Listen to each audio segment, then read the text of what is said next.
So you got to add that extra month, that Adar 2 or intercalary month, to balance the calendar out for the next year, every 3 years. It's not hard to figure out. It's the combination of the solar year and the, so you got to add that extra month. That is basic to understand. Every 3 years we have a 13th new moon. It's not hard to figure out. So now our feast days for the rest of the year, they will fall in their proper seasons. Because if you try to just go by a 12-month rotation every year, then your feast days will fall off. So read that one more time. Judges 5 and 11. Judges chapter 5 verse 11. They that are delivered from the noise of archers in the places of drawing water, there shall they rehearse the righteous acts. So we're in rehearsal until we get it perfect in the kingdom. Like Paul said in Corinthians, we see through a glass, right? If I'm looking through this glass, right, I'm looking at Rob, he's kind of blurry, whatever, but if I move the glass, I see you clear. Okay? So, matter of fact, somebody find that what Paul said, we see through a glass in Corinthians. Why does Paul say that? Because, listen, we know in part and prophesy in part. We may not fully see everything clearly now in this captivity, but the Most High will give us enough to preach the gospel and get our people to repent and get the kingdom. Okay? And when Yahweh shall come, everything will be made clear. Come here, Shah. Okay? So we'll get that later. But before we get into that, yeah, we'll get it later because we're going to go back to this. A brother asked a question, right, that was a little interesting. Before we get into the new moon, all right, just as a pre-topic. Should we join Esau's military in a time of war or any time? Right? Who knows the answer to that? No. Y'all wrong. You know why? Why? Give me Romans 13 and 1. No, matter of fact, let's go to Luke.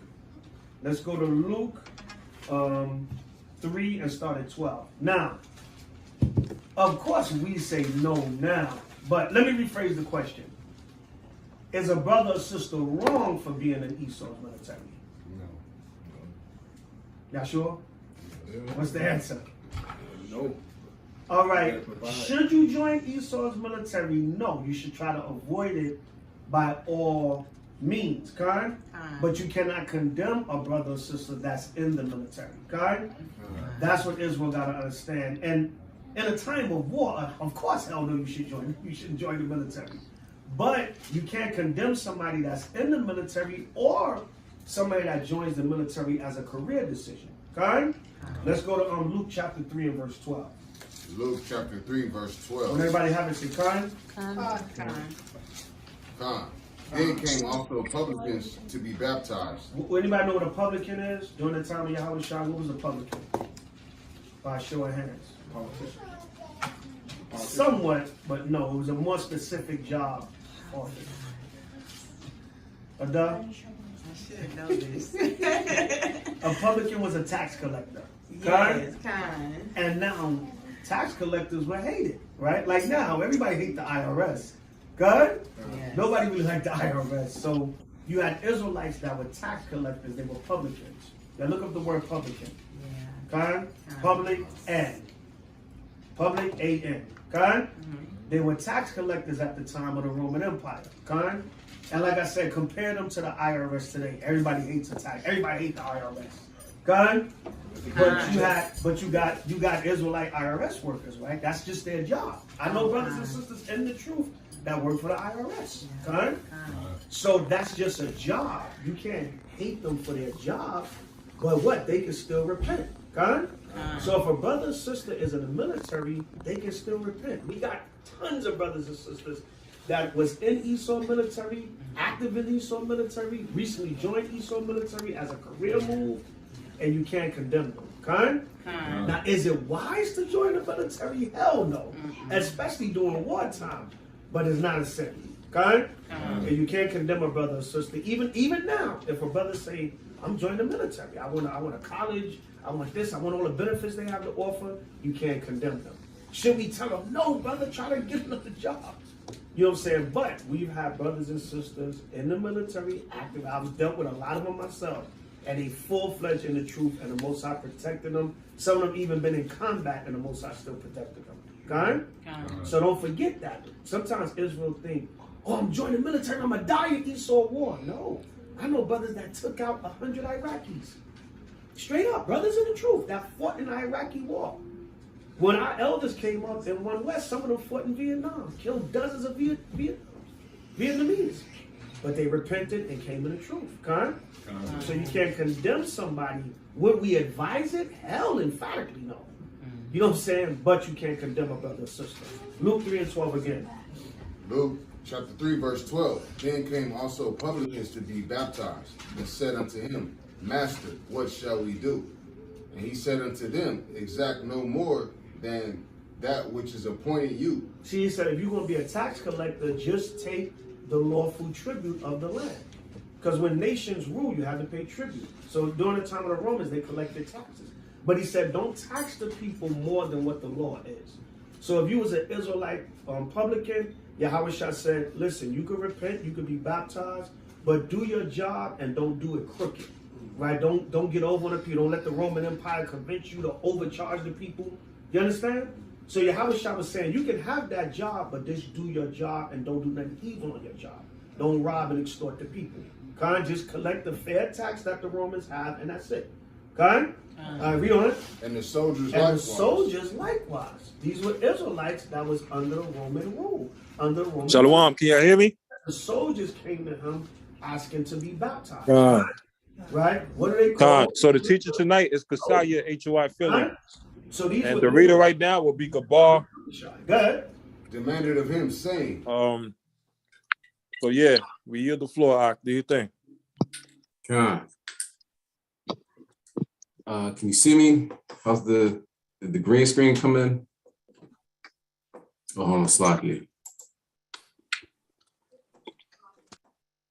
Yeah, it's showing us. All right, let me see what I can do about this. The man is in space, man. I know, I'm deep in space now. Let's see.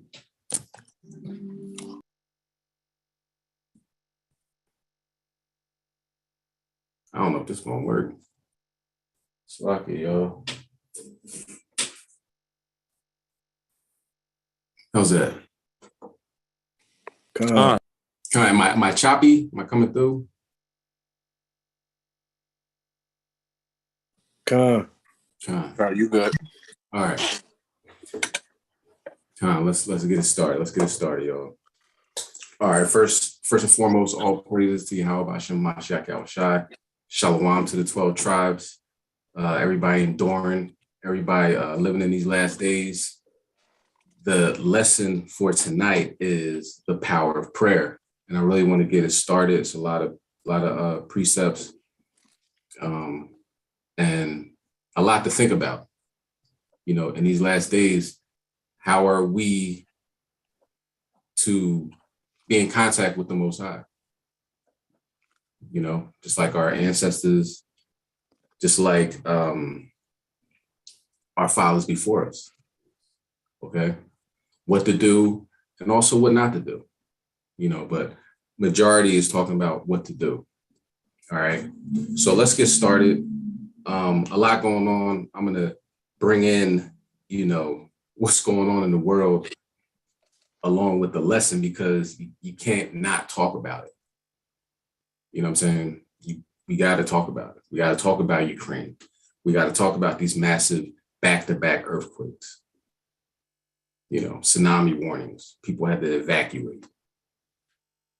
The swords swinging all over the place. Russia's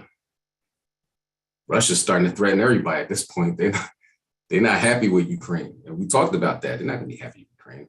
The Bible talks about that. You know, he's on a mission right now, and he's being led by the Most High, even though he's a heathen. And on the flip side, what's going on in Ukraine, we're going to talk about the spiritual aspect of that and how they're dealing with, how the Most High is dealing with them. All right, spiritual level, we're going to get into that. But for right now, let's begin with the book of St. Matthew, chapter 21, verse 22. All right, we light my incense. Let's get it. Let's get it, Israel. last days, last hours. So whenever you have it, you can bring it out. Oh, sure. So like I was on mute. This is Matthew chapter 21 and verse 22. And all things whatsoever ye shall ask in prayer, believing ye shall receive. So whatever you ask and you believe, you're going to receive. Now, Christians will say, hey, that's talking about me. I don't got to do nothing. That's just, all I got to do is ask and, it'll be given. I knock, the door is open. Jesus loves me. I'm saved by the blood of Jesus. Hallelujah. Listen, you got to kind of do what he asks you to do. You got to kind of listen to him. You got to listen to the Most High. You got to abide by his law. You turn your ear from the law, your prayer is an abomination. So does that mean everybody? Everybody that reads, does that mean everybody? No, you have to do. It's like it. You have to do what the Most High asks. You have to do what's required of you. You read that one more time out. This is Matthew chapter 21 and verse 22. And all things whatsoever ye shall ask in prayer, believing ye shall receive. All you need is the faith of a mustard seed. Does that mean you believe for 2 minutes and then the rest of the day you don't believe? Does that mean you believe on Monday, but the rest of the week you don't believe? I got the faith of a mustard seed. No. You gotta have the faith. You gotta have the belief. You gotta have the understanding that the Most High is here to help you. All you gotta do is follow the law, statutes, commandments. Man, I'm going through this, I'm going through that. Yeah, that's affliction. Welcome to the club. But with that, you're being refined, like silver is refined, like gold is refined. Okay? So believe, have that belief, have a solid foundation. Understand that you're part of God's chosen, the so-called Black, Hispanics, Native Americans. Everybody else, they got their own God, of course their gods don't eat or drink, their gods don't move, their gods are wood and stone, but they got their own God. Let them have fun. They're all nuke food anyway, or future slaves in the kingdom. One way or another, they're kind of not going to make it. You have a chance. You have a shot at salvation. Take advantage, man. Take advantage. Now, let's go to the book of Proverbs, chapter 15, and we're going to start at 29. This is Proverbs chapter 15 and verse 29. The Lord is far from the wicked, but he heareth the prayer of the righteous. So the wicked, ain't nobody listening to them.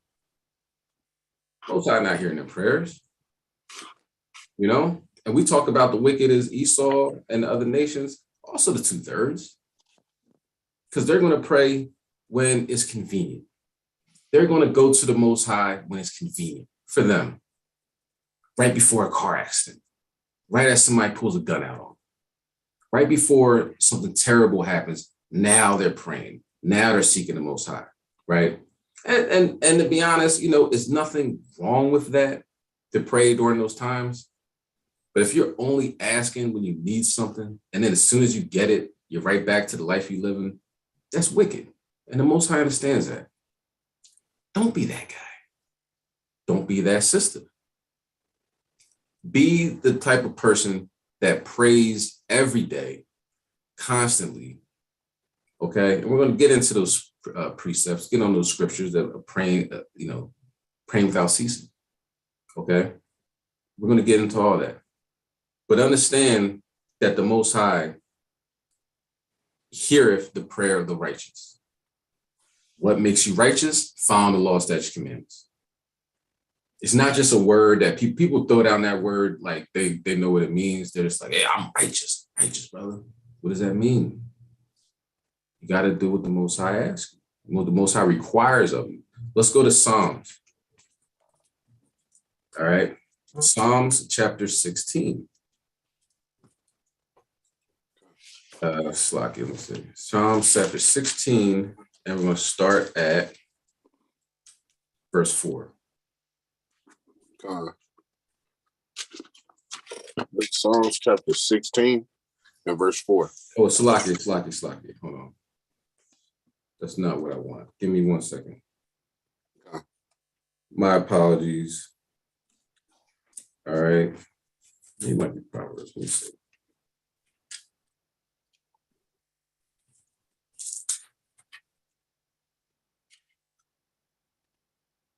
No. 1 second. Now, to go where I'm going, you got to know where I've been. Let's see. Where was that at?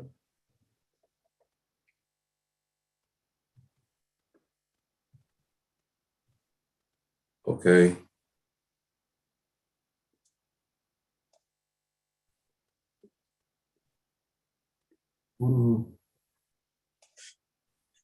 So I'm having a little bit of trouble finding what I want. Just give me 1 minute. All right.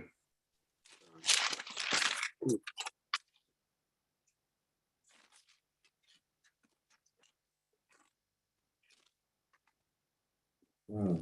It's almost like that exists. All right, let's go to Philippians chapter 4, verse 6. Why find out why I can't find this verse. Philippians chapter 4, verse 6. This is Philippians chapter 4 and verse 6. Be careful for nothing, but in everything by prayer and supplication with thanksgiving, let your requests be made known to God. So let your requests be known by the Most High God. What do you want? What do you ask him for? Don't have contradictory prayers. You know what I'm saying? I want to get out of here. I want to get out of here, Most High. 2 minutes later, I want to go on vacation next year. Well, which one is it? Either you want to leave or you want to stay. Either want to enjoy yourself on this side of the flood or you want to make it to the kingdom of heaven. Pick a side. And also the idea that brothers are like, yo, we going to get out of here. We're going to get out of here. All right, man, like 20, 30 years. I think we're going to make it out of here. 20 or 30 years. That's what we're aiming for. Do you really want 20 or 30 years here in America? You want to see what America looks like in 20 or 30 years? Is that really your prayer to the Most High God? Kind of not adding up. We're kind of going different directions. 20 or 30 days, maybe. You know what I'm saying? The Most High can do whatever he wants. With that the case, know who you're dealing with. If you ask him for 20, 30 years, you're like, all right, if that's what you want. We should be collectively coming together, begging the Most High to get out of this place. I have nothing that I want to hold on to here in America. A lot of gunshots, a lot of death, a lot of funerals, a lot of pain, a lot of torment, a lot of anxiety, a lot of frustration, paycheck to paycheck, white man on your back. You know what I mean? FBI on your back, stuff like that. Interest rates sky high. What's the interest rate now? I think it went up in a year like 7.5%, something crazy like that. That's like really crazy though. That means everything is more expensive and you get less of what you're getting. That's America right now. And it's not getting any better. You got oil countries like Venezuela, Saudi Arabia, Iran. America got finished calling all these countries other than Saudi Arabia, like the axis of evil. sanction them. And then all of a sudden, the fallout with Russia, now it's like, yo, Venezuela, can I holler at you? Click. Hello? Does this work? Saudi Arabia's not even answering the president's phone call. I thought we was cool. Nah, we ain't that cool. I'm about to get paid off y'all because you're going to need oil. You're going to need me. So why would I pump more oil to bring the price down? I'm going to pump just as much as I'm doing. The price is going to be up. And guess what? Maximum profits. Same thing with Iran. They sanctioned Iran to death. Constant sanctions. Holding their money, everything. You know, sending, allowing, spies to go into the country. Israel, sabotaging their nuclear program, and you're cool with that. You're high-fiving Israel, and all of a sudden, you need me. No, that's why the bully has no friends. He got finished bullying everybody. He even bullies his friends, and now he's sitting there by himself, lonely, and his country is literally imploding in front of his face. Now we live here, you know what I'm saying, for the most part, wherever you're at. So living here, who wants to stay here? Who wants to spend $5 a gallon over here on the East Coast? West Coast, $7 a gallon. It's only going to get worse. So when you pray to the Most High, 20 or 30 years, that's a bit of a stretch. Let's just aim to get out of here as soon as possible. Con? I'm glad we're on the same page. So Salakia, I was at Psalm 16. I meant 17. So let's go back to Psalms.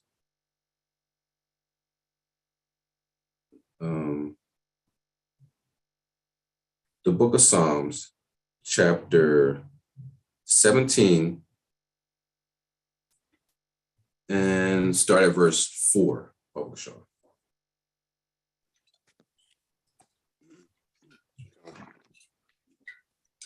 This is Psalms chapter 17 and verse 4.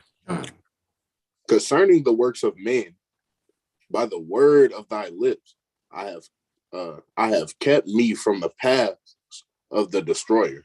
So this is David praying, you know what I mean, to the Most High. Ironically, right? I bring this up a lot because it was mind-boggling. It was a guy that came up to the camp. It was like, yeah, man, y'all should start shooting people and start doing this and that and the third. Nah, pump your brakes, little buddy. You know what I'm saying? Pump your brakes. I know you might have got sent over from Quantico or whatever, and you're trying to rile brothers up. We're not going to do that. You know, we wait on the Lord, okay? Well, David had a sword, and David did this, and David did that. David prayed to the Most High. David, you read Psalms. The Psalms that David wrote, he prayed to the Most High, and he thanked the Most High. All throughout Psalms. And he's, he's prophetic in his words, of course, right? But David was praying. David leaned on the Most High. He didn't do nothing himself. You read this book, every time we did something ourselves, we failed. You understand? We can't do stuff by ourselves. Our enemies are way too strong. We're in the belly of the beast. You live in America, you're living in the belly of the beast. You know, you can, man, you go there and you get them cops. All right, so you go get the cops, and then the state police come, and then the federal police come. You get past them, then the National Guard comes, and then the Army comes, and then the Air Force comes, and then the Rangers comes, and then the Marines comes, and then the Navy comes, and then the drone, Predator drone, just drops a bomb out of the sky. Come on, man. They spend so much money on the military that they can literally give 800 million worth of equipment over to Ukraine and still be good. This whole country is built off military and built off bombing other countries and stealing people, stealing land, stealing goods and services, stealing water, stealing precious metals, whatever, stuff you put in your cell phone, they steal everything, That's all they do. But for somebody to think that, we're gonna go at it alone and this and that third, no, we go we ask the Most High for help. We ask the Most High for guidance. We ask the Most High for the put our enemies at our footstool. That's what we ask. You know, and won't he do it? He's doing it. He's really destroying America. All right. I don't want to stay here while it gets destroyed. It's good. It's nice to see.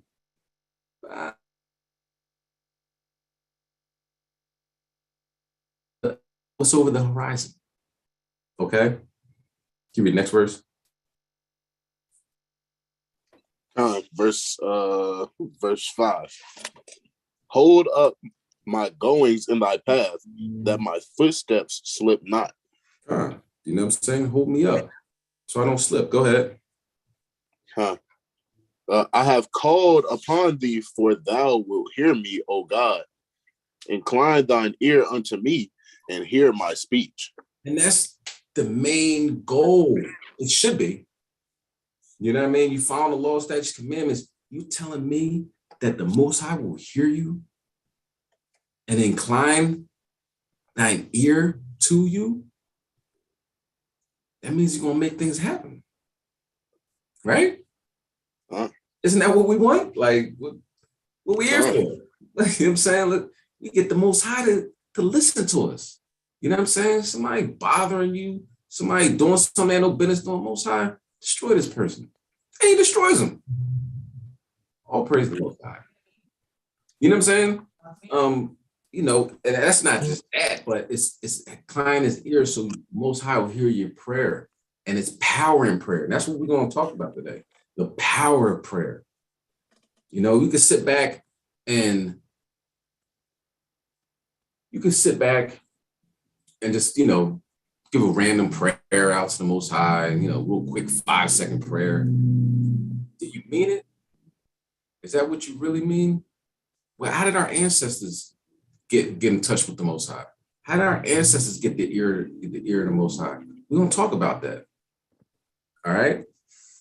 Let's go to Matthew chapter 6 and verse 6. You know? And I got my camo on. Why? Because it's wartime. This isn't peace. There's no peace. Where's the peace at? Is there peace where you're living at right now? Or is it getting crazy?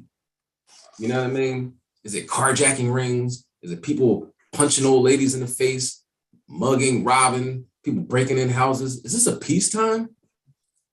Or is it war? We're in a wartime.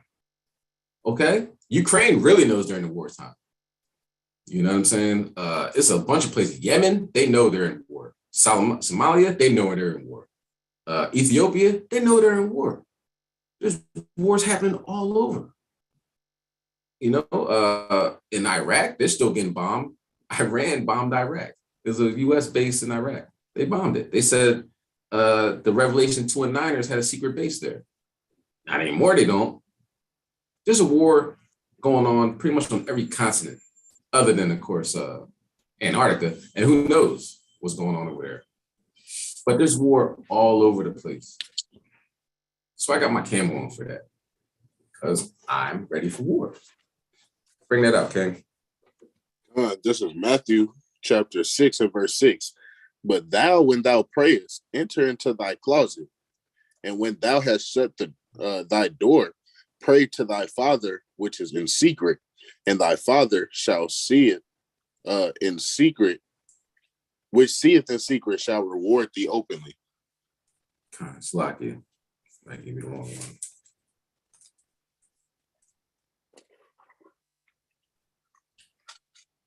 So, do me a favor. Can you go up to verse 5? This is Matthew chapter 6 and verse 5. And when thou prayest, thou shalt not be as the hypocrites are, for they love to pray standing in the synagogues and in the corners of the streets, that they may be seen of men. Verily I say unto you, they have their reward. Yeah. So, you know, going into the middle of the streets, like, oh, I'm gonna pray to God now. Everybody look at me. Yeah, this is me praying to God. You see me? Yo, look at me. I'm praying to God. Take out your phone. Take out your camera. Nah, man, that's what hypocrites do. You understand? And we're not hypocrites. You know what I'm saying? Give me the next verse. But thou, when thou prayest, enter into thy closet, and when thou hast shut thy door, pray to thy Father which is in secret, and thy Father shall, which seeth in secret, shall reward thee openly. Con. So when it say go to your closet, does it mean go to your closet? It's a lot of stuff in your closet. It's a bunch of stuff you just hid in there and it's been there. It's dusty. No. Okay, that's not what that means. Now, Christians take everything literal other than follow the law, statutes, commandments. That's not what that means. He don't mean that. He mean go in the closet and pray. Come on. So it's a movie I saw. It was called War Room. War Room, right? It was a good movie. And it's, it was Christians, you know what I'm saying? And they literally went into the closet, made the war room their closet. Okay. But that means go to some place quiet. Go to some place where it's just you. You know what I'm saying? And pray to the Most High. There's different times to pray. When we get together, the new moon and the feast days, we're all praying together. You know what I'm saying? But learn how to be alone in this truth. You can be part of a camp. I got you. You can be part of a camp. You know what I'm saying? And when you go to pray to the Most High. Ask him. It's an intimate conversation. And rather, it's an intimate request. You know what I'm saying? And the Most High, it'll be a conversation because he'll answer you. You don't necessarily have to come down and say, hey, I heard your prayer and this is what's going to happen. No, he will send other people, right? Situations. It's really nothing he can't do. So I don't want to try to kind of put it in a box, but he'll answer your prayer. You know what I'm saying? You got to be patient. You got to know what you prayed for. You ask for something and all of a sudden he does it. And you're like, oh, wow, this happened out of nowhere. You didn't even realize you forgot that you prayed for it. Keep in mind that he's listening to you and he will answer you. All right. According to, of course, the cleanliness of your hands. Go ahead, King. Con, just want to say, never know nobody going through. One thing the most I deal with me about is, you might think it's small, but praying with the TV on and praying with the radio, just those small things. Praying to the Lord is a very serious thing. You know what I mean? I used to think it wasn't a big deal praying the TV on or praying with the TV on, but when you praying to the Lord, you know what I mean? Everything should be at your undivided attention. No background noises, as much as you can. If you got kids or something, that's understandable. But praying to the Lord is a serious matter. I yield the floor. Excellent point, King. Excellent point. And that goes with the idea of, being in your closet.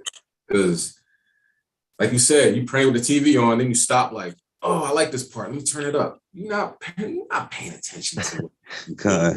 You know what I'm saying? You watching TV. You half stepping, talking to the Almighty. You don't want to do that.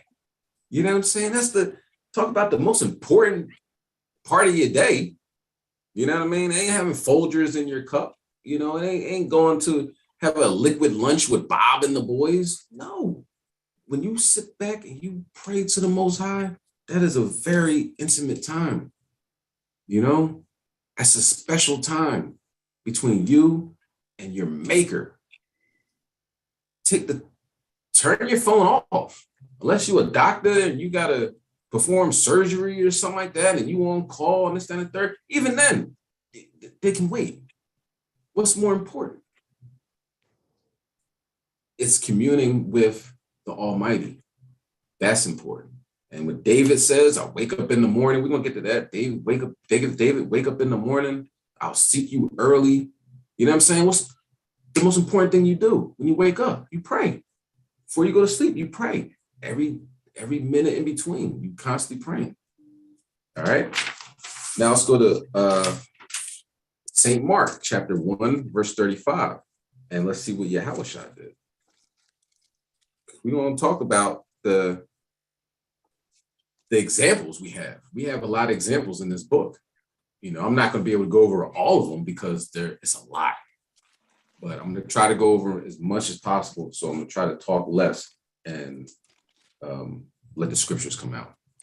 So you got to bring it out. St. Mark chapter 1, verse 35. Show. This is Mark chapter 1 and verse 35. Okay. And in the morning, rising up a great while before day, he went out and parted into a solitary place, and there prayed. Yeah, a solitary place. You know, he didn't go to the middle of a concert. He didn't go to the middle of a Travis Scott concert and then start praying. Hey, man, it's a little late after that. You know what I'm saying? You might get trampled to death. You know, that's not where you want to be in these last days. You don't want to be around a whole bunch of unconscious people, a whole bunch of zombies walking around. You listen to his music. That's where you want to go. That's what you want to do. I wouldn't recommend it. You know, that, you know, because you're going to end up praying. You're going to end up praying regardless, because you're going to be running for your life or getting crushed to death. You know what I'm saying? Go to a nice solitary place. If you got to wake up earlier than everybody in your household in order to have some peace, then do that. That means you got to go to sleep earlier than everybody. You know what I'm saying?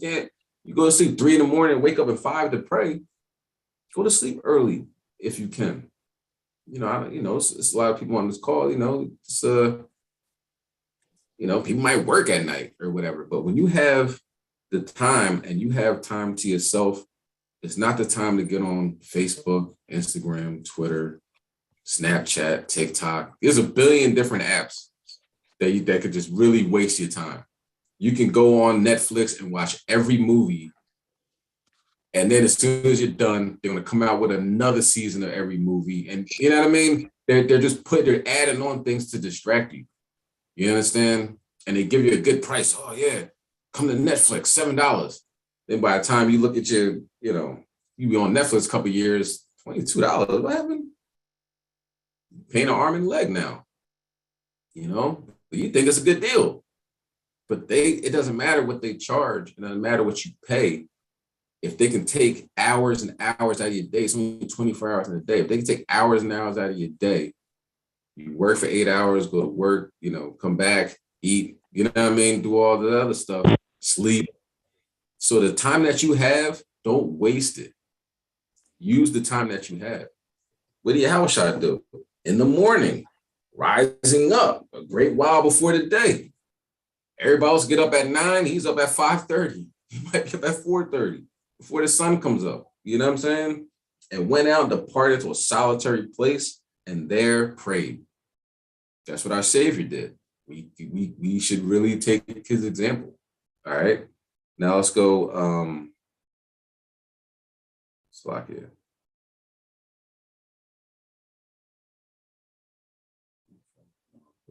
Let's go back to Matthew. All right. Let's go back to Matthew. Now this is called the power of prayer. You know why it's powerful? Because our power is powerful. Our power is the embodiment of power. There's nobody on earth or beyond stronger than the Most High God. Under him is his son. You know what I mean? The angels are vicious. They're ministering spirits, and they could chop off somebody's head at the drop of a dime, or 185 Syrians, whichever.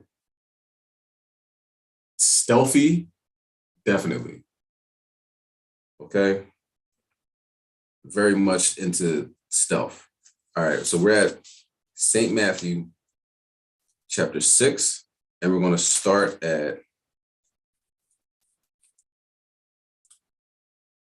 we're going to start at verse 7. But that's what gives our power. That what gives our prayers power, that we're praying to the Almighty, the top of the food chain. That's what gives our prayers power. People pray all the time. They pray to Buddha, Krishna, Allah, you know what I'm saying? And what happens? Not much. All right. All right, let's go to Matthew chapter 6, verse 7. This is Matthew chapter 6 and verse 7. But when ye pray, use not vain repetitions as the heathen do, for they think that they shall be heard for their much speaking. Oh, God help me. Whatever they saying, I don't know. I don't speak heathen. You know what I'm saying? I speak of the oracles of the Most High God. You understand? So I don't know what that vain repetition that they talking about. Father God, Okay. Father God, Father God, Father God, Father God. That's all they say up in the Christian church. Say they say it 1,000 times. He's got to hear me now. All right. You got to put, something. You got to have something behind your prayer. You know what I mean? Like you got to have a, some feeling. Some emotion. Like hold on, I only said it 49 times. Now I gotta say it again, Father God. Or Allah, Allah, Allah, Allah. They here in Philadelphia, you have a Muslim sell somebody a bag of crack, just shoot up a block. Hold on, bro, I gotta go pray now. Let me get my prayer sheet, my prayer rug. I don't know how that works. You know what I mean? And this be Jake too. Not the Muslims that come over here from Afghanistan that got housing and a paycheck. Hey, those are reparations. No, they're not. We don't have any reparations on the stolen land. Don't expect it. Okay. So what we need to do is don't be like the heathen. Don't be like the people, and our own people can be heathens because they don't follow the law, statutes, commandments. They follow after the heathen. They out heathen the heathen. You know what I'm saying? All right, can we verse 8? Verse 8. Be not ye therefore like unto them, for your Father knoweth what things ye have need of before ye ask of him. Before you ask him, he knows what you need. But that's like a father. And I mean, he's a black father, like not black, but you know what I'm talking about. He's our father. We made in his image and likeness. You understand? So he knows. You got your son sitting next to you, got your daughter. They're young, and you got something that they like. They sitting there looking at you. You eating some food or whatever. They're looking like, you know what they want, but a closed mouth don't get fed. You want some? Yeah. Why don't you just ask? I know what you want already. Just ask. Can I please have some? Sure, I got you. You want to give your children everything. You want to give your children the world. That's how, on a higher level, that's how the Most High sees us. He want to give us everything. So with that in mind, ask. He knows what you want, but ask. And be humble about it. Yo, God, I need this. Yeah, you need to check your tone. You know what I'm saying? Imagine your son, a 3-4-year-old son, yo, give me some of that. Man, if you don't, go ahead. Matter of fact, go in your room and think about what you just said. Like you're doing the most right now. You gotta think about that. Or you might get popped.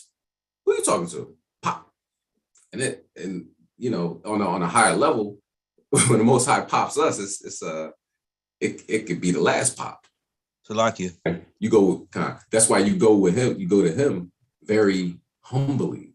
You know what I'm saying? Go ahead, King. Just wanted to add a precept to what you said. This is the book of Jeremiah, chapter 29 and verse 11. For I know the thoughts that I think towards you, says the Lord, thoughts of peace and not of evil, to give you an unexpected end. So yeah, absolutely. Most High, we think peaceful thoughts of us. That's you keeping the commandments, of course, because if you out here being wicked, I don't think most High thinking peaceful thoughts towards that. But you keep the commandments. Most High got good things planned for you, man. Excellent precept, King. The water. All What right. was that precept? That was Jeremiah what? 29:11. Let's go to Somebody said something? Okay. Let's go to Psalms chapter 139. And we're going to start at, it's locked here. We're going to start at verse 1. God. This is Psalms chapter 139 and verse 1. O Lord, thou hast searched me and known me. So keep going. Thou knowest my down sitting and mine uprising. Thou understandest my thought afar off.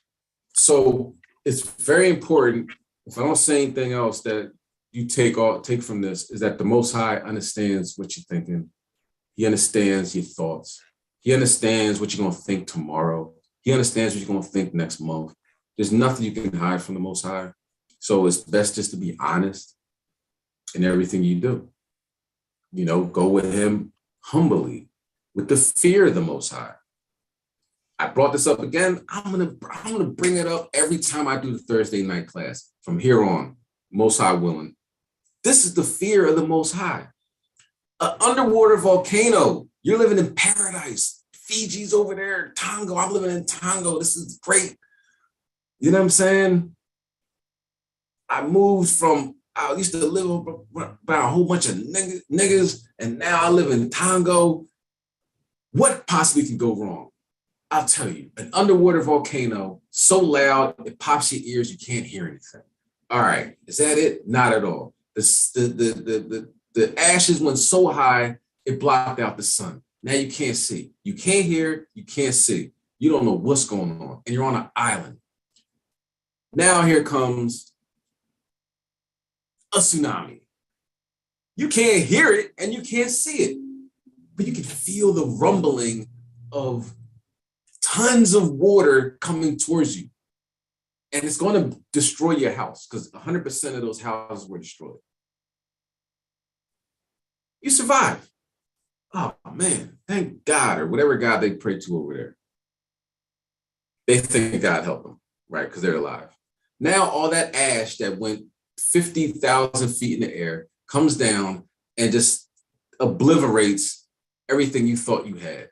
You might have had a mango tree, an apple tree, a lemon tree. Now that stuff is gone because that's toxic ash. You got toxic ash all over the place. You had a water cooler. That's how you got your water. You had a well. That's how you got your water. That's all contaminated. You have no water, you have no food, and your whole neighborhood, your whole island's destroyed. That's the fear of the Most High. So to have a healthy fear of a power that can do something like that, that's a good thing. Nothing wrong with that. Be afraid. I know I am.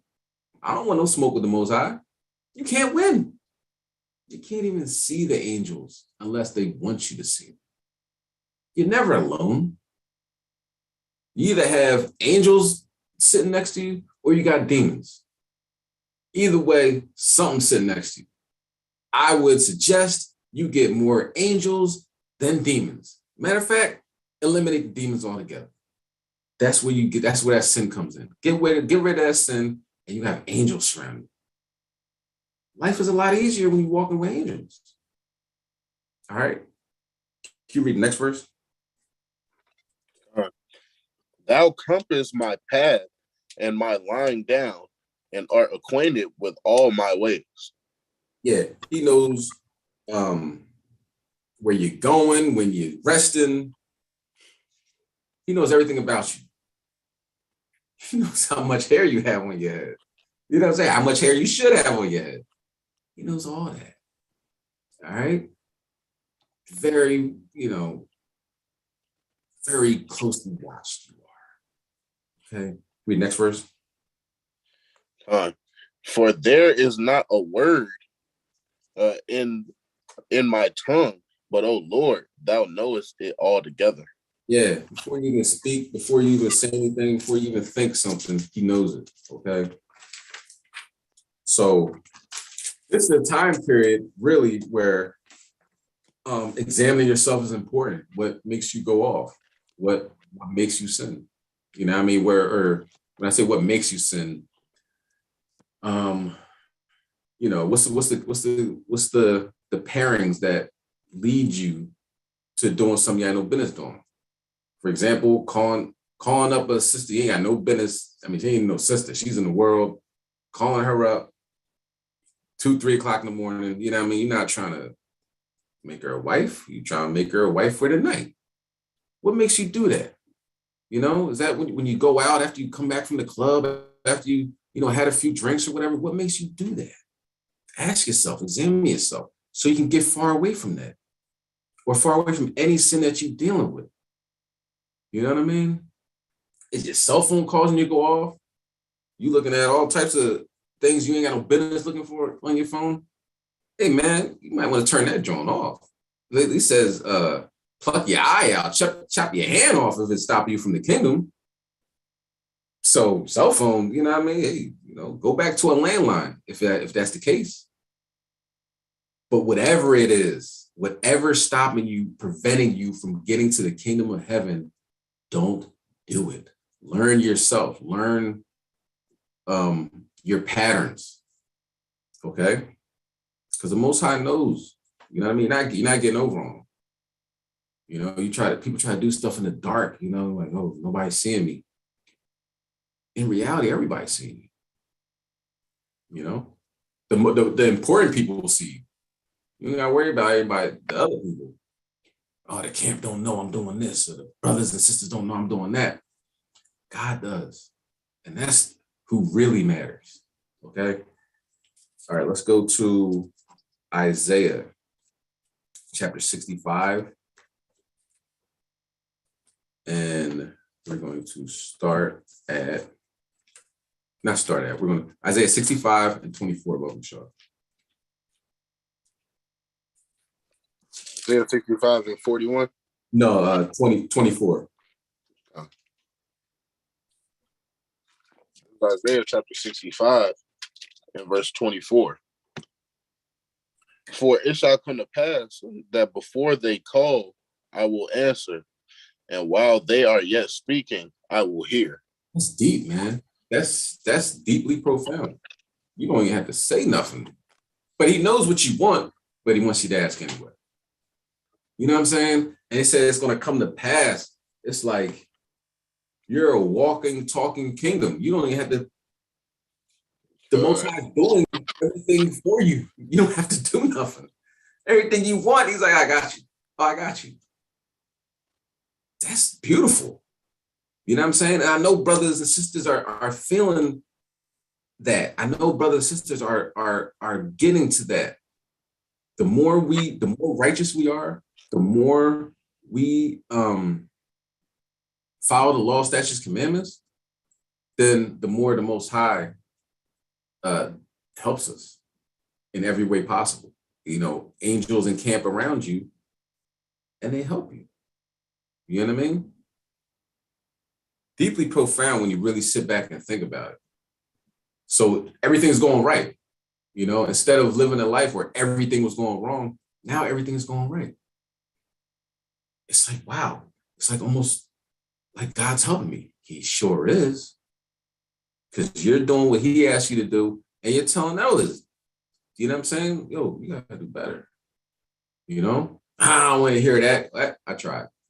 You ain't gotta beat nobody over the head with this. This is one thing that is for certain. People that really aren't doing what the Most High requires of them, not even asking, not even inquiring, walking by camps, brothers reading the Bible, what hope do they have? Think about it. 2019, I'll say about the end of 2019. Look how the Most High works. They had those guys that apparently that they say were part of the Black Hebrew Israelite community, right? And they shot up a supermarket. Nobody knows what camp. Nobody ever seen them. Nobody ever heard of them. It's what Esau. It's a trick Esau played. You know what I mean? Then they got this other guy who, you can just look at him and see he was highly medicated and off his rocker, and he walked into a bunch of Revelation 29ers getting together and chopped them up with a machete. All right. Now everybody's like, oh, this is crazy. I don't know if I go to camp. I'm an Israelite, but let me tuck in my fringes. You gotta have, gotta be wise as a serpent, brother, wise as a serpent. What did the Most High do? That was the end of 2019. What did the Most High do? He had Iran bomb the US base back to the Stone Age. Took us out of the mainstream headlines. What else happened in 2020? Coronavirus. Took us straight out of the headlines. And now they worried about this pestilence, that everybody was scared.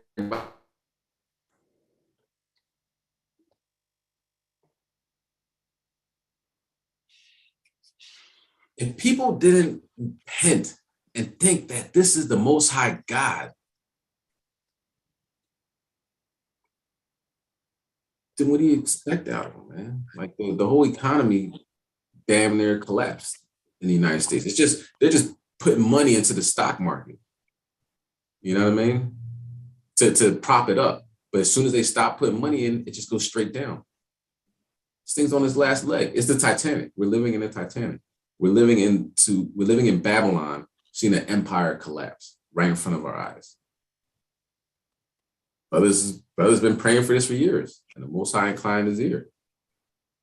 So when you have other people that don't even want to listen to the Bible, seeing all this stuff going on, Putin said, we're putting our military, our nuclear forces on high alert.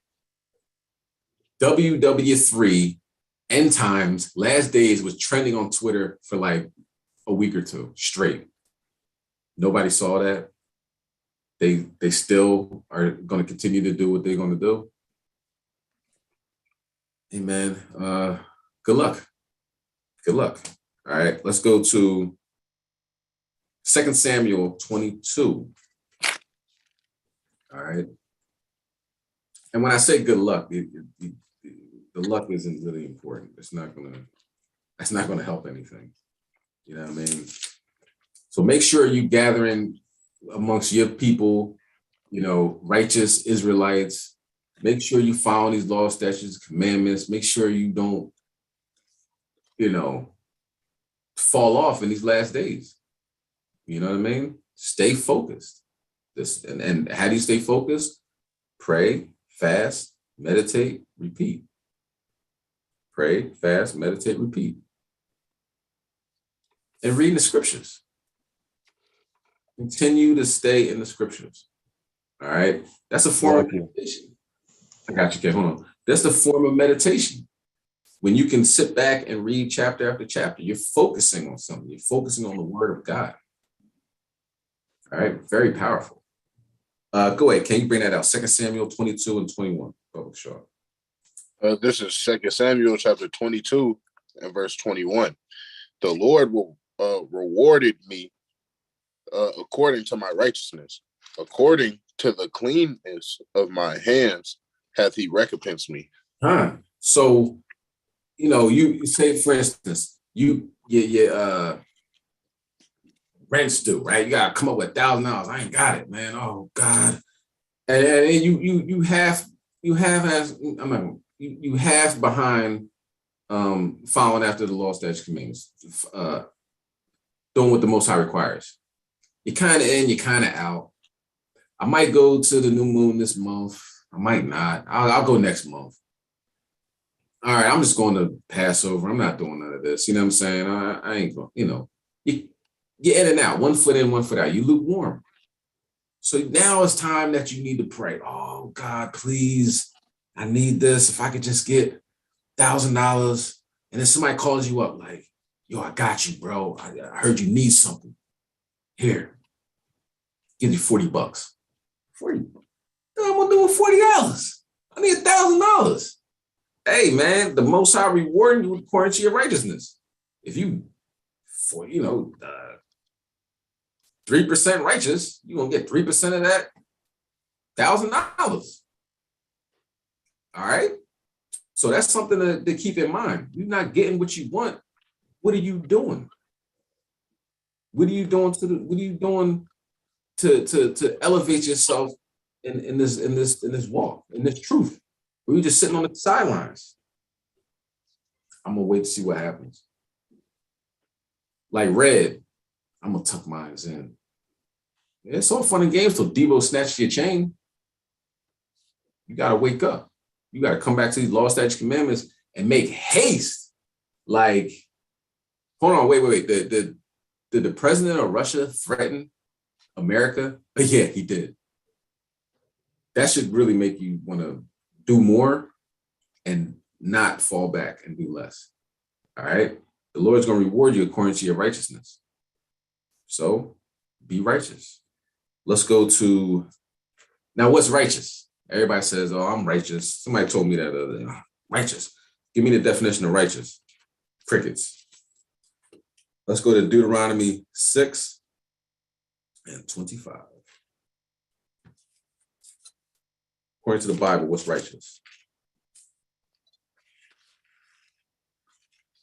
Deuteronomy chapter 6 and verse 25. And it shall be our righteousness if we observe to do the commandments before the Lord our God, as he commanded us. God, look, to do all these commandments, all of them, not one, not two, all of them, everything that applies to you. You know, of course, there's some commandments. If you're a man, they don't apply to you. You know, sisters, you know, with the uncleanness and everything like that. That's not us, right? But anything that applies to you, you do to the best of your ability. And you make haste in these last days. It's the last days. Inflation 7.5? That's collapsing. That's a collapse. That's not inflation, that's collapse. You go to the store, anybody go to the store, can tell you. You know what I mean? Like, Biden has no idea what's going on. He hasn't went to the store. He hasn't paid for anything himself. He's been a senator for like 40 years. And he did nothing as a senator. Now he's going to change stuff? No, he got in and did nothing. He's helping out everybody but God's chosen. You know what I'm saying? That the Haitians come over here, they get whipped by men on horseback and sent on a plane back to Haiti after they had another devastating earthquake, after their president gets assassinated. That's the Most High's chosen. Now you get the Afghanis, they were sending buckets of, not buckets, what do you call those cargo planes, getting everybody on there. Come on over.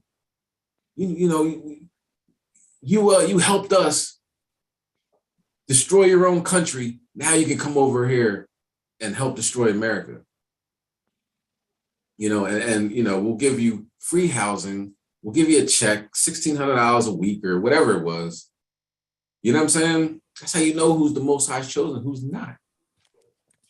Who else? Ukrainians. Hey, anybody in Ukraine? What, $13.6 billion after they gave $1.6 billion not too long ago? 800 million worth of javelins and all types of military equipment. Yeah, we kind of need that over here. You know, there's potholes all over in this city. They're not fixing none of them. You know what Philadelphia does? They dig up the potholes and then walk away. It'd be months later, you're like, are y'all gonna fill it or what? Like, nah, we did our job. Now the tire companies are happy. You know, your shocks and everything's messed up. But it's America. This dude went to Pittsburgh to talk about an infrastructure bill and a bridge collapsed. That is so symbolic. It's not like, he signed this $1 billion infrastructure bill. I don't see nobody working on no bill, no bridge around here. Maybe it's in your neighborhood. Ain't doing nothing around here. So who took that money and ran? America's collapsing. They gave $13.6 billion to Ukraine. One of the most, if not the most, corrupt nations on the planet. Ukraine is known for their corruption. If you know anything about what happened a couple years ago with Rudy Giuliani and his Ukrainian toughs that that were like moving in shakers and stuff like that. That's all Ukraine is. Bunch of gangsters in suits. They have no morality. Now, don't get me wrong, America's extremely corrupt as well. But Ukraine is like known for their corruption. This place is on its last leg. It's fun to watch. But why you do it? Pray. Pray for more. Don't pray for less. I hope America gets it together. Oh my God, why would you pray something like that? I hope we can leave this country in 30, 40 years. Why are you praying for that? How much is gas going to be in 30, 40 years? This is not getting any better. All the gas producing countries say, yeah, we're not going to help you. So this is going to get a lot worse. You know what I mean? It's America. Okay. Salaki. Go ahead, Ken. Khan, I had a precept for that, Deuteronomy chapter 6, verse 25. Khan, this is Psalms chapter 119 of verse 172. My tongue shall speak of thy word, for all thy commandments are righteousness. Khan. Excellent precept. That's your righteousness. Hey, what's going on, righteous brother? Man, that brother don't keep the commandments. He ain't righteous. That's back in the day, the 70s and stuff. So, brother number one, righteous. No, you got to keep the commandments to be righteous. Stop throwing that word around, just like love. I love Jesus. I love God. You follow the commandments. Not my Jesus. And how do you love him? How do you love him when it's, in John, it's just throughout the whole book. First John, everything. It's like, look, you love me, keep my commandments. If you love me, keep my commandments. They're not grievous. Just do what I ask you. That's how you get righteous, okay? That's how you love the Most High God.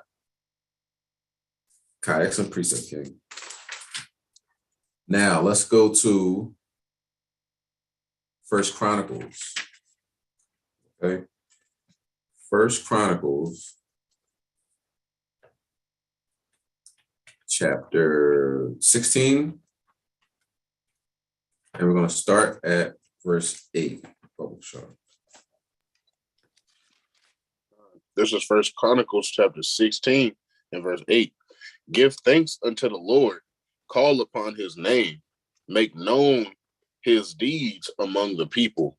Call upon the name of the Most High. That's so important. We know the name of the Most High, Yahweh. That name brings power. You know what I mean? It's not God. I mean, God's a title. We know the name of the Most High. Do you know how important that is? You really got to sit back and think on that. Muse on that. You know the name of the Most High. When it's time and things go bad and everybody's walking by us and people not listening and closing their ear off to the word of the Most High, what's his Yah? What is his name again? Where them Israelites at? Too late. Famine of the word. Good luck. You understand? And this is the time period now. Call on the name of the Most High. Go ahead, King. Read verse 9. Verse 9. Sing unto him, Salakia, sing unto him, sing psalms unto him. Talk ye of all his wondrous works. Let's talk about the Most High's wondrous works. Let's talk about it. Listen, it was crazy. 2 years ago, 2, 3, I don't know, 3 years ago, something like that. I go down Florida, I'm with my family, you know what I'm saying? And I get, I'm watching the news while I'm down there. Of course, you're like, a Category 5 hurricane. You might have heard this story. I'm going to say it again. Category 5 hurricane's on its way. It's going to hit Florida. Like, they don't know the trajectory or the patterns or whatever, but they're saying it's about to hit Florida. I'm like, dang, I'll be down there for a couple of days and then come back. Man, all right. Go down there and it stalls. It stalls over an island. Like was it Bermuda? I don't know. Barbados, I believe. It just stalls over the island for 36 hours. I was able to stay there with my family. Like, how the heck? I never even heard of a hurricane stalling. And I'm like, what did they do down there? But Benjamin, what are y'all doing that had a Category 5 hurricane stall over an island? I was curious. Come to find out, after that whole Amber Geiger shoots the brother as he's eating ice cream in his own house, his own apartment. Here come, during the trial, I'm watching this months later, right? So this happened during the summer. So months later, I think it's November, October, something like that. Can I hug her? Can I hug her? Come here, little white girl.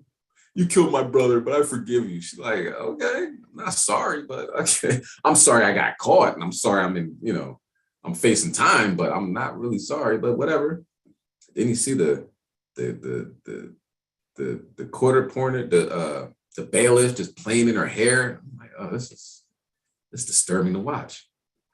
And come to find out, there was from, I don't know if they're from Barbados, but I said, yeah, they got a lot of coons down there, a lot of tap dancers. You know what I'm saying? America has a lot of coons too. So if you Benjamin, I ain't just coming at you. We have a problem with these coons. They're always doing something they have no business doing, loving people they shouldn't be loving, and not loving the people that the Most High says love. But that's his wondrous works. I've never seen a hurricane stall, but it happened then. All praise to the Most High. You know what I'm saying? So I go out to the four corners on the internet, out on the highways and byways where the chief place of concourse, and bring it out that, he is listening to you. He is here to help you. You know what I mean? He is the Almighty. There's nobody higher than the Most High. That's why his name is the Most High. He's the Almighty. Who's more mighty than the Almighty? It doesn't make sense. His titles let you know who he is. So talk of his wondrous works, what he did to help you. You know what I'm saying? If you have a testimony, Most High willing, before the class is over, you can bring it out. This is what happened. I prayed for this, and this happened. I wanted this to happen, and the Most High rewarded me like that. You know what I mean? If you have something like that, save it to the end. You know what I mean? I'll hopefully, Most High willing, like 12:30 or whatever, you still rocking out, you can bring that out. You know what I'm saying? Most High willing. So I'm gonna go through the scriptures. I start to get to talking and everything, but I want to hear your testimonies. I want to hear the wondrous works of the Most High. What did he do for you? Because he did something. Because everybody on this call right now, everybody's watching this, everybody watched the replay. You had the worst day of your life, sometime in your life, that you thought, I don't know how I'm going to make it. I don't know what I'm going to do. But guess what? You're watching this right now. So guess what? The Most High answered. The Most High heard your cries. You might not even know you were Israelite then, but he knew you were going to wake up to the truth. He knew you were going to get it together. So he gave you that extra push, that extra, I got you. Lift up your arms. I'm not gonna leave you. Because you're still here. You could have been sleeping on park benches, 2 cents in your pockets, no job prospect, not knowing how to eat. And look at you now. Don't forget stuff like that. All right. The Most High is amazing. All right, can we read verse 10? Oh, sure. Verse 10. Glory ye in his holy name. Let the heart of them rejoice that seek the Lord. Power in that. Power. Power in prayer is power in the name. All right. Go ahead, King. Verse 11. Verse 11. Seek ye the Lord and his strength. Seek his face continuously. Henry, keep it going. Keep it going. You want to seek his face. You want to seek the Lord in strength. His strength his strength moves mountains. His strength melts hills. His strength dries up rivers. There's nothing he can't do. Right now with the sun right now is going crazy, going haywire. The sun is having so many solar flares and CMEs and all that. That's where we're getting all these earthquakes from. We had on Monday, there was 2 major earthquakes, one in like the Philippines, one in Indonesia, like 2 minutes apart. That doesn't happen.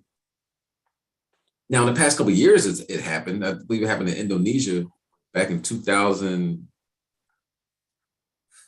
was it maybe 2020? If I'm not mistaken, 2020, two large earthquakes back to back. Happened again, 2022. And then it happened in Japan, 7.3 and a 6.4, 2 minutes apart. You gotta understand that this is what the Most High does. This is how he operates. Oh, I'll give you an earthquake. Matter of fact, just so y'all know it's me, I'm gonna give y'all 2 back to back. Nah, brother, that's heart, brother. You don't know. The way they manipulate the underground. I hear you, bro.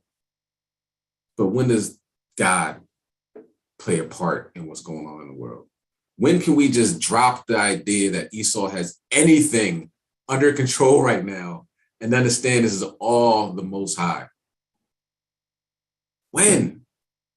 It has to sink in after a while. You have to understand that those chariots in the sky, if America had access to the things that they do, they would have been took over the entire world.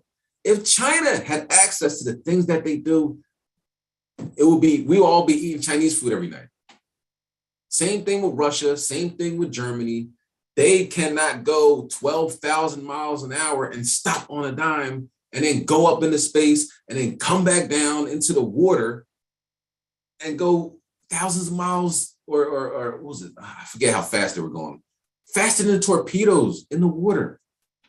Who has access to stuff like that? No country on the planet. It's all the power of the Most High, Yahweh Ba'Shem HaMashiach Yahweh Shai. Please believe. Telepathy, I don't even, listen, it gets deep, man. It gets deep, all right?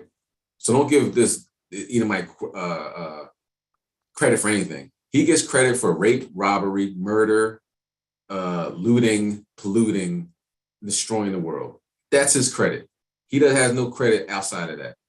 So these earthquakes and everything that's happening, that's the Most High. He says, I will visit you with earthquakes. Earthquakes happen, you try to blame the white man. Stop. Just stop. All right. Let's go to 1 Thessalonians. All right. And think about it. 1 Thessalonians 5 and 16. Think about this. All right. You seek the Lord and his strength. Our power is the most powerful. So things that happen that are just totally mind-boggling, you try to put it in perspective by thinking that Esau has access to stuff like this. He doesn't. I know about the HART program. I know about fracking. I know about all that. But what you gotta understand is if they could do it, they would do it all the time. They would have a 9.9999 earthquake over there in Russia just to stop Putin. They can't do that. You know, they might have the technology. They might have access to the technology, but they can't do it. Most I won't let them do it. And I don't think they have access to that type of technology. I understand HARP, yeah. But no, I don't think so. Let's go to 1 Thessalonians 5, verse 16. This 1 Thessalonians chapter 5 and verse 16. Rejoice evermore. Pray. Go ahead. Pray without ceasing. So rejoice. You woke up this morning. Hallelujah. All praise to the Most High. 60,000 people died in that 8-hour period that you were asleep. If you slept for 8.5 hours, more people died. You woke up. Rejoice. It ain't easy. You know what I'm saying? This life we live is rough. It's tough. It's full of evil demons and devils and stuff you can't even see that hop off people at your job and your family. You're dealing with a lot. But you're still here. Because those 60,000 people, don't matter how bad your life is, they would love to trade places with you. And on top of it, you can be saved. Salvation is for the Jews. You know what I'm saying? So-called Black, Spanish, Native Americans are the people that can make it.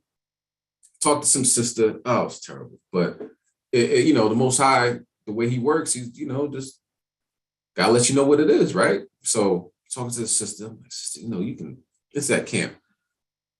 You know, wear some pants, sister. I mean, not wear, you know, Salakia.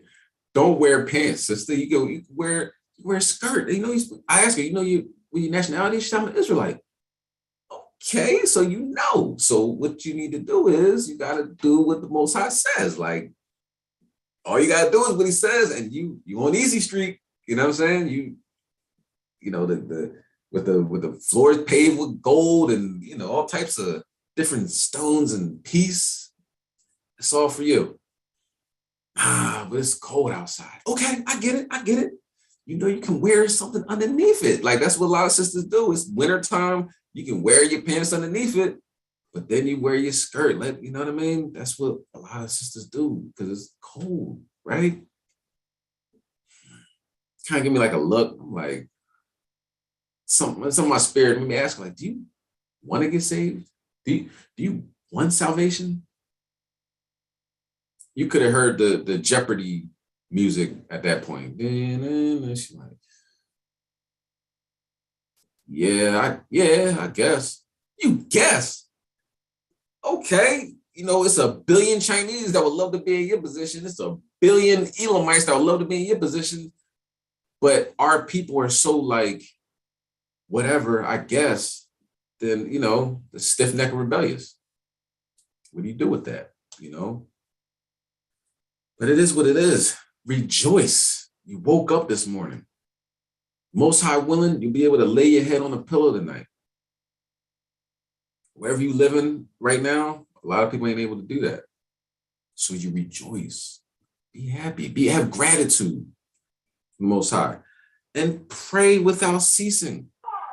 If the Most High, not if, since the Most High has access to all your thoughts, what you think, before you think it, and all that, your thoughts are prayers. You know what I'm saying? Your thoughts can be prayers. You know, if your thoughts is constantly talking about, you know, anything carnal, mute your phone, wherever that is, mute your phone. If you have carnal thoughts, then that's what the Most High is hearing. That carnality coming through your mind. Mute your phone, wherever that is, you know, or turn it down something. If you're not a speaker or a reader, your phone should be muted. All right. So I can read verse 18. Verse 18. In everything give thanks, for this is the will of God and Yahweh Shai Mashiach concerning you. Give thanks. Even if you're under affliction, give thanks. That means he's dealing with you. I'm being afflicted, brother. All praise to the Most High. He's dealing with you.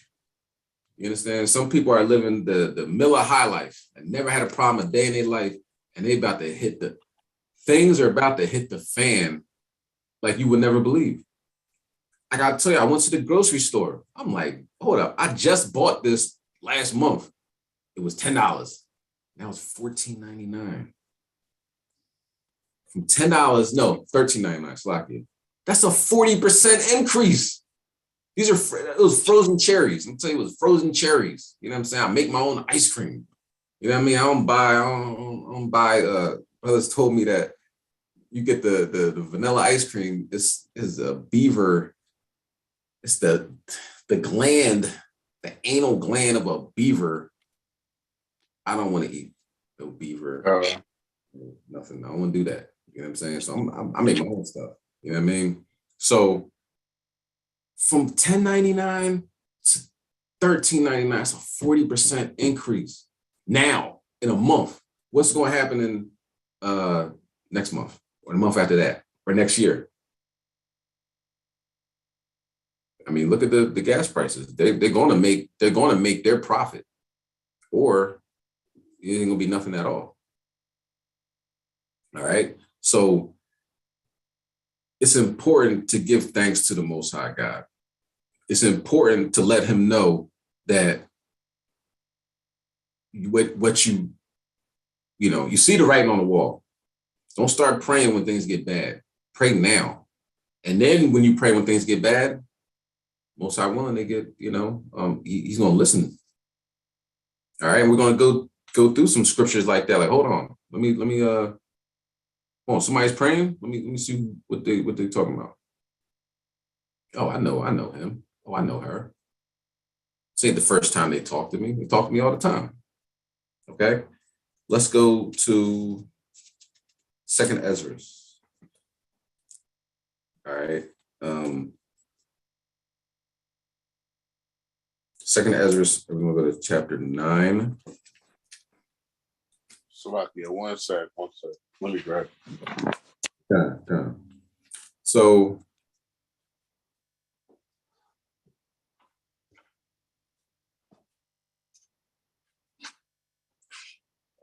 and everything, you're part of God's chosen.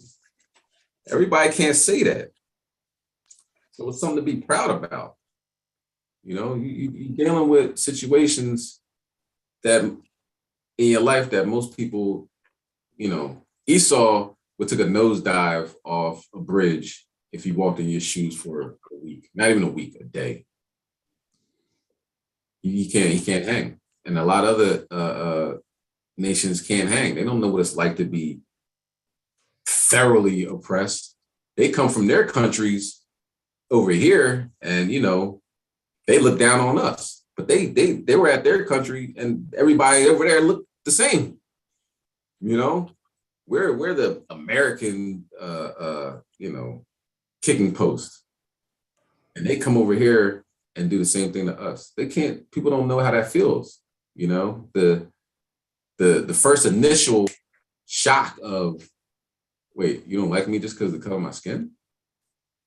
Everybody has to know how, everybody on this call knows how that felt the first time they experienced racism. A lot of people have no idea what that's about.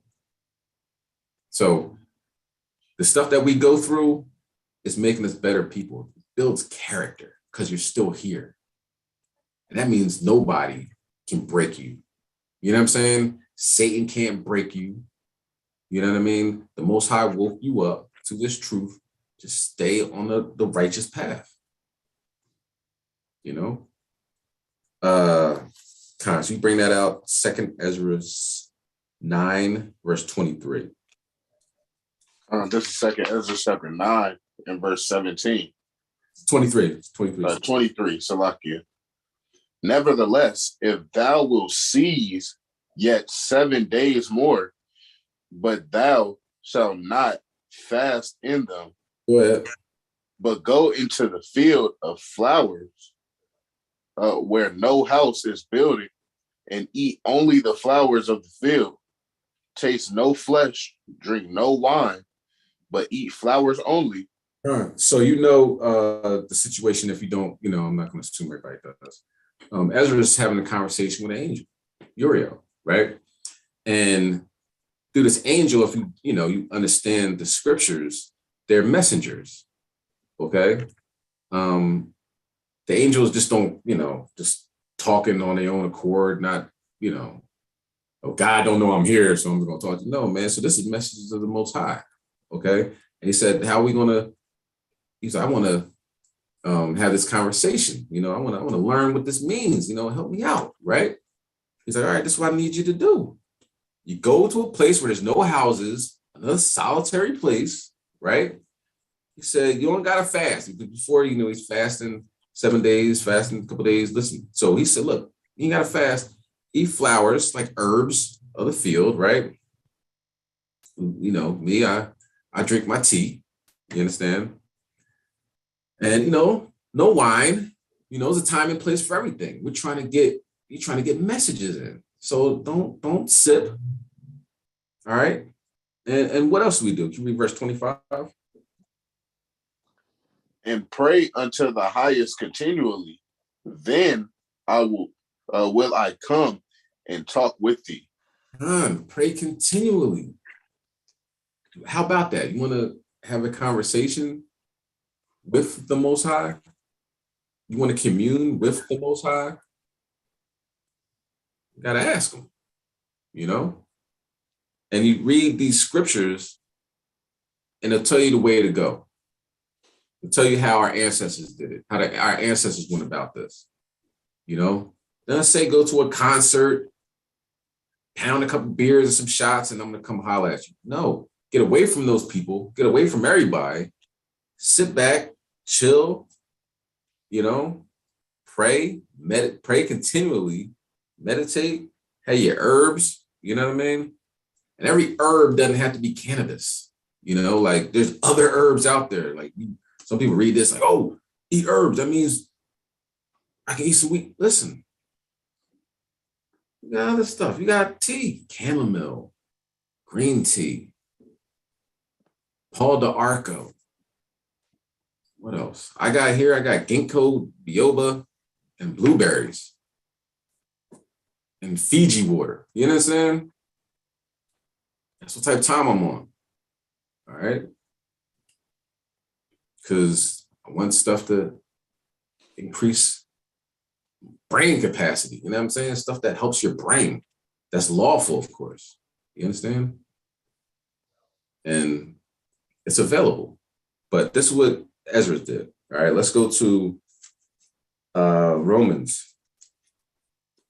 We're going to be jumping around different books. Okay, so because it's all throughout the scriptures. If you notice the different chapters, all throughout the scriptures, how to pray, when to pray, how, you know, what you should do, all that is in here. Okay. And there's no way in the world I could fit all this into like a 4-hour class, because this book is immense, and a lot of it has to do with our contact with the Most High God. Okay. Romans chapter 12. I'm going to start verse 11. This is Romans chapter 12 and verse 11.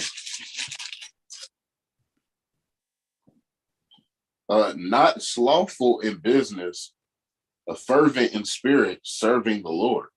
Fervent in spirit is hot, on fire, not lukewarm, not kind of iffy, a little bit, maybe, not really into it. Don't you want the Most High to listen to you? Don't you want the Most High to acknowledge your prayers? Gotta be on fire. Read next verse. Okay.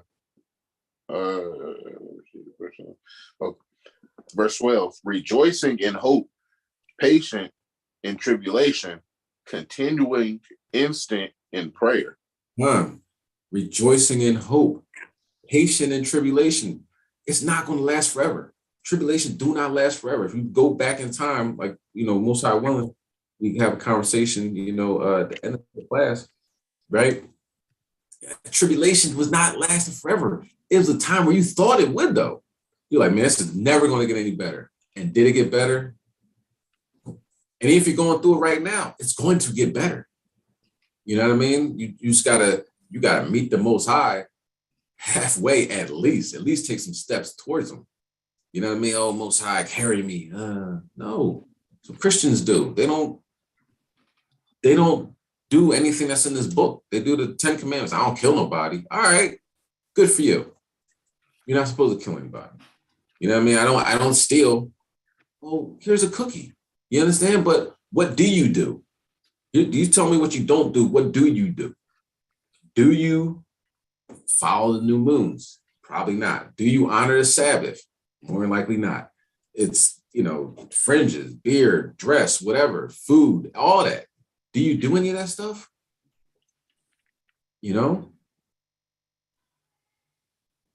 Be patient in tribulations, because it's not going to last forever.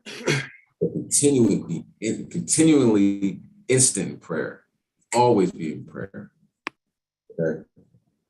From the time you wake up to the time you go to sleep, pray to the Most High. That's a heavy focus if you can do that. And if you can do that, mountains will be moved for you. And you're going to know that that's why that happened. Okay? Now let's go to James chapter 5 and We're going to start at James chapter 5 and verse 16. Oh, sure.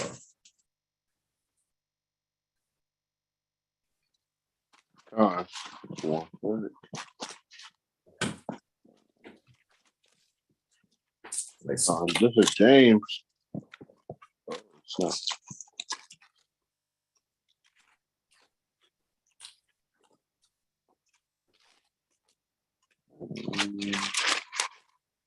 yeah, bear with me. Good.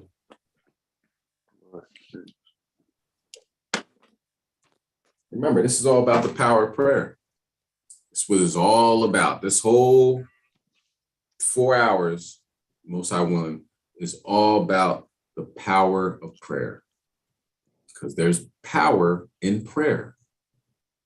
Now, those, and like the brother was bringing out, Bluetooth connected. You got to be able to you got to be able to spend time with the Most High. Because if you can spend 2 or 3 hours every day on Instagram, you can spend 2 or 3 hours every day on Facebook, if you can spend 2 or 3 hours on the phone talking about nothing, talking about people, you can do all that. You can pray to the Most High. You can turn all that off and commune with the Most High God. And then experience that power. Okay. Go ahead, Ken. You got James 5 and 16? This is James chapter 5 and verse 16. Confess your faults one to another and pray one for another that ye may be healed. The effectual fervent prayer of a righteous man availeth much. Yes. Now let's break it down. Look, confess your faults one to another. Hey, you person who I don't know, let me just tell you everything about me. You know what I'm saying? Like, relax. You know what I mean? If you're new into the truth, you know, you got to test the spirit of people. You know what I mean? Like, you be telling somebody something, they have you on record, put it up on YouTube. Oh man, I got the hot exclusive. You know, everybody ain't right. Everybody that says Lord, Lord ain't gonna make it into the kingdom. You understand? So, you know, test the spirit. You know what I'm saying? But you know, people, you know, you got brothers that will pray for you in your time of need.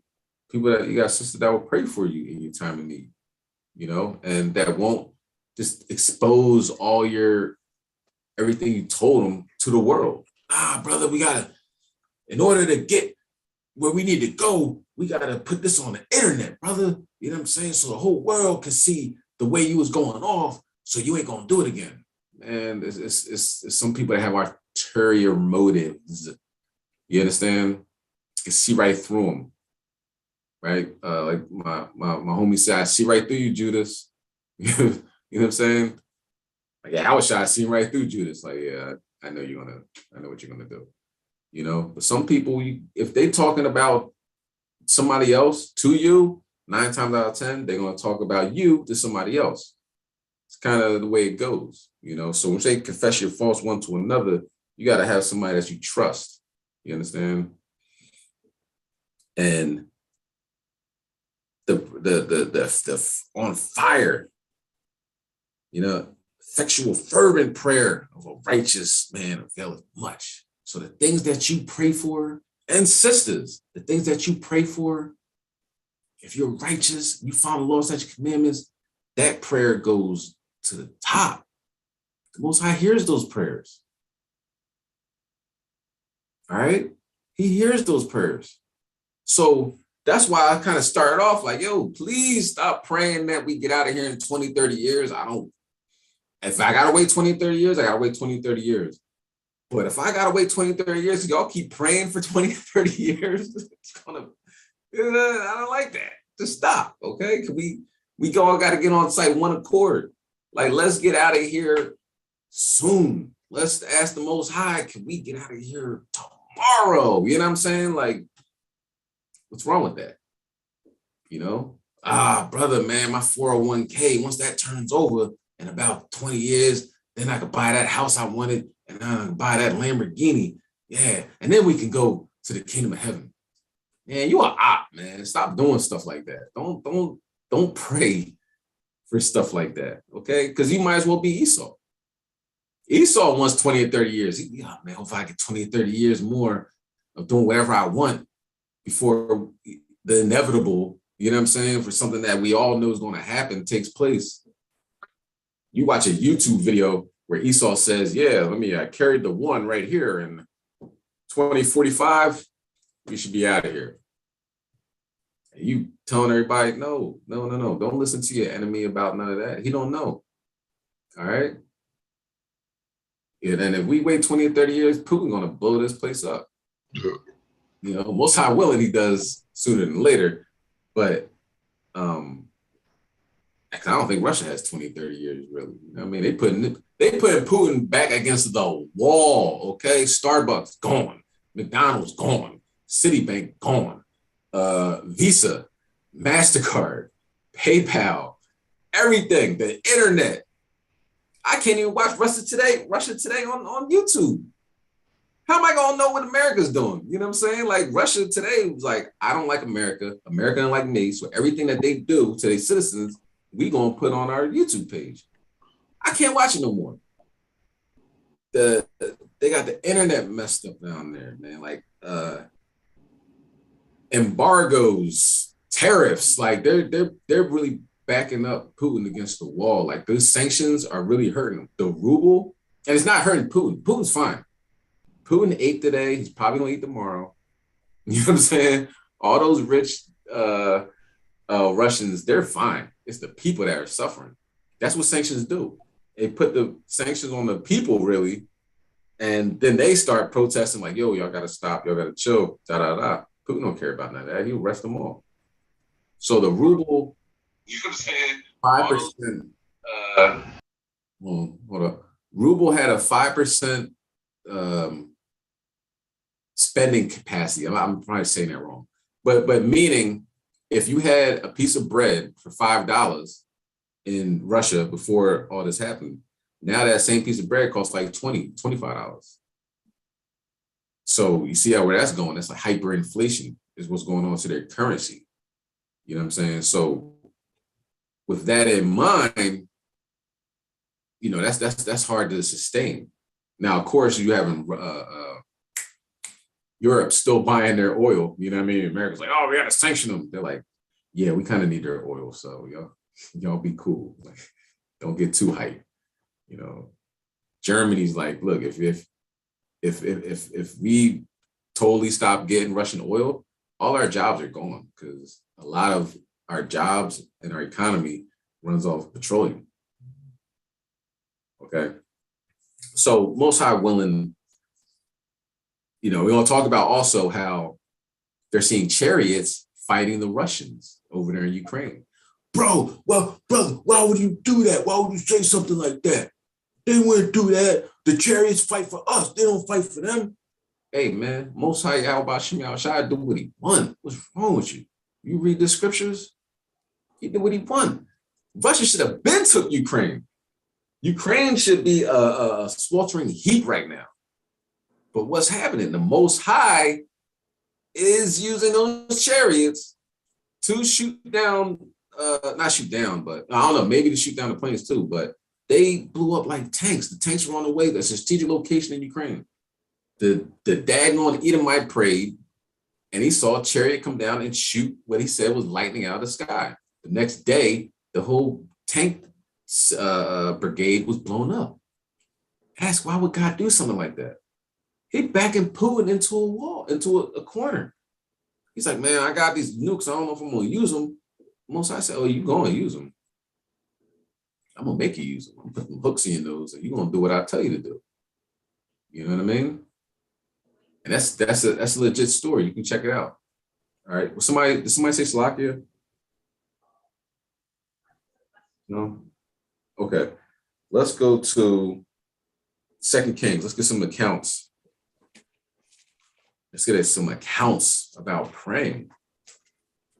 Okay, because when we pray, good things happen. And we got to be, you know, of course, like David said, you know, he's going to answer me with the cleanliness of my hands. All right. We don't get 2 Kings chapter 4, and we'll start at verse 32. This is 2 Kings chapter 4 and verse 20, 42, 22. 32. Verse 32. And when Elisha was come into the house, behold, the child was dead and laid upon his bed. So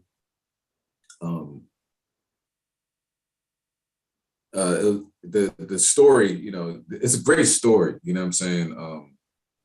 You know, all these stories. So I'm just going to go with the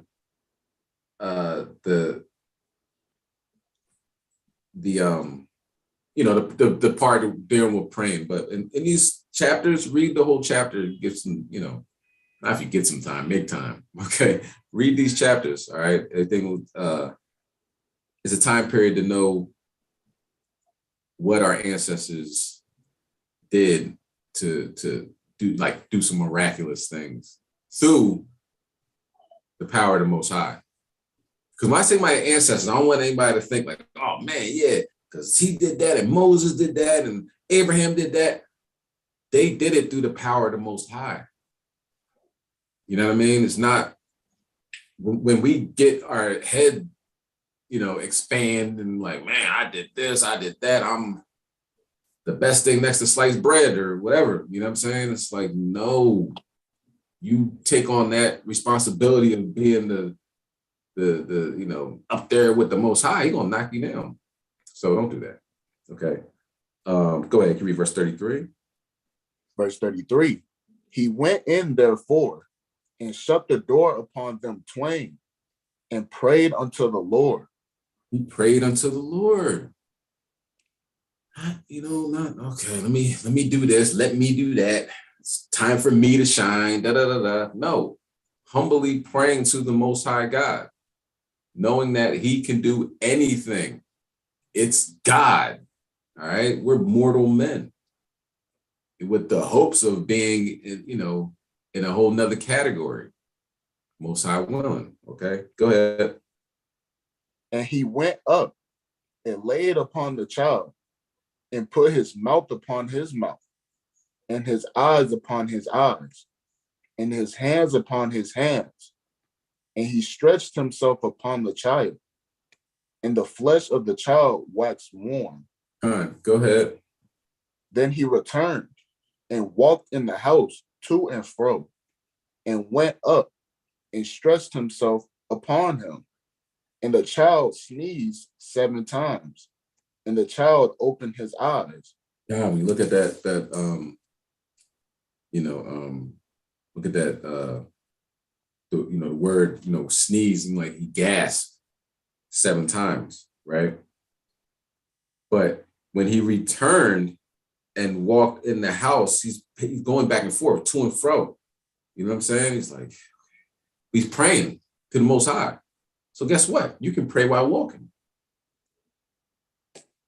How about that? How about that? He prayed while he was walking. And, you know, when he stretched himself upon the child, he bowed himself upon the child. You know what I mean? And the flesh of the child waxed warm. And he left back, started going back and forth, just praying, you know? Because when we read the story, he said, you know, you know, she helped out. She helped him out. He's, you know, he's doing his, you know, he's being a prophet, you know what I'm saying? And she's like, look, come in here, you know, made him a chamber, you know, with his little section where he can sleep, you know what I'm saying? And because he was a holy man of God, right? Made him a little chamber, okay, on the wall, and let him sit there with a bed, a table, a stool, a candlestick, you know, has his own little section. And then, you know, when, you know, she had the child, the child passed away, right? And he said, you know, oh, go put my staff on the child, right? But the child didn't wake up. He's like, oh, I'm done. All right. Going back to doing what I was doing. I tried.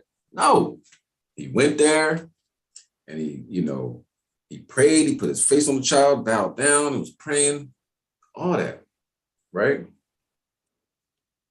And child still didn't open up his eyes, right? It's like child still didn't open up his eyes. So he walked back and forth praying. The effectual prayer, fervent prayer of a righteous man availeth much. Okay, so let's keep going. Let's go to First Chronicles chapter 17.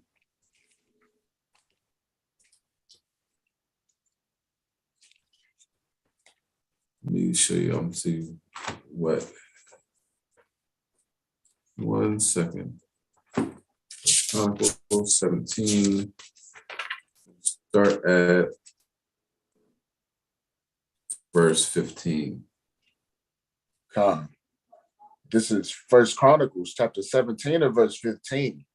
According to all these words, and according to all this vision, so did Nathan speak unto David. All right, go ahead. And David the king came and sat before the Lord and said, Who am I, O Lord God? And what is my house that thou hast brought me hitherto? So, reading this, David had great prayers, Solomon, great prayers. We're going to, go over some of that, but, read these chapters, you know what I'm saying? And think about it. David was a prophet as well, but he had a seer, Nathan, right? And imagine he didn't listen to him. Imagine we came up like, thus saith the Lord. He's like, I'm a prophet. I already know what's going to happen. Nah, man, he understood that, and the things that he was going, the things that he was telling them, who knows how, the things he had to go through to get those messages. I think in Israel, we find out we're Israelites, we follow the law, statutes, commandments, and then we don't need to listen to nobody, or at least hear them out. Might be some powerful messages coming through different people. Of course, there's other messages like, hey, brother, do you know the earth is flat? I got a 30-page or a 30 video, 30-part video that you check out. You understand? Jesus wore Nikes. You gotta check this stuff out, brother. You ain't know? I mean, after a while, it's like, all right, don't care. So we can move on. You know what I'm saying? But you can get a message from anybody dealing with the Most High. You know what I'm saying? Some of the best conversations I had was with homeless brothers. And, some of them might not have been actually homeless. They could have been angels, just, seeing if somebody's going to listen to them, you know what I mean? Or just deliver a message. So hear the message, check things out. Okay. Especially if you pray for something, you pray for wisdom, and then somebody comes up to you talking some wise words, just don't discount them and throw them away. All right. But in this instance, David, the king, came and sat before the Lord. So you got your walking prayers, you sit down. You know what I mean? Can you read verse 17? Verse 17. And yet this was a small thing in thine eyes, O God, for thou hast also spoken of thy servant's house for a great while to come, and has regarded me according to the estate of a man of high degree, O Lord God. Go ahead. Come. What can David speak more to thee for the honor of thy servant? For thou knowest thy servant. Because the Most High letting them know, I'm gonna make your son powerful. Your son's gonna build a temple for me. You know what I mean? It starts off. It's like, look, he's pretty much telling them, and Nathan is same chapter, verse 2. You gotta read it, but he's saying, you know, do all that's in your heart. God is with you. It's like, me? Who am I? You know? But he doesn't look at, he looks at the inside. He looks at, you know, things that we can't see. All right. Okay, let's keep going. Let's go to First Chronicles.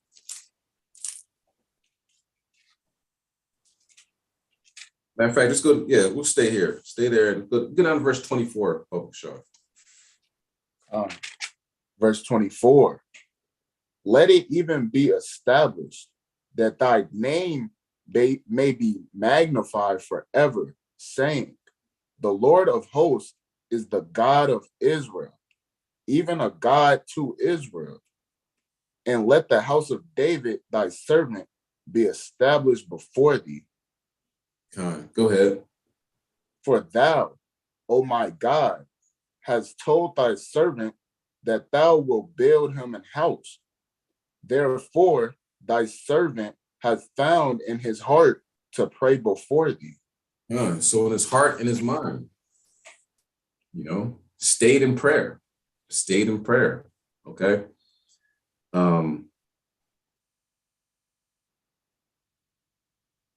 Yeah, so that's King David. He praised. I think we should pray also. Okay, let's go to Luke. All right, let's get an account on not necessarily how to pray, but how to pray. If it makes sense. It will after we read it. Okay. Luke chapter 18, and let's start at verse 10. This is Luke chapter 18 and verse 10. 2 men went up into the temple to pray, and one a Pharisee and the other a publican. All right, go ahead. The Pharisee stood and prayed thus with himself, God, I thank thee that I am not as other men are, extortioners, unjust, adulterers, and even as this publican. So he's praying like, God, thank you, I'm not like them. Especially this guy right here. Like, that's what we're doing. You know what I mean? But yeah, so let's keep going. Verse 12. Verse 12. I fast twice in the week. I give tithes of all that I possess. So he's just kind of gloating, like, this is what I do, you know, check me out. I'm not like them. Okay, go ahead. And the publican, standing afar off, would not lift up so much as his eyes unto heaven, but smote upon his beast, Salakia, but smote upon his breast, saying, God be merciful to me, a sinner. So he's just keeping it 100. Listen, you know, who am I?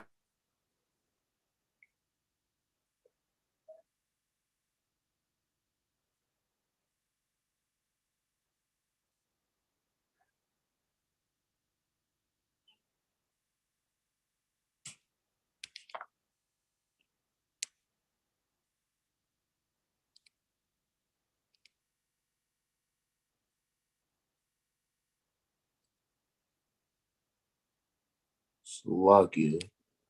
Is it me or did the brother just pause? Con,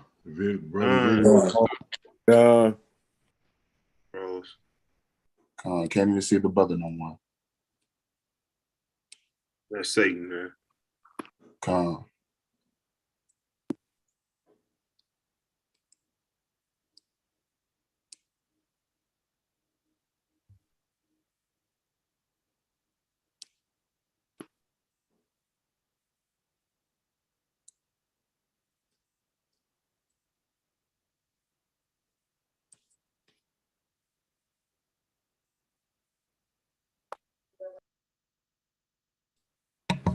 Okay. Yeah, the brother, he's back in.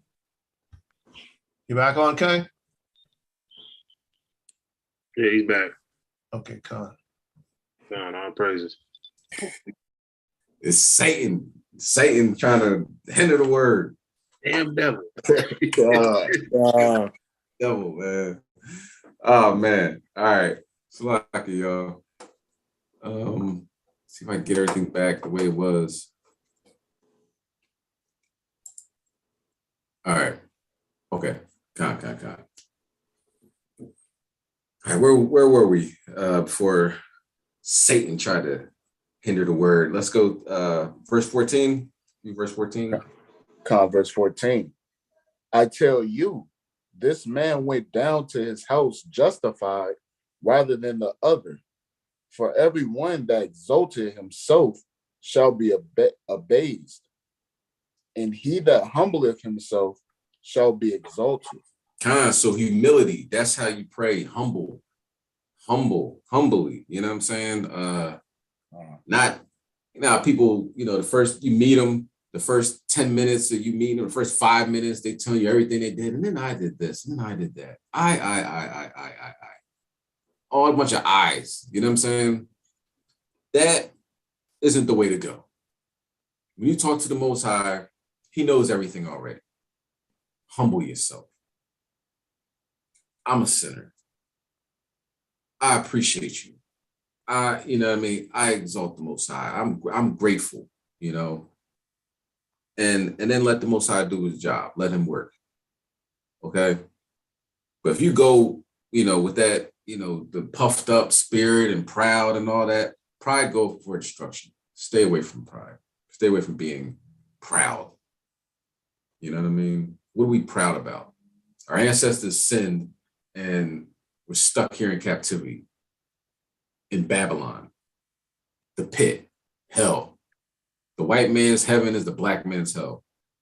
You know what I'm saying? White people, they can't do nothing wrong. You know what I'm saying? You're in a situation where, like Ukraine is a terrible place. Okay. Everybody knows that. The whole world knows it. But because they're white, everybody loves them. Well, I mean, everybody talking about the media. They're like, we can't allow this to happen. There are white people over there. It's not like it's Syria or anything. They had a whole clip, if you've seen it on the internet. It's the whole clip of ABC, NBC, all these mainstream channels. You know what I mean? Not just alternative media or anything like that. These are mainstream people that, they're on the ground. They're like, people, we got to do something. White people are in trouble. Like, what the hell? What happened about Yemen? Anybody care about Yemen? Were they 7, 8 years into a war? 100,000? Slovakia is 100,000? Like 100,000 children dead or injured in Yemen. Does anybody care about the Yemenis? Nah, they're kind of dark, So we're living in this situation, and I mean, I'm not saying Yemen. I mean, they got brothers over there in Yemen, I'm sure, because we're scattered all over the place, But a lot of that people that dying over there, they heathens. But just because the color of their skin, America hates them. And they teach you to hate them. You got an icon on your Twitter, icon on your Facebook, pray for Ukraine. For what? What's so good about Ukraine? If you took away the name, if you took away the name on a map, can half Americans even find Ukraine?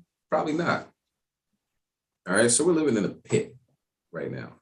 So when we pray, there's nothing to be proud of. There's nothing to have that pride. I'm gonna pray because I fast and I got a Mercedes and I got this and I got that. Big deal. You know what I mean? Like, how should I say, man? You puff yourself up, you're gonna get knocked down. You come to him at, humbly, talking to Yahweh Shem Yahushai, then you're gonna lift you up. Go ahead, Ken. Yeah, we got a precept. This is Job 22 and 29. And it reads, when men are cast down, then thou shalt say, there is lifting up, and he shall save the humble person. So see, that's going off of what the scripture is saying in 14. For everyone that exalt himself shall be abased. So when you down, that's being humble, man. When you cast down, man, you know, you got to keep that humbleness about it, like you were saying. I ain't right there. Excellent precept. And Job, you can get through Job without getting emotional, man. Hey, you better man than me. You know what I'm saying? Job, he went through it all. He went through a lot.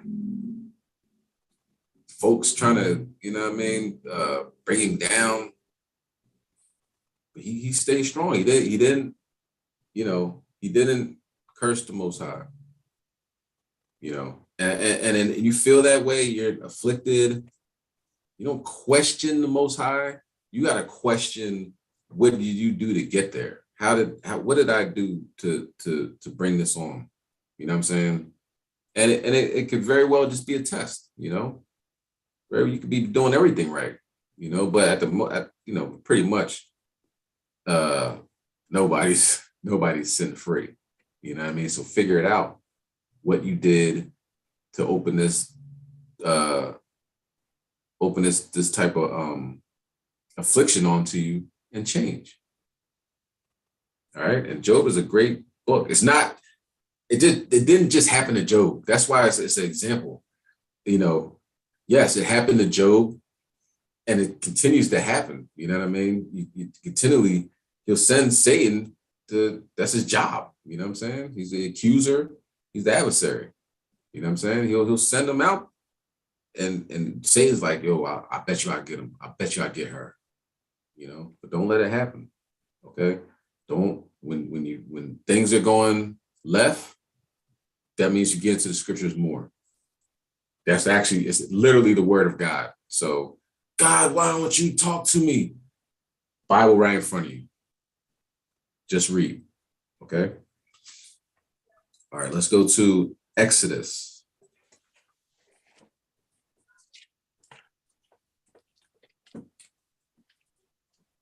Go to Exodus, the 34th chapter, right?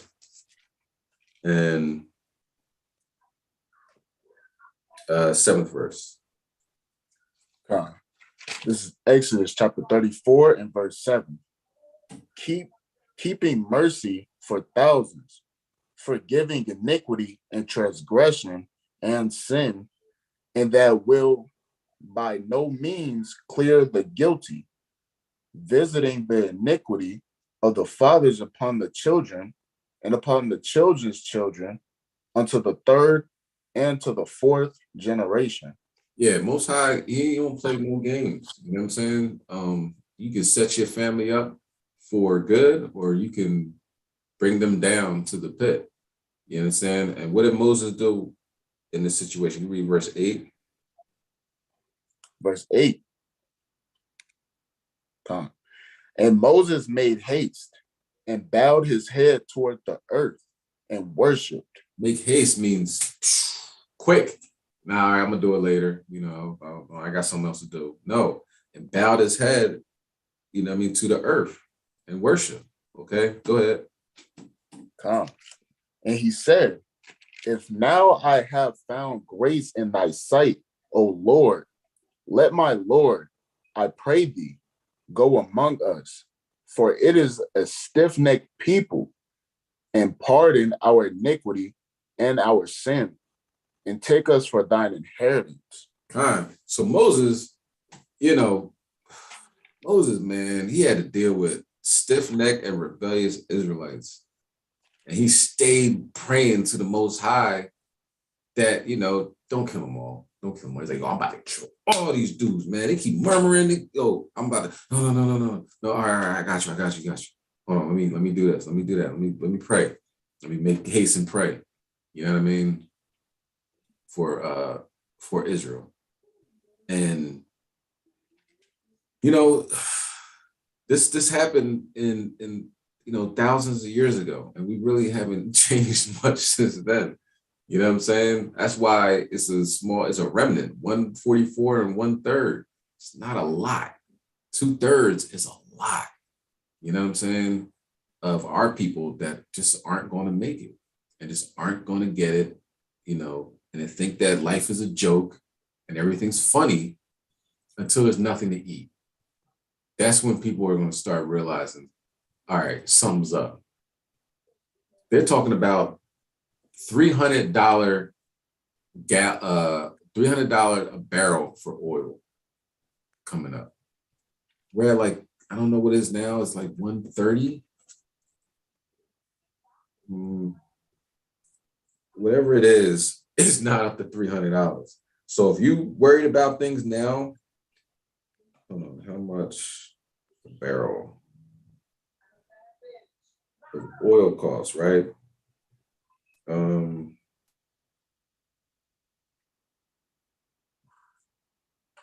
Slack here. They're maybe if I get something more recent. All right, they're talking about in the 70s. And you can look at things back in the day, it was like 50 cents a gallon. I was talking to my uncle, he was like, I remember you used to go there with $1. you can run your car, you put $1 in the tank and you can run your car for a week. I said, my goodness, imagine that. 105, is that legit? Wow, so it's 105 a gallon right now. I'm on macrotrends.com. 105 a gallon. So they're thinking about $300 a gallon. I mean, $300 for a barrel of oil, meaning that's what the trading price is on, so it estimates to us probably like $14 a gallon for oil. What is life going to be like when it's $14 a gallon? Where are you driving? You know what I mean? It's gonna take away from the carjacking problem in Philadelphia because nobody's gonna be driving no more. How much does it cost going to ride the public transportation? You know what I mean? And then everybody's turning their back on the United States. Okay, so it's a time period where things are going to get real serious. A person that they call like he can predict trends or whatever you want to call them. But like I see the economy like this, not like a soothsayer or anything like that, but I'm looking at the economy, I'm looking at what's happening in the world, the current trends, and this is what's going to happen. And this person was saying water is going to be in high demand. Starting to make sense now, right? I seen it like January. I'm like, water, dang, it's going to, in a lot of countries, you really have a problem with that. And even in America, you got your tap water, but it's just filled with a bunch of impurities and fluoride and whatever else they want to put in there to dull the senses, calcify your pineal gland and your hypothalamus, which they did in the Nazi concentration camps, but it's going to be difficult for the gallons of water and everything else to be transported because how much is diesel going to cost if that's $14 a gallon? How many people are going to pay that? Okay. So we're stiff-necked people, you know what I mean? And Most High willing, the ones that are meant to wake up sooner than later. And the ones that aren't going to wake up, it's 2/3. They're 2/3 for a reason. All right. Might be cold, but it's not cold, actually. It's prophecy. So when Peter is like, no, Yahushua, nobody's going to touch you. We got you. They said, get behind me, Satan. Why did he say that? You know what I mean? Because prophecy has to happen. If you're trying to get in the way of prophecy, that's an antichrist. Don't do that. All right. Now let's go to. All right, we're going to Nehemiah chapter 8, verse 3. All right. No type of Antichrist vibes in 2022, so-called 2022. All right. Let's be about our Father's business. Let's pray without ceasing. Let's keep these feast days. Let's follow the law, statutes, commandments. Let's do all these things. Let's keep it. Let's read the scriptures. I'm not going to keep talking. Let's read the scriptures. I got a lot more coming, and it's already 11. So let's read. Let's continue on with the lesson. All right. Nehemiah chapter 8 and verse 3. Bubba Shaw. This is Nehemiah chapter 8 and verse 3. And he read therein before the street that was before the water gate from the morning until midday, before the men and the women and those that could understand. And the ears of all the people were attentive unto the book of the law. So he's at before the water gate, and we're talking about water, right? Water is important, especially over there. You know what I'm saying? The Holy Land and the so-called Middle East, so-called the land of Canaan and all that, because you had to dig wells and everything. You know what I mean? You couldn't just go to Acme or Costco's or whatever and pick up some water. You know what I'm saying? These things are very important. Just like you need water today, you need water back then. All right. So where they go? They go to the chief place of concourse. And what are they doing? Can you read next verse? Verse 4. And Ezra the scribe stood upon a pulpit of wood, which they had made for the purpose, and beside him stood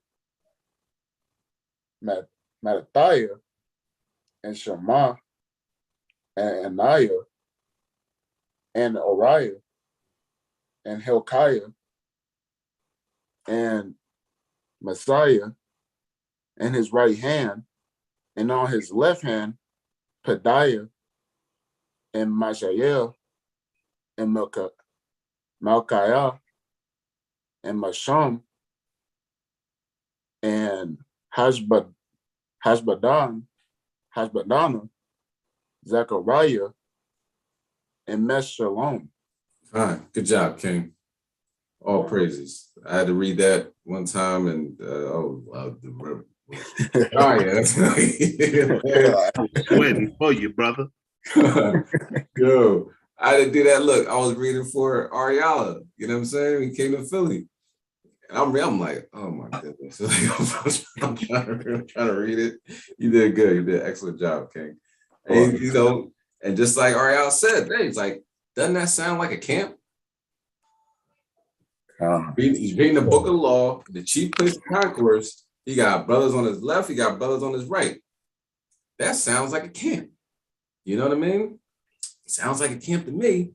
And people are listening, and taking heed to what he's saying. That's a camp. So everybody that's the individualites that anti-camp, then you gotta take that up. What Ezra is doing. You know what I mean? You got Zechariah in the camp, like, you know what I mean? There's some people, there's some powerful brothers around them, right? So I digress. That's not what what I really wanted to, I want to bring out next. Can you read the next verse, chapter 5? Verse 5. Verse 5. And Ezra opened the book in the sight of all the people, for he was above all the people. And when he opened it, all the people stood up. Go ahead. And Ezra blessed the Lord, the great God, and all the people answered, Amen, Amen, with lifting up their hands. And they bowed their heads and worshiped the Lord with their faces to the ground. They had their hands up, bow down, submission. You know what I'm saying? Humbly submit, praying to the Most High. You understand? And worshiping the Lord with their faces to the ground. Okay? That's another way to pray. You know what I mean? Your hands up. Okay, let's go to Psalms chapter 63, and we're gonna start at verse 1. Different ways to pray, y'all. Okay, different ways to pray. So at the end, it's like when we say the Lord's Prayer, it's like how you want to pray, you want to prostrate, you know what I mean? Hands up, head down, seated, standing, you know what I mean? There's different ways to pray. Okay, and we're just going over that to let you know that, you know, what works for you. You know, a lot of we have different examples in the scriptures. So what works for you? You know, I was having a conversation with a brother, and he said he gets on his knees and prays, right? So I was like, dang, I haven't done that since I was young. You know what I mean? Like, what we can't do is look at what Christians do and say, well, I can't do that. That's what they do. They got it from the scriptures. Now, the difference between you and a Christian is that you're like a real Christian, like a real follower of Christ. Like, you really aim to follow the law. They will do all those prayers and then go down in the basement and have a pork chop with crab legs and shrimp and everything they're not supposed to be eating. So where does that prayer go? You know what I'm saying? Your prayer, most high willing, as cleanliness as your hands are, as righteous as you are, will go to the top. Okay? So, you know, getting on your knees and praying, I'm like, yeah, let me try that out, you know? And I've been having great results. So, you know, that's one way that I pray. That's not the only way, but that's one way that I pray now. You know what I'm saying? I brought it back from when I was a child, saying my prayers at night, you know? Just wanted to bring that out. So Psalm 63, you start at verse 1. Oh, sorry. This is Psalms chapter 63 and verse 1. O Yahweh, thou art my God. Early will I seek thee. My soul thirsteth for thee. My flesh longeth for thee in a dry and thirsty land where no water is. So, you know, it's another reference to water, but you know what I mean?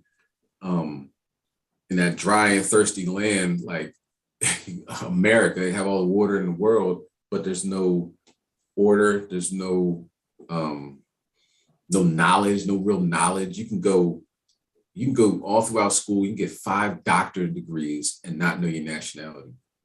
We've seen that in Atlantic City when other Yakutas was bringing out the word, and she's like, why are you, some sister was like, why are you talking like that? Da, da, da, and like trying to tell him how to teach. He's like, listen, what's your nationality? I'm African-American and da, da, da, whatever she said. He's like, you don't even know your nationality. You got, and she was talking about her degrees. You know what I mean? One of those people that like, how you doing? My name's such and such. I have 5 degrees and I do this and I. So he's like, you don't even know your nationality.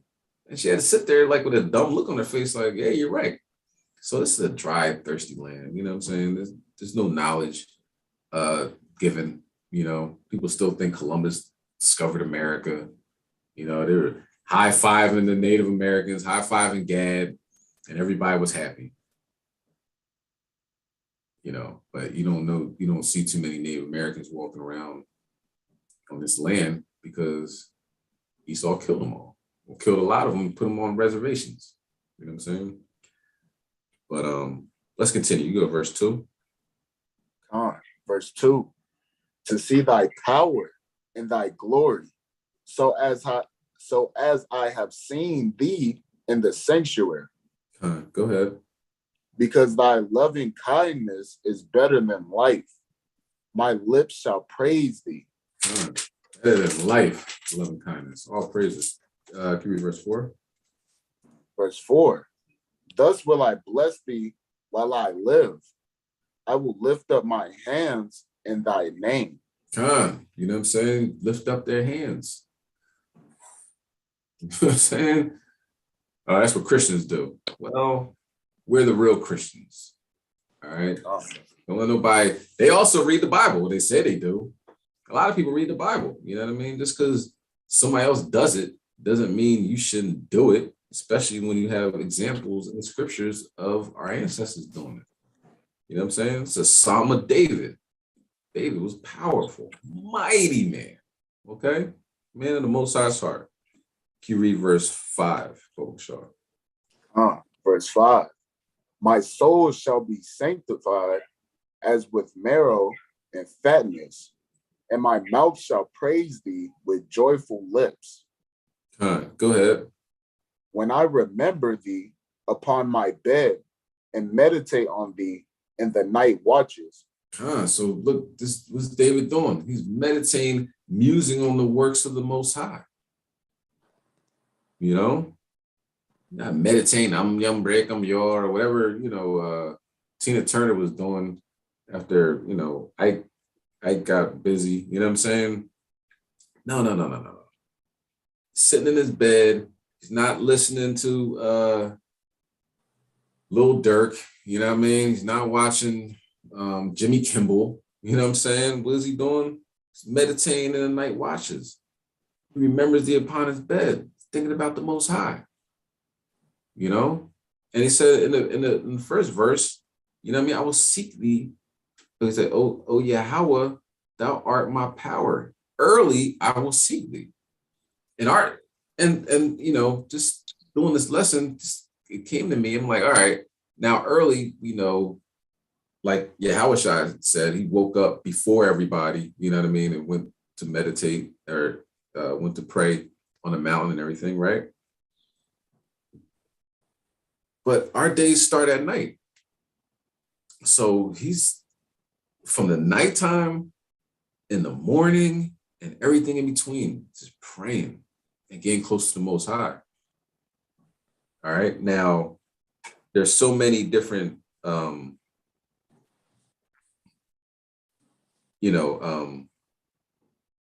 slack here. In the night watches, a lot of stuff happens at night. Put it like that.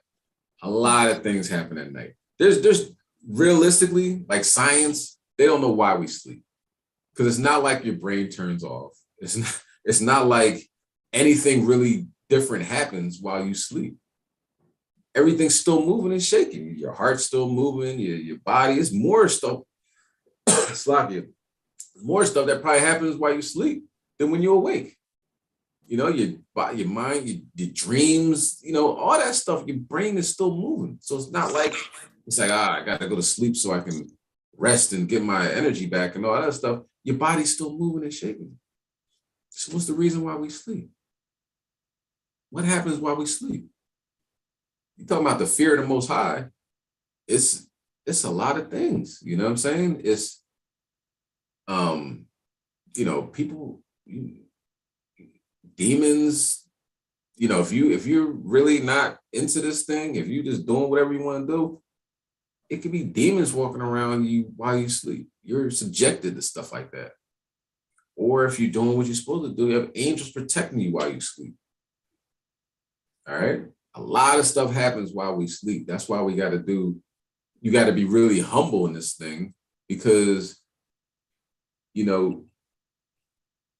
spirits have access. You know what I mean? They don't have to open your door. It come through walls. And it's becoming more and more prevalent as we get closer and closer to the end, where you're starting to realize that bad things can happen while you sleep. Okay? Esau gets jacked up. I got you. Esau gets jacked up while he sleeps, while she sleeps. She saw Esau autumn. And they don't like to talk about it. So they had to take pills to go to sleep and then pills to wake up and get moving in the day. You know what I mean?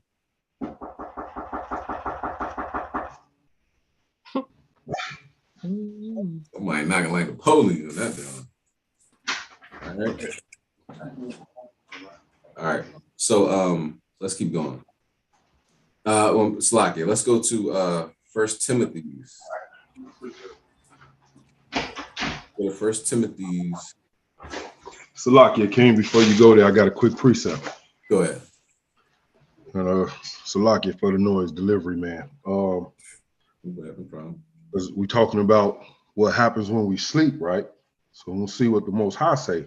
Go to Job 33 and 15. And it says, in a dream, in a vision of the night, when deep sleep falleth upon men, and slumbering upon the bed, then he openeth the ears of men and sealeth their instructions. That's why we sleep. The Most High can't communicate with you through the day. It's too much going on unless you go into that closet, right? And make supplication and lamentation to the Most High. And that's by the will, almost like you're being forced to do that. But at night, when you rest, the Most High has all access to you, right? He comes to you. He tell you what you need to be doing. Come the next day, you wake up in the morning thinking it's your own cognitive that's got you saying, oh, I'm finna go here, I'm finna do that, I'm gonna do this. When in actuality, the Most High planted that in your mind while you were sleeping. Huh? Absolutely. Absolutely. And you know, and it works both ways. It's not just us. Esau, he wakes up like, all right, I'm about to shoot up my workplace. You know what I'm saying? He's like, well, he was just good. Yesterday, I just seen him and he was smiling and everything, but the Most High put that spirit on him. Time to shoot a bunch of people. You know what I mean? Esau, he taking his whole family out and then off himself. And like, wow, why would he do that? Most High put the spirit on him. You know? And the angels, you know, they could do pretty much what Yahweh tells them to do, wants them to do. You know what I mean? And if they're not protected, Esau, protected, they bash Esau up and down the block, man. Listen, it's a book that I'm reading, right? It's called The Intruders, right? Written by Bud Hopkins. And it's not something, you know, it's deep, man. It's deep. It's not, why would anybody make stuff like this up? They don't make this stuff up. You know what I mean? The angels stop time. You know what I mean? People have missing time. They miss an hour. What was I doing for that hour? How come my arm hurts? My body hurts? Feel like somebody beat me up at night. Esau be going through it. And sometimes they have cameras that watch themselves while they sleep. Be snatching the cover off them and run out the house in the middle of the night, start throwing stuff at them. Like it can get deep. It's serious. All right. And you know, good or bad, yeah, he'll seal what he wants you to do. You know what I mean? Seal that. So sleep, I always say that sleep is unconscious meditation. Meditation is conscious sleep. You know what I mean? The time, like you said, there's so much going on, you're not listening. You know? If you take the time out, like you said, get in that closet, then you really can open up. You really can have the Most High commune with you. You know what I mean? While you're awake. Should be a 24-hour thing. 24-hour thing. What else you got to do? Yeah, I know you got a job. You got to take care of the children, but it's always talking to the Most High. Always dealing with the Most High. Okay. Salakia. Go ahead. I just saw a precept up in the chat, and it goes along with Job 33 and 15, right? It says, well, this is Matthew chapter 2 and verse 12. And being warned of God in a dream that they should not return to Herod, they departed into their own country another way.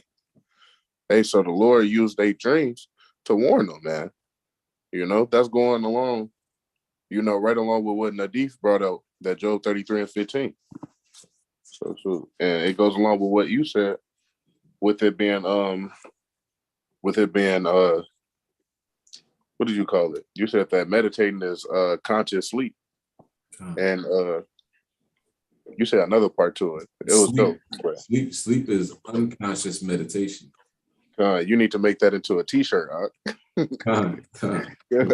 Fuck you, King.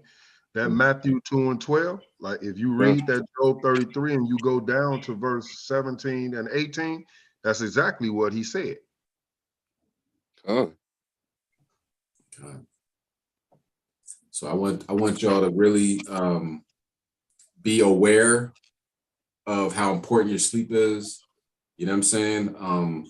You don't have to always go to sleep with the radio on. You don't always have to go to sleep with the TV on. You can sit back and talk to the Most High. You know what I mean? Before you go to sleep, you pray. You know what I mean? But then if you're sitting there before you doze off, talk to the Most High. Talk to your Father. You know what I mean?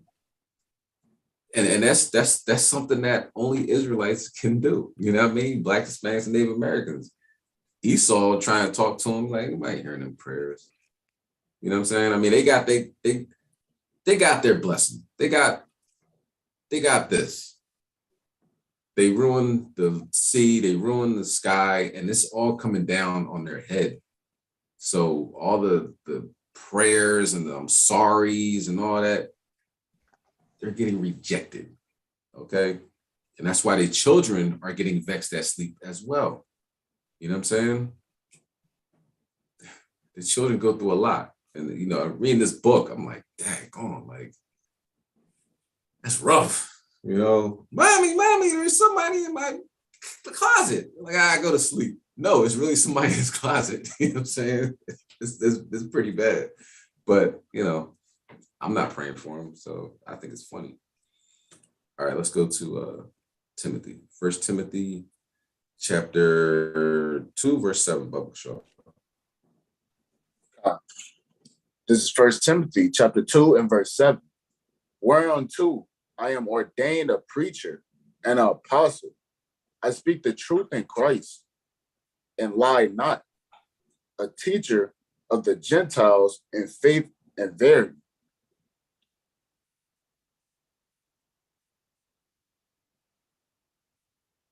Did I freeze? Con, you good up. All right. Con, can you read that again? Con. This is 1 Timothy chapter 2 and verse 7. Whereunto I am ordained a preacher and an apostle. I speak the truth in Christ and lie not, a teacher of the Gentiles in faith and verity. Con, in faith and truth. Go ahead. I will therefore that man pray everywhere, lifting up holy hands without wrath and doubting.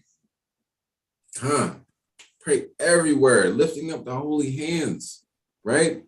Without wrath and without doubting. You know it's going to come true. You pray for it. You do what the Most High requires, what the Most High commands you to do, and you know it's coming true. Stop doubting. You don't want to doubt. That's like he calls, those people that doubt like wicked. That's like wicked. You think that I'm not going to do this? You're a wicked generation. We got this whole book that goes from Genesis to Revelation and the Apocrypha, everything in there that lets us know that the Most High is listening to us. The Most High is helping us. He's sending his angels around us. So where's the doubt? No doubt. No doubt. You pray for something, the Most High is going to make moves, not necessarily to get it. You could pray for, I'm not going to say what the Most High can't or will not do, but I want a pink elephant. What are you praying? You know what I mean? Get your mind right. What do you want that for? You know what I'm saying? What do you want that for? Maybe in the kingdom, yeah, you got everything you want. But let's stick to the script. And like I said, I'm not telling you what to pray for. I'm not telling you what not to pray for. All right. But I'm not even gonna touch that. You pray for whatever you want. But for the God, give me a second. But to have a level of understanding of what time you're living in, where you're at right now. Okay. Don't forget where you're at. All right. We're in captivity. You know what I'm saying? Let's aim for the kingdom and everything else will be added on. Simple as that. Go ahead, King. This James 4:3. Ye ask and receive not, because ye ask amiss, that ye may consume it upon your lust. So like the king bringing out, man, if you're not praying in righteousness and in sincerity and truth, trying to build up your wealth in the kingdom, or asking the Most High to strengthen you and build you up in this walk, man, and you can't get mad when you don't get what you ask for, because 9 times out of 10, you praying for worldly things. Lord, give me a new car, or let me get a bonus at work or something like that, man. It yields you no prosperity to the kingdom. So that's why your prayers won't get answered. Are you? Excellent precept. Wow. All right, let's go back to Chronicles. All right. We're going to go back to 2 Chronicles, chapter 6.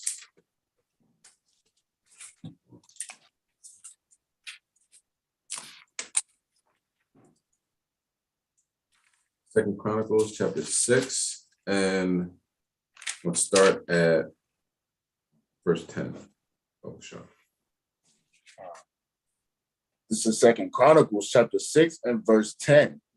The Lord therefore hath performed his word that he hath spoken.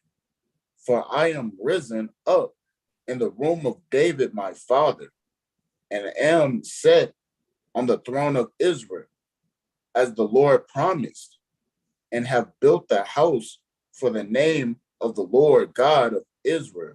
All right, go ahead. Verse 11, and in it have I put the ark, wherein is the covenant of the Lord, that he made with the children of Israel. All right, keep going. And he stood before the altar of the Lord in the presence of all the congregation of Israel, and spread forth his hands. All right, keep going. For Solomon had made a brassen scaffold of 5 cubits long and 5 cubits broad and 3 cubits high, and had it set in it the midst of the court. And upon it he stood and kneeled down upon his knees before all the congregation of Israel, and spread forth his hands toward heaven. You see how he's praying? You see what he's doing? This is Solomon. You see how his father was praying? These are the mighty men of our nation. This is how they pray, right? Go ahead.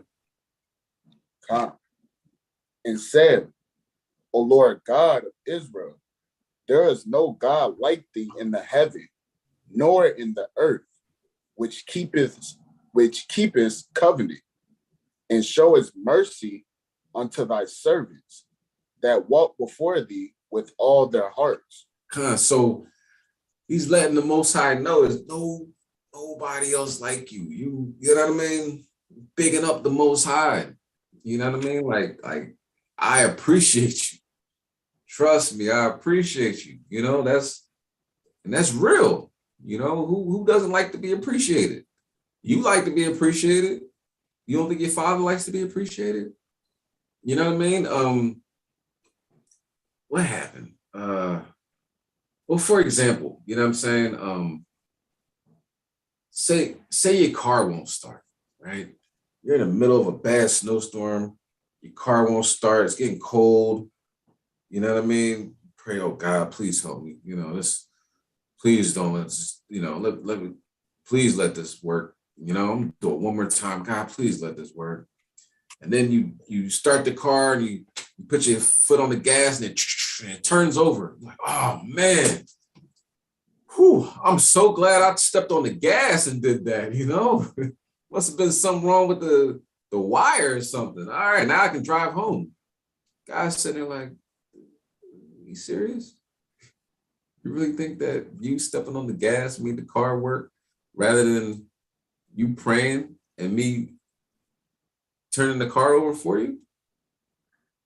And listen, you driving and then you slide off the road. Like, you got to give the Most High his due, his credit. Give him his credit. And his credit, His credit is everything. It's him. You know, it's the way he moves and the way he operates. He's always on point. You know, so you have to give the Most High credit. Don't your vainglory or oh, I'm glad I did that. If I didn't do that, it'll never happen. I'm glad I got this job. Whew. If I didn't do good in that interview, I would have never got this job. I'm glad I cut them eyes out.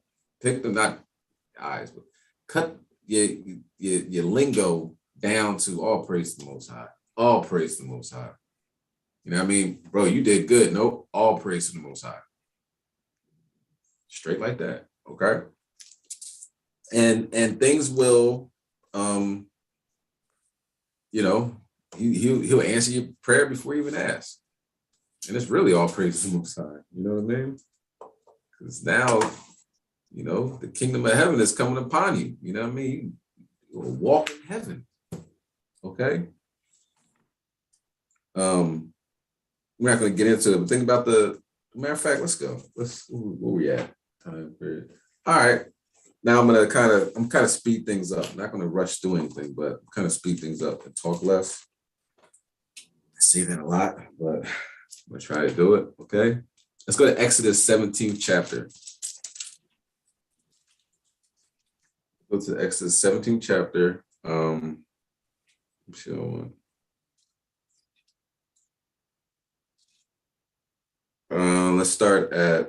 Let's go to verse 11. Let's go straight to the point. This is Exodus chapter 17 and verse 11. And it came to pass when Moses held up his hand that Israel prevailed. And when he let down his hand, Amalek prevailed. Go ahead. But Moses' hands were heavy, and they took a stone and put it under him, and he sat thereon. And Aaron and Hur stayed up his hands, the one on the one side and the other on the other side. And his hands were steady until the going down of the sun. So they fight Amalek, and Moses has his hand up. He has the rod of God in his hand, and he had his hands up, and they win. Put his hands down, they lose. So hands are pretty important. That's the main point of this. It's not necessarily he was praying while he did it, but he had his hands up, right? But he prayed earlier, you know what I mean? Because the children of Israel is just like, they keep tempting the Lord, you know what I'm saying? He's like, you got to pray and don't kill them all, okay? Just in case our Revelation 2 and 9ers have chimed in or will chime in the future, can you please read verse 16? Verse 16. For he said, because the Lord has sworn that the Lord will have war with Amalek from generation to generation. My goodness. Can you imagine being on God's bad side forever? Wow. So Amalek, the so-called white Jews that are inhabiting the Holy Land in Jerusalem, Israel, God hates him. I don't know what to do about that. That's pretty rough when God hates you. You know what I mean? They're having their Tel Aviv gay parties, and it's like the gayest place on earth, even though Most High God says be fruitful and multiply, cut that gay stuff out. They do stuff like that. So the things that are going to happen to them in the future it's going to be unbelievable. Think about what happened to us. And, we're the apple of the Most High's eye. So what's going to happen to Amalek? It's going to be rough. But they definitely deserve it. Let's go to Kings. First Kings, to be exact. First Kings chapter 8.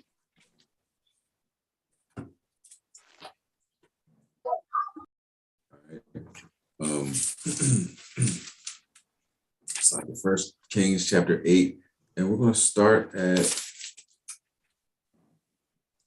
verse 50. Okay, so this is the dedication of the temple. Excuse me, and excellent chapter. You know, all these different chapters that we're going through, you know, read the whole thing, you know, read these prayers and how to talk to the Most High God, because they obviously got through and, you know, made it to a status where thousands and thousands of years later, we're reading about them and reading about these prayers. So feel free to read these, you know, on your free time. But for time's sake, we're just going to go through. We're just going to go through these, okay? Not go through it, but I'm not going to read the whole thing. So if you start at verse 50, oh, Sean, great. God, this is First Kings chapter 8 and verse 50. And forgive thy people that have sinned against thee, and all their transgressions wherein they have transgressed against thee, and give them compassion before them who carried them captive, that they may have compassion on them. So, you know, lift them up in front of these heathens, in front of these people that that you know bring Israel low, you know, and they're going to get it together. You know what I mean? The Most High can exalt us at the drop of a dime, and you know the heathen will be, you know, all right, I ain't gonna mess with these dudes. You know what I'm saying? Like, imagine anytime a scoffer comes up to the camp, they get struck by lightning. That's gonna really get people in order. You know what I'm saying? It's like, all right, I just seen brothers, you know, somebody walk by the camp and give them a dirty look or whatever. He got struck by lightning. I don't want any trouble with these guys. You know what I'm saying? So they will have compassion. Okay, go ahead. Verse 51. For they be thy people and thine inheritance, which thou broughtest forth out of Egypt from the midst of the furnace of iron. Keep going. That thine eyes may be open unto the supplication of thy servant, and unto the supplication of thy people Israel, to hearken unto them in all that they call for unto thee. So he's praying for his people, you know what I'm saying? And you know, listen to their prayer, Yahweh, you know what I mean? You know, humbly speaking, of course, you know, hear their prayer, you know. Go ahead. For thou didst separate them from among all the people of the earth to be thine inheritance, as thou spakest by the hand of Moses thy servant, when thou broughtest our fathers out of Egypt, O Lord God. Keep going.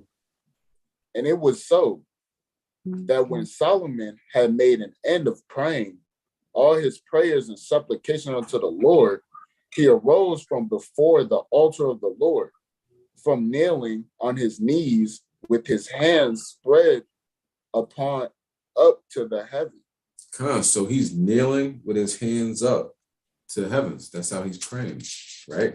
That's Solomon. Okay, he's definitely somebody that we you know, that the things that he did that was right, we that's what we aim to do as well. And the things that he went off on, the other nations, man, leave them other nations alone, you know, sacrifice to their gods. And like Jeezy's a perfect example, you know what I mean, of this guy was OG Bobby Johnson, you know, trap star, boys in the hood, whatever, motivation, sell dope, do this, shoot guns, right? He marries an Asian, and when they have their you know, like wedding, can't think of the word, you know, people give you gifts or whatever, you know, like we already have enough things, so you want to send us something, send money to the Stop Asian Hate Stop Asian Hate fund or whatever like that. Nigga, you don't sit your behind down. Where are you from? You down ATL, you know what I mean? Gucci, man, all types of shootings and murders and all that other stuff. You sending people to get Gucci chain and this, that, and the third, and you marry Asian, now Stop Asian Hate.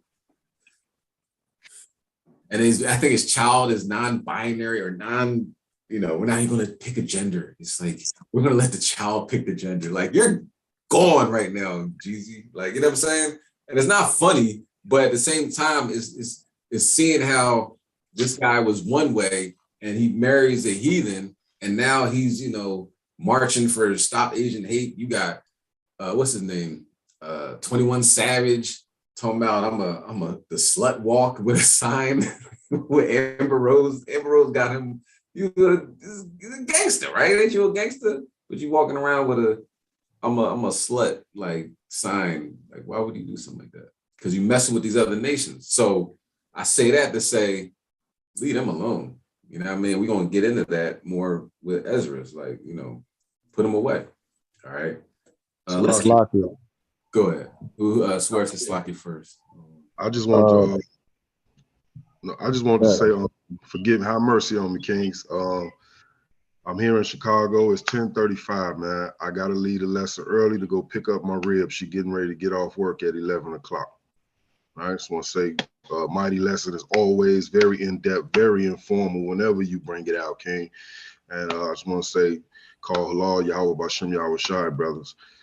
Man, continue on with the lesson. Danyala or Gabar, if one of y'all on here, I hope y'all can collect the rest of the precepts for me after 1 Kings 8:50, so I can add them together and boot them up. All right. The wild chariots fly. Shalom, Yeah, King. shalom. Shalom, King. Shalom, shalom. It's a lot here. Just wanted to say a quick point. The issue with Jeezy and the new chick or his new wife is like the Lord said in Deuteronomy 7:3. When you marry these other heathen nations, they'll turn you away from the Most High God and His laws. They'll also have you fight for their gods and their cause. And they'll have you basically defend their nation. And it's like if you see any movies like Ancient Times, royalty, kings and queens, sometimes Salakia sis, can you please mute your phone? Or whoever is that doing that, please mute your phone. It's very disturbing, Have some respect. So like I was saying, like these kings and queens, they'll basically marry off their child to another kingdom, and it's because of they want to take that kingdom as a team, as a contract, for just in case when it comes to war, or for more resources. So basically Jeezy marrying that Chinese chick, now he got to defend the Chinese people, the Asian people now. When his people are suffering, number one on the earth. So people got to think about that. So rather deal with your own people, because look, man, if they have a divorce, guess what? All that money is going back to her and her people. And all the millions that he got as a so-called rich black man, guess what? The Asians don't give a damn. They're going to look at that money and it's going to make them more and more rich. So that's why the Lord don't want us to mix with these heathens, man. But with that, you hear the floor. Mighty lesson again. Comment, Shah. Excellent point. Excellent point. Yeah, he's more Asian than the Asians now. Jeezy. You gotta be out your mind. Trying to line up Gucci Man, and now you stopping Asian hate. Telling your sons and daughters, or your sons to sell drugs. I'm gonna motivate you, thug motivation to sell drugs, and then you see him at his son's graduation. You know what I'm saying? How come your son ain't selling coke? I thought it was a good thing. No? All right. Say less. Let's continue. We're gonna go through this. I'm not gonna say anything. Okay, so from 55 to 61. If you could read that, Baba Bashar. You got it. This is First Kings chapter 8 and verse 55. And he stood and blessed all the congregation of Israel with a loud voice, saying, Blessed be Yahweh that hath given rest unto his people Israel, according to all that he promised. There has not failed one word of all his good promise, which he promised by the hand of Moses, his servant. The Lord our God be with us, as he was with our fathers. Let him not leave us nor forsake us, that he may incline our hearts unto him, to walk in all his ways, and to keep his commandments, and his statutes, and his judgments, which he commanded our fathers. And let these words wherewith have made supplication before Yahweh be nigh unto Yahweh our power day and night, that he may tame the cause of his servant and the cause of his people Israel at all times, and as the matter shall require, that all the people of the earth may know that Yahweh is God, and that there is none else. Let your heart therefore be perfect with Yahweh our power, to walk in his statutes and to keep his commandments as at this day.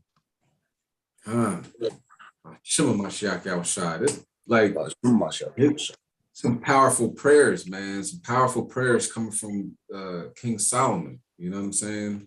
And King David. There's powerful prayers all throughout this book. You know, we're the priest. You know what I'm saying? Like it says in Peter, we're the priest. You know, we're the peculiar people.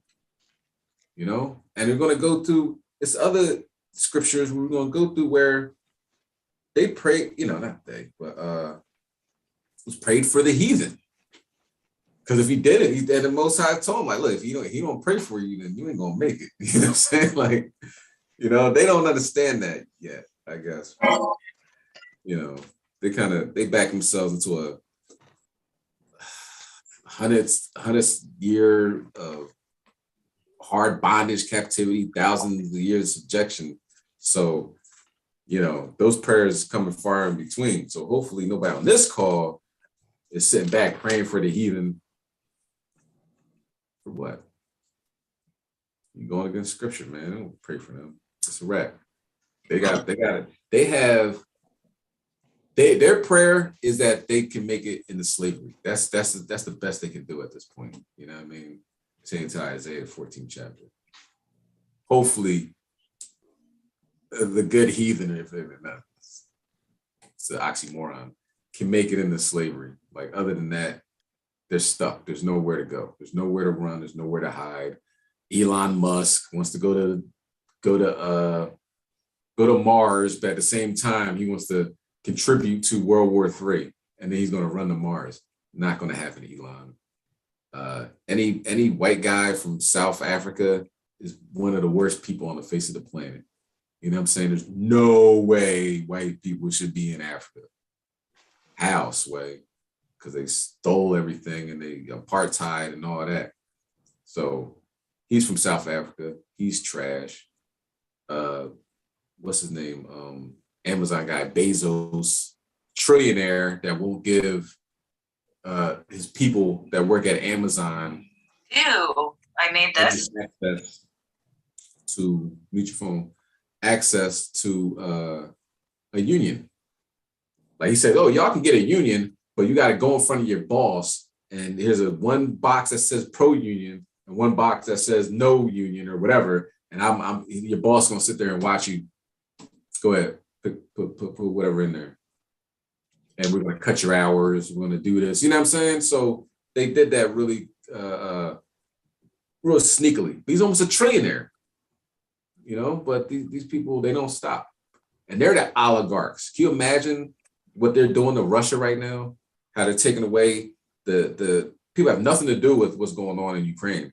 They got boats, they got $600 million yachts, and they just snatching them. Can you imagine if another country did that to the Elon Musk and the oligarchs here in America that are just as much trash, more trash than anybody else you could think of? You know what I mean? The guy Brunson from Virgin Mobile, these guys are terrible people. They don't care about people, you know? But we're gonna get, I'm sorry, I'm not gonna get into Esau. Let's continue on with the word. Let's go to Ezra chapter 9, verse 2. We're going to talk about the women, the strange women.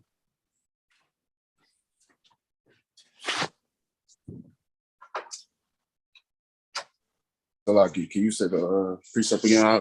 The book of Ezra, not the Apocrypha, but the book of Ezra chapter 9, verse 2. Talk about these women that Jake keeps tripping over. Okay. This is Ezra chapter 9 and verse 2. For they have taken of their daughters for themselves and for their sons, so that the holy seed have mingled themselves with the people of their lands, of those lands. Yea, the hand of the princes and rulers have been chiefs in this trespass. Go ahead.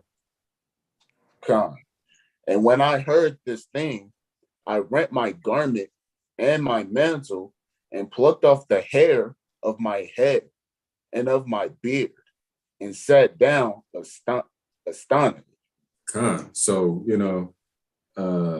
he's hearing this, he just, it's how we, took his garment, like plucked the hair out of his head and beard, and he sat down like, you kidding me, man?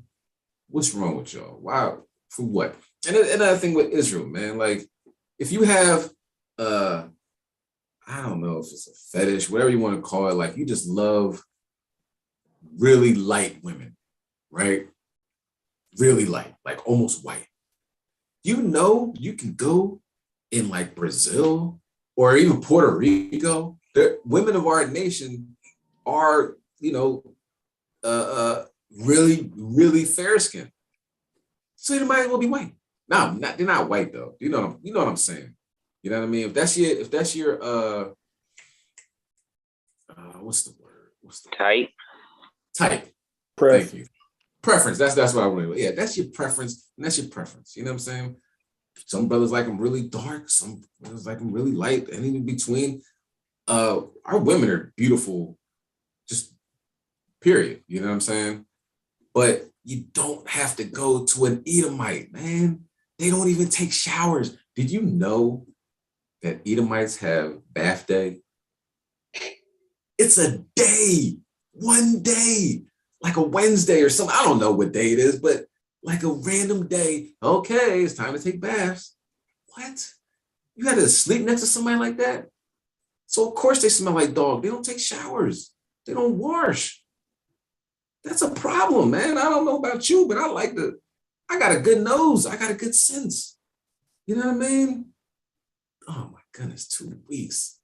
2 weeks? Can you imagine what you smell like the first week, let alone the last day before bath day?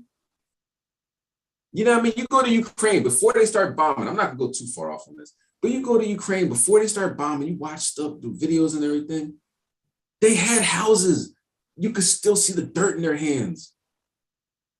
Like, why can I see dirt on your hands? Why is that? That should never happen. Go wash your hands. You know what I'm saying? So it's stuff that comes along with that. You're like, wow, I just like her because she's white or whatever like that. Like, come on, man. You can see the dirt in their hands. Taylor Swift doesn't wash her legs. She has a $1 million diamond encrusted shower that she won't wash half her body on purpose. That's a whole nother mentality. That's a spirit. That's a dirty spirit. But like I said, I digress. Let's keep going. Let's go. So Ezra's like, oh my goodness, you really? This is what we're doing? It's a video with a Hamite. I'm sorry, I'm not gonna go too deep. His face is in the butt of his face is in the butt. I can say that, right? Of like an ox or something. Why is your face there? And he's fine. Somebody's filming this, like, yeah, he does this all the time. And everybody else is like, yeah, that's what we do. Can we not do that? Can we just stick to the 12 tribes, our beautiful, righteous women? All right. and stay away from 2/3 too. Listen, a woman with yoga pants or tights reeks of another man's Axe body spray and child support. Stay away. All right. And if she came out the house and she got her pajama pants on and she's moving around the city, she'll call the cops on you in a heartbeat. She doesn't care. She stopped caring a long time ago. So wearing women wearing dresses and border of blue, she's aiming for righteousness. That starts off the conversation. Anything else, I advise you stay away. But that's just one man's opinion. Let's keep going. Can you read verse 4? Verse 4. Then were assembled unto me every one that trembled at the words of the God of Israel, because of the transgression of those that had been carried away. And I sat astonished until the evening sacrifice. Keep going. And at the evening sacrifice, I rose up from my heaviness, and having rent my garment and my mantle, I fell upon my knees and spread out my hands unto Yahweh my power. So he got on his knees and he spread out his hands. Okay. So let's keep going. We're gonna keep reading. And said, "Oh my God, I am astonished, Salakia. I am ashamed and blush to lift up my face to thee, my God, for our iniquities are increased over our head, and our trespass is grown up unto the heavens." So he's praying, you know what I'm saying? He's listen, this is what it is, it's bad, we messed up, you know what I mean? And he's putting it on, he's not the one messing with the heathens, you know what I'm saying? He knows better, but our people are, you know what I'm saying? So he's praying for our people, like you can pray for your people, Now, 2/3 is 2/3. Man, but we don't know who 2/3 are. Everybody on this call at one point in time possibly was a 2/3. You know what I'm saying? And not to say everybody on this call made it. I'm not saying I made it, but it was a point in time where I was definitely on some 2/3 type time. So, who knows what the Most High will give a spirit on a brother to change or a sister to change. And it should come quick. You know what I mean? When you got nuclear powers talking about bombing people, Russia said, yo, China, we need some help. And China is like chilling. They ain't make no public statement because China don't have to. But Blinken made a statement saying that, yeah, I think China's about to help help Russia. You think? That's why they got together. They together, China, Russia, North Korea got one of the biggest nuclear weapons on the planet. Supposedly it blew up over one of their cities, but I don't know how true that is or what really happened, because obviously I'm not living in North Korea. I just go with the reports that I read. But they're all friends, and they all don't like America. Okay, so this is a time period to really get it together. And if somebody can listen to this and still not get it together, man, I don't know what to tell you. All right, Q read verse 7. Verse 7. Since the days of our fathers have we been in a great trespass unto this day, and for our iniquities have we, our kings, and our priests been delivered into the hands of the kings of the land, to the sword, to captivity, and to a spoil, and to confusion of face, as it is this day. Go ahead. And now, for a little space, grace hath been showed from Yahweh our power to leave us a remnant to escape, and to give us a nail in his holy place, that our God may lighten our eyes and give us a little reviving in our bondage. That nail is like to give us a stamp. I mean, a solid, constant constant shore, in this holy place. Go ahead. Verse 9. For we were bondmen, yet our God hath not forsaken us in our bondage, but hath extended mercy unto us in the sight of the kings of Persia, to give us reviving, to set up the house of our God, and to repair the desolations thereof, and to give us a wall in Judah and in Jerusalem. Kind. Keep going. And now, our God, what shall we say after this? For we have forsaken thy commandments. Notice Ezra's praying. He's not like they did that. I ain't do nothing. Me, God. I'm cool. I'm chilling. But these dudes, he's not doing that. He's humble. You know what I mean? He's humble. He knows we get further together than we do separately. And that's one thing that Israel has to really put in mind. You know what I'm saying? All right, y'all do this a little bit differently. Y'all do that a little bit differently, but we all follow the law, statutes, commandments. Can we just move on from here? You know what I mean? Not backbiting each other, trying to, yo, brother, hold on. Like, your camp does that? Man, you need to come with us, man. Come on, man. You think God's not listening? You think the angels aren't sitting there recording that? Stop it. We got to come together, O nation not desired. Okay? As best as we can. Some people, they don't want to come together, so we can't make nobody do nothing.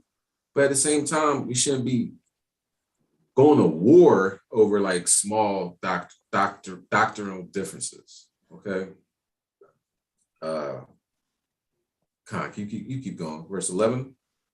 Verse 11. Which thou hast commanded by thy servants the prophets, saying, the land unto which ye go to possess it, it is an unclean land with the filthiness of the people of the lands, with their abominations, which have filled it from one end to another with their uncleanness. Salaki, can you read that again? You broke up. Verse 11. Which thou hast commanded by thy servants the prophets, saying, the land unto which ye go to possess it, it is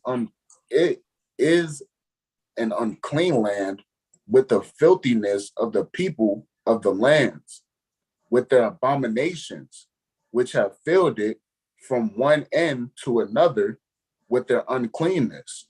Yeah, man, these people are just unclean. They don't, in every aspect of the word, the abominations, the food they eat, what they do, you know what I mean?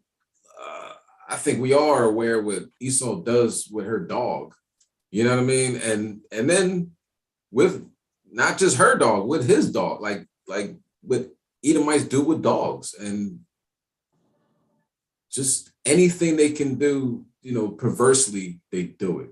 You know what I'm saying? The food that they eat, perversely, they do it. It's just something really, really wrong with them because their spirit's not right with them. And that's how the Most High made them. You know what I mean? He made them that way. So, but I don't see why that could be attractive. But it's more like Jake and Eve, or, because not just Jake's, Eve too. Whatever you don't have, you want. It's kind of like, it's kind of like human nature, but it's to extremities. You know what I'm saying? It's like, if you're a great basketball player, you want to be a good football player. If you're a good football player, you want to be a good basketball player. If you're tall, you want to be short. If you're short, you want to be tall. You know what I mean? A lot of people in this society, particularly, they're not happy the way they are because they put up a facade of how you should look, how you should act, how you should be. And it's always something different than how you are. So that's how we, a lot of times are raised on that. Subconsciously. It's not have to be right in your face. It's just, what they put out there to make you not really love yourself, and that goes to the extreme of I hate myself so much that I want to be with somebody that looks totally different than what I look like. Until you're like Betty and Barney Hill, and 1961, you're driving down the road and, kind of get jacked up, man. You know, if you ever heard that story, it's kind of hilarious. But the thing is, I was an interracial couple, you know, and the angels jacked them up. That happens, you know. Happens more often than a lot of people think. All right, let's go to verse 12. Bubble Shaw. Verse 12. Now therefore, give not your daughters unto their sons, neither take their daughters unto your sons, nor seek their peace or their wealth forever, that ye may be strong and eat the good of the land and leave it for an inheritance to your children forever. Kind of like don't seek their wealth. It's like and that, you know, a case of that would be Stephen A. Smith, right? He said, "I'll wake up, think about how I can make my boss more money and how I can get some of it." Man, you seeking their wealth, you know. Like we, you know, a lot of brothers sisters work for Esau, but it's like, man, I'm just doing this to pay my bills. You know what I mean? I'm not all Stephen A. Smith on them. You know what I mean? Weirdo bull. All right, let's go. Let's go to where Yahushua says in St. Luke. Okay. St. Luke. All right, I'm gonna stop talking so much. But there's some scriptures we got to get out before it's all said and done. I want to finish scriptures. All right, so St. Luke chapter 22 and verse 39, Bubble Shaw. This is Luke chapter 22 and verse 39. And it reads, and he came out and went as he was wont to the Mount of Olives, and his disciples also followed him. And he's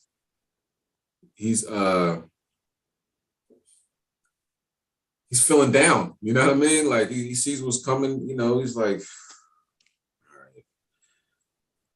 all right. Depressed, you know, depressed, oppressed, you know what I mean? He's feeling it right now. Go ahead, verse 40. And when he was at the place, he said unto them, pray that ye enter not into temptation. That's always a good prayer for you. Always pray, Most High, please keep me from the hour of temptation. Keep me from temptation. You know what I'm saying? In the Lord's Prayer. Go ahead. And he was withdrawn from them about a stone's cast and kneeled down and prayed. Now we're going to go to different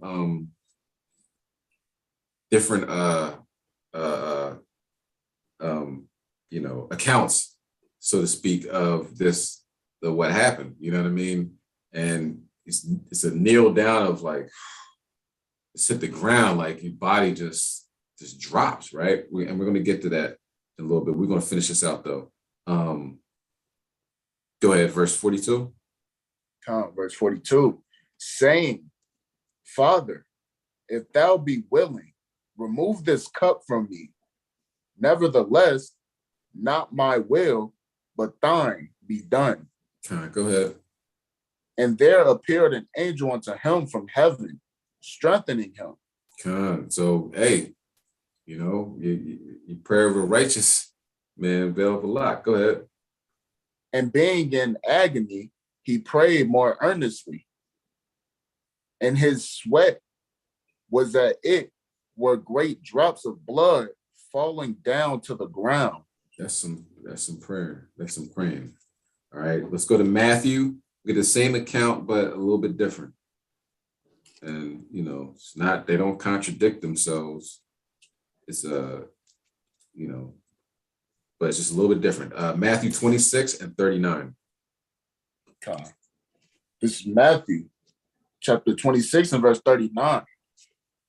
And he went a little farther and fell on his face and prayed, saying, O my Father, if it be possible, let this cup pass from me. Nevertheless, not as I will, but as thou wilt.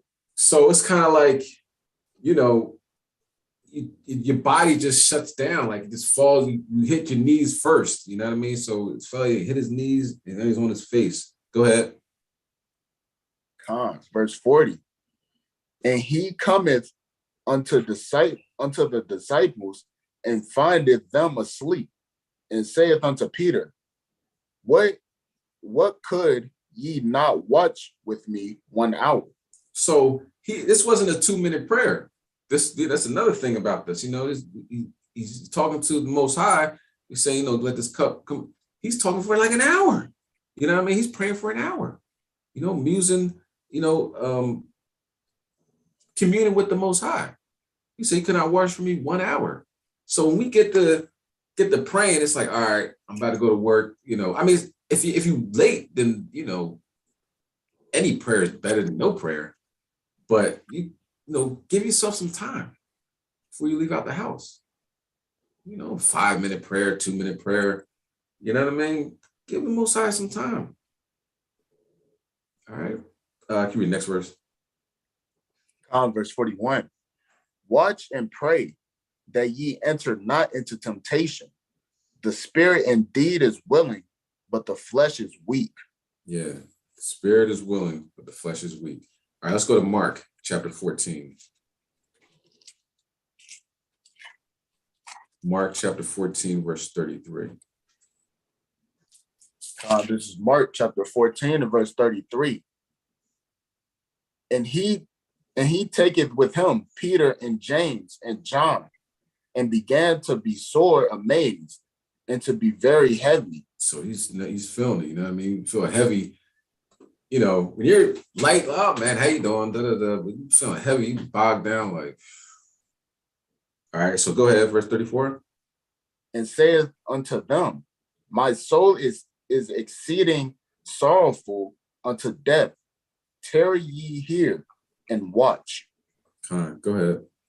And he went forward a little and fell on the ground and prayed that if it were possible, the hour might pass from him. So he's feeling it, right? Go ahead.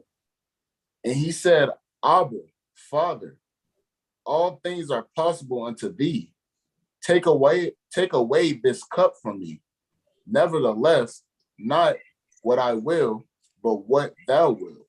All right. So that's the account of Yahushua getting on his knees and praying, getting on his knees and falling on the ground and praying, you know what I mean? Feeling heavy. Okay. Now let's go to Peter. All right. And Acts. So Acts 9, verse 36. This is Acts chapter 9 and verse 36.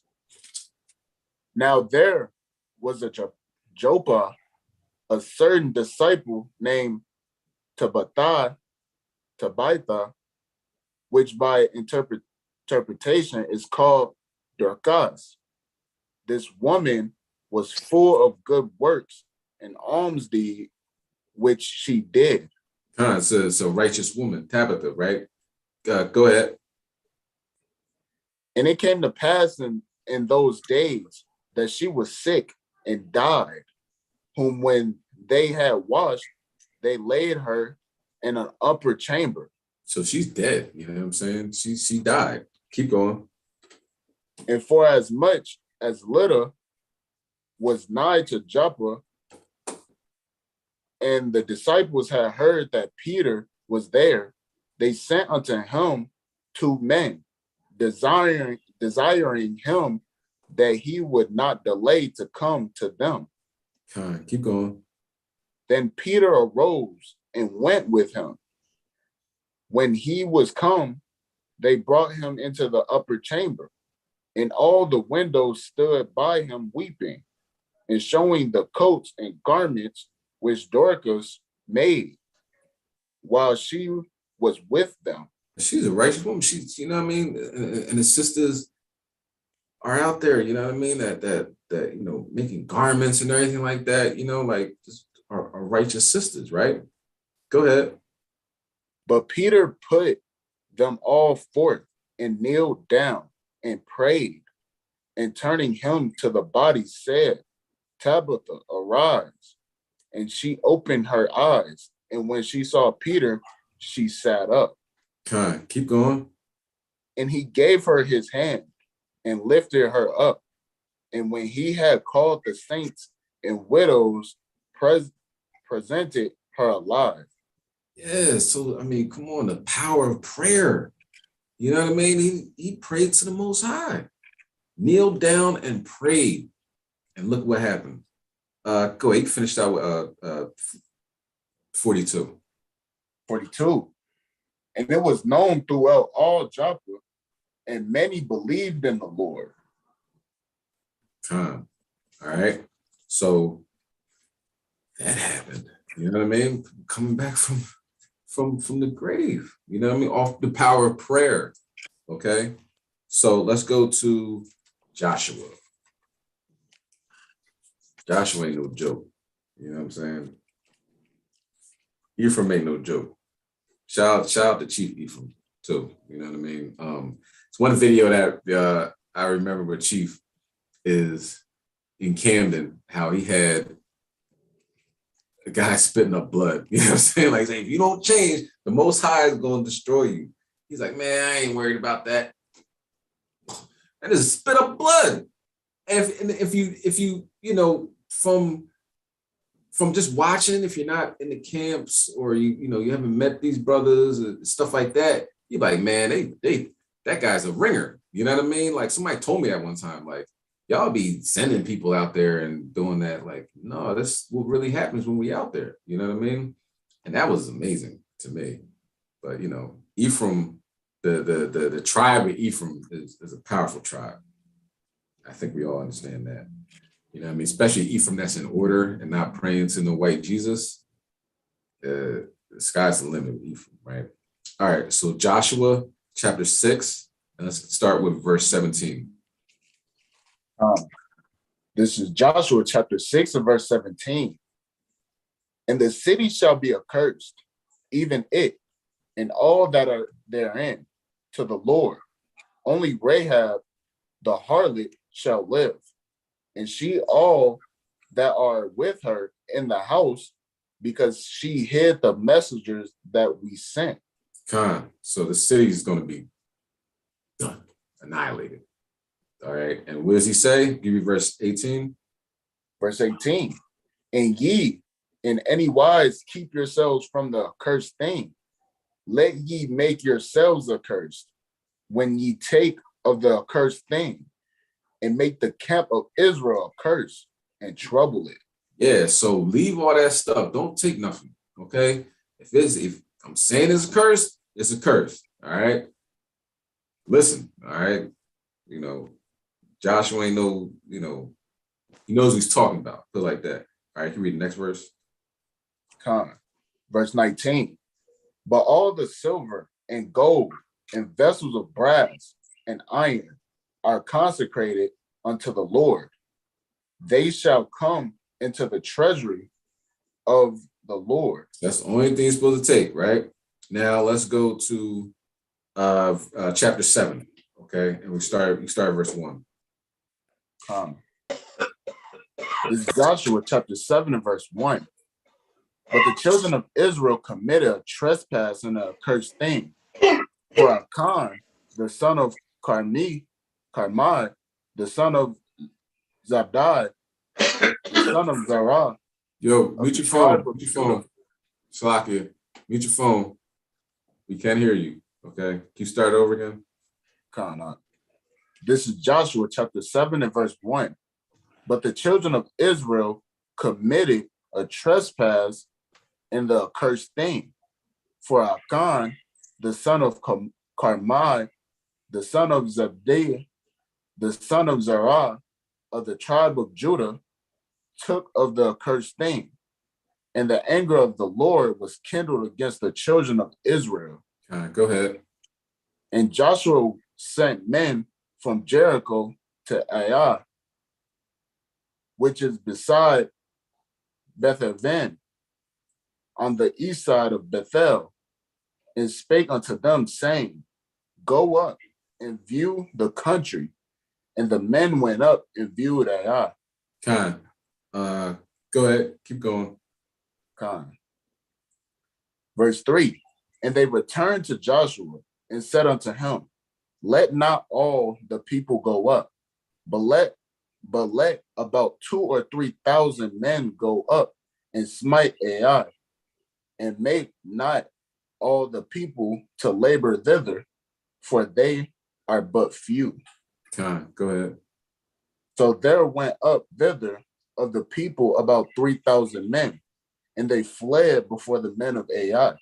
So, you know, we're on a mission right now. You know, we taking people out left and right. You know what I mean? You know, look what just happened. You know what I mean? Blew down the walls. You know what I'm saying? And what happened? You know what? Jake just, you know, just had to do his own thing, right? Keep going. Verse 5. And the men of Ai smote of them about 36 men, for they chased them from before the gate, even on Shabarim, and smote them in the going down. Wherefore the hearts of the people melted and became as water. Yeah, you sieging Jericho and you coming off a win, and then we losing? How does that happen? Go ahead. And Joshua rent his clothes and fell to the earth upon his face before the ark of the Lord until the eventide, he and the elders of Israel, and put dust upon their heads. Just dropped, man, like just prostrated on the ground, you know what I mean? Face to the dirt, you know, and then put dust on their heads, right? They're vexed. Go ahead. And Joshua said, at last, O Lord God, wherefore hast thou at all brought this people over Jordan to deliver us into the hand of the Amorites to destroy us? What would to God we have been content and dwelt in the other side Jordan? Go ahead. O Lord, what shall I say when Israel turneth their backs before their enemies? Go ahead. For the Canaanites and all the inhabitants of the land shall hear of it, and shall even us round, and cut off our name from the earth. And what wilt thou do unto thy great name? Notice he's talking to the Most High very respectfully, though. You know what I'm saying? Very respectfully. Like, he's not questioning the Most High. It's a difference between questioning and inquiring. You know what I mean? Like, I'm trying to figure out what's going on. You know, questioning, God, why you do that? It's ridiculous. Da da da da da da. I'm like, okay, this happened, but Most High Yahweh, how come? You know what I'm saying? Where did I go wrong in this? You know, respectfully, humbly, enlighten me. You know what I'm saying? Because he could keep it going, or he could let you know where you went wrong. And you could see brothers that you know, all it takes is a few to just ruin things, and it could bring things down. Like, what you do can affect others. It's not just you. Okay. And this chapter, Yordana loves this chapter. And I love this chapter too, because it lets you know that the Most High ain't playing no games. Be very respectful to the power that we serve. All right. Go ahead, read verse 10. Verse 10. And the Lord said unto Joshua, get thee up. Wherefore liest thou thus upon thy face? He's on his face. Go ahead. Israel has sinned, and they have also transgressed my covenant, which I commanded them.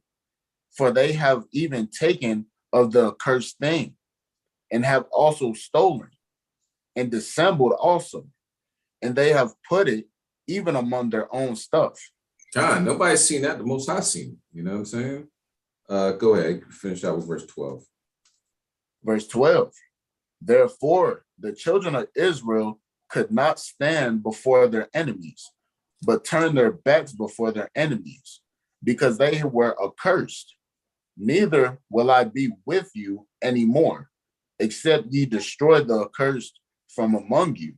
Time. And you keep reading it, and it's like it gets bad. Like everything gets stoned. The tent, the animals, everything had to die. You know what I mean? You don't want to mess with the Most High. He says, look, everything got to go. All right, that's a good chapter. But what did Joshua do? Face to the ground, face to the earth, right? And prayed to the Most High, inquired, and got an answer. All right, let's go back to Ezra in the Old Testament, so-called Old Testament. And we're going to go to verse 9. We're making pretty good time. I got some more scriptures, but we're doing pretty good. So if you guys, anybody has, something they want to bring out that the Most High did for you as you prayed, you can just get it ready and, talk about it, go in order, in line, if anybody wants to bring that out.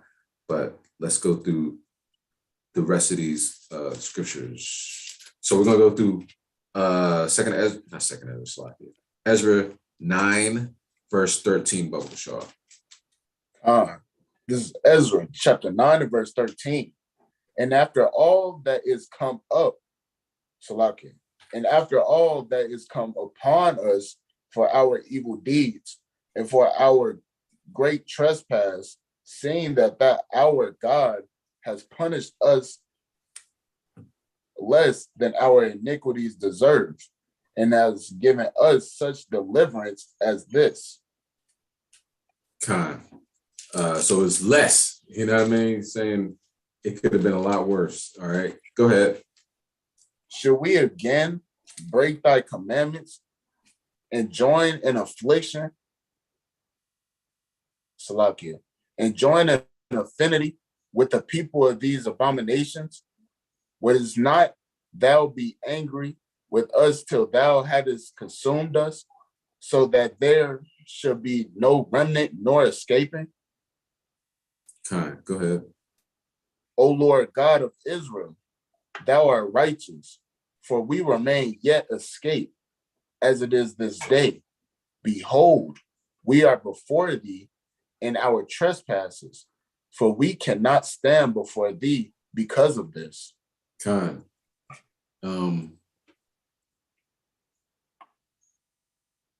right, let's go with that in mind. Let's go to chapter 10. Okay, start verse 1. This is Ezra chapter 10 verse 1.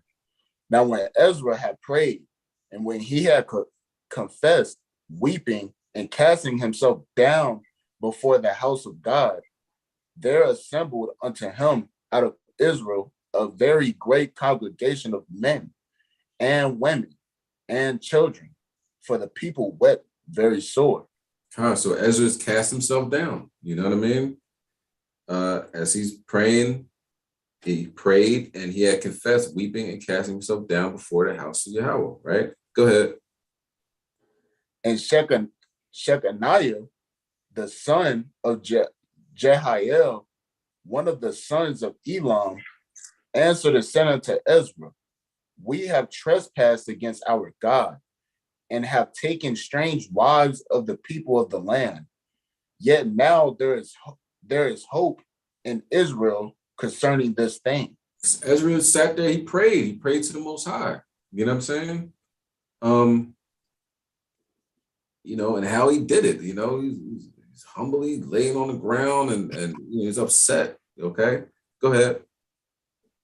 Now therefore, let us make a covenant with our God to put away all the wives and such as are born of them, according to the counsel of my Lord, and of those that tremble at the commandment of our God, and let it be done according to the law. So fast the Most High works too. You know what I'm saying? The prayer of a righteous man, right? So he's done praying, hey, let's get rid of these women. You know what I mean? You got to dump her. Okay? Let's go to verse 4. Verse 4. Arise, for this matter belongeth unto thee. We also will be with thee. Be of good courage, and do Con. All right. Now what shouldn't we do? Talk about what we do. What shouldn't we do? Let's go to Judith in the Apocrypha. Now, our sisters have a major role to play in this, right? Our sisters have, their prayers avail much. A righteous sister, a Proverbs 31, praying, that's invaluable. Okay, you know what I mean? Can't put a price tag on that. Okay, so sisters, be aware. Be aware that the Most High is listening to your prayers. Okay. Definitely. All right. Let's go to Judith chapter 8, verse 11. This is Judith chapter 8 and verse 11. And they came unto her and said unto them, Hear me now, O ye governors of the inhabitants of Bethulia, for your words that ye have spoken before the people this day are not right, touching this oath which ye made and pronounced between God and you, and have promised to deliver the city of our enemies, unless within these days the Lord turn to help you. Yeah, so they're like, look, God got a certain amount of time to help us. If not, then it is what it is. You know what I mean? And Judith is righteously letting them know, hold on, that's not the way this works, right? Now, she's not all extra, you know what I'm saying? Just waiting for somebody to do something. Hold on, you ain't supposed to do that. You ain't supposed to do that. Like, no, you know what I mean? That energy is not with Judith, you know what I'm saying? She understands that what's going on, what's happening, you know what I mean? The water is drying up. Listen, there's a way to go about this, and she explains it, you know what I mean? So I don't get it, twisted where it's like, if you a sister that you always got something negative to say, like, I'm just doing what Judith did. Like, no, like, we're going to keep going. Keep going, King. Verse 12. Verse 12. And now, who are ye that have tempted God this day and stand instead of God among the children of men? Because they've drawn. You're not supposed to do that. Who are you? Who are you to tempt God? You know you're wrong. Go ahead. And now try the Lord Almighty, but ye shall never know anything. Keep going. For ye cannot find the depth of the heart of men, neither can ye perceive the things that he thinketh.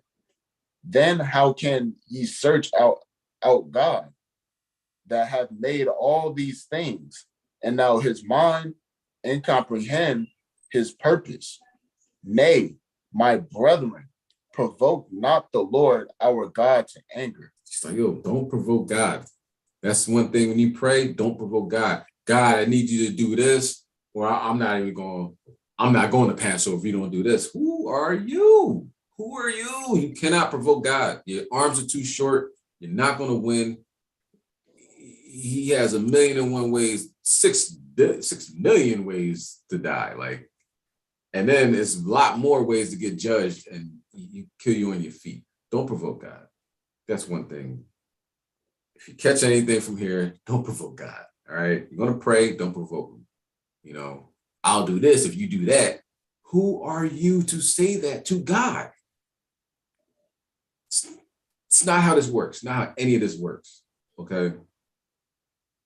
All right, let's keep going through verse 15. Verse 15. For if he will not help us within these 5 days, he hath power to defend us when he will, even every day, or to destroy us before our enemies. He can do whatever he wants. He can help us today, he can help us every day, or he can destroy us. You know what I'm saying? That's what the Most High God can do. All right. So don't provoke him. Can you read verse 16? Do not bind the counsels of the Lord our God, for God is not as men, that he may be threatened, neither is he as the son of man, that he should be wavering. Yeah, you know what I mean? The Most High controls all this. Respect him. Don't put limits on him. Don't, you got to do this in a couple days. You got to do that in a couple days, or what? You know what I'm saying? And then what? Like, where do you go from there? You telling God what he needs to do? It's not the way this works. You know what I mean? And Judith is doing this in a righteous way, though. You know what I'm saying? It's the reason why I had to bring that out, because I know some sisters that are just got that type of energy all the time. They had that type of energy before they came into the truth, always telling somebody what they need to do better, this, that, and the third, not doing what they need to do. You know what I'm saying? Judith was righteously letting these brothers know that's not the way this goes. But if you was like that in the world and you continue to be like that in the truth, you really haven't changed. You didn't put on that new man. You didn't put on that new woman. You know what I mean? You're still just doing the same thing you're doing, but you're doing it with a head wrap on and some fringes. All right? But, you know, our women have a very good role to play. And we're going to get to a few accounts of women praying for their children, women praying for their nation. And they're both cemented in this book, you know what I mean? Cemented in stone, cemented in the scrolls, you know, that we're still reading to this day.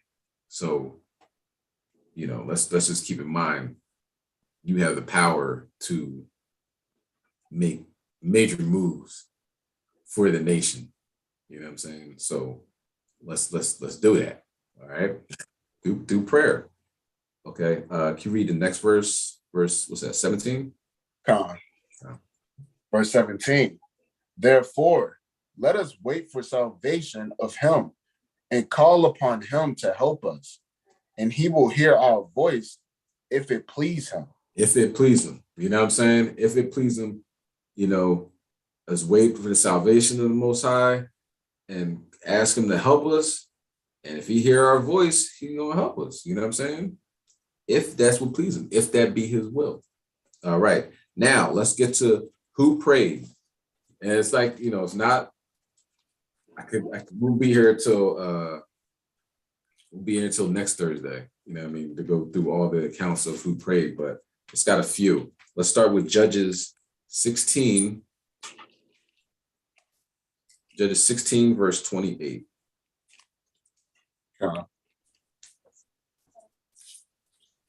This is Judges chapter 16 and verse 28.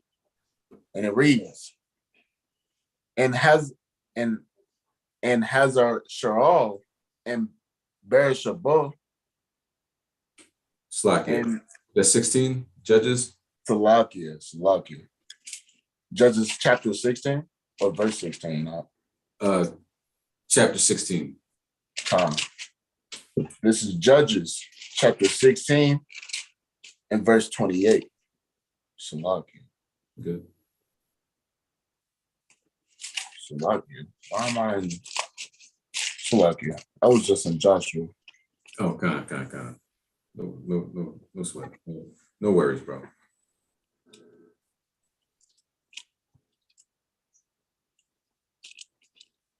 We're just gonna go over some few of our well-named, you know what I mean, our the not well-named, but people that have a name, a high regard in Israel.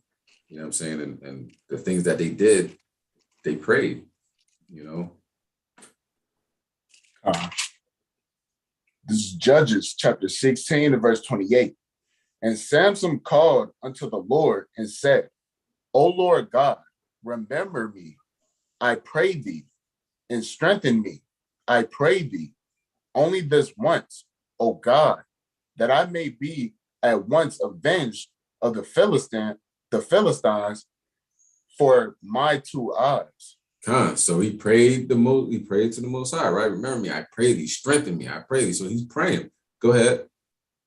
And Samson took hold of the 2 middle pillars upon which the house stood, and on which it was borne up, for the one with his right hand and the other with his left hand. Go ahead. And Samson said, let me die with the Philistines. And he bowed himself with all his might. And the house fell upon the lords and upon all the people that were therein. So the dead which he slew at his death were more than they which he slew in his life. And he prayed for it, and the Most High did it. Okay. Let's go to Numbers 11. And we're going to start at verse 1. This is Numbers chapter 11 and verse 1. And when the people complained, it displeased the Lord, and the Lord heard it, and his anger was kindled, and the fire of the Lord burnt among them, and consumed them that were in the uttermost parts of the camp. So complaining, no good. Don't complain. All right. Be all right. Count it all joy. Verse 2. And the people cried unto Moses. And when Moses prayed unto the Lord, the fire was quenched. There you go. Moses prayed, saved many lives. Okay. Let's go to Genesis. Let's start. What precept was that? That was Numbers 11, verse 1 and 2. Done. All right, let's go to Genesis 25. Genesis 25, verse 21. This is Genesis chapter 25 and verse 21. And Isaac entreated the Lord for his wife, because he was barren. Because she was barren. And the Lord was entreated of him. And Rebekah, his wife, conceived. There you go. Another word for entreated, prayed. Okay. Let's go to Luke. See what Yahushua. We're just going bouncing around. You know what I mean? Luke chapter 6 and verse 12.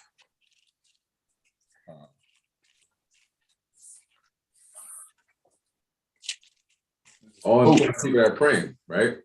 And we got Samson, we got Moses, we got Isaac, now we got Yahushua, right?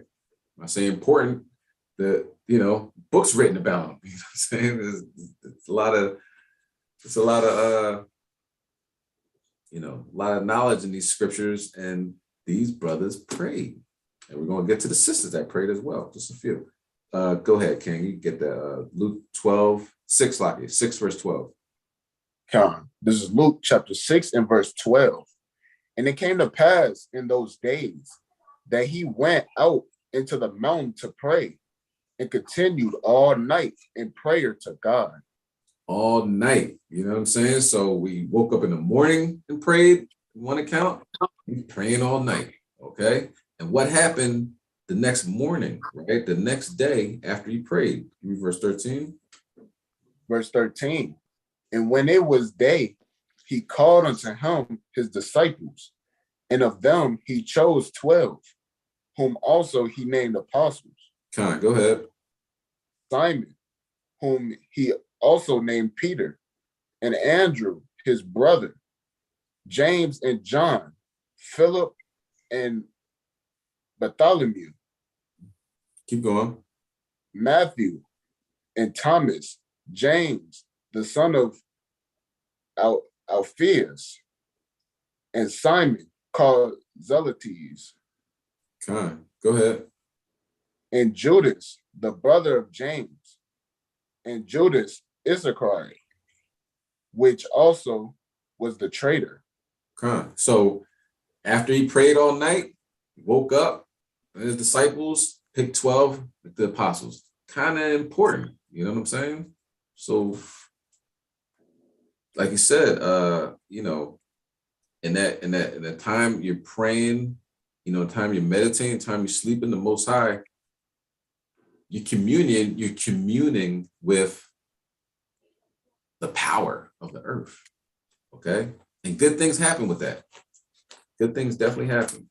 Not communion with Miss Cleo. Call me now. You know what I'm saying? Like, what can a soothsayer or a palm reader tell you that the Bible can't tell you.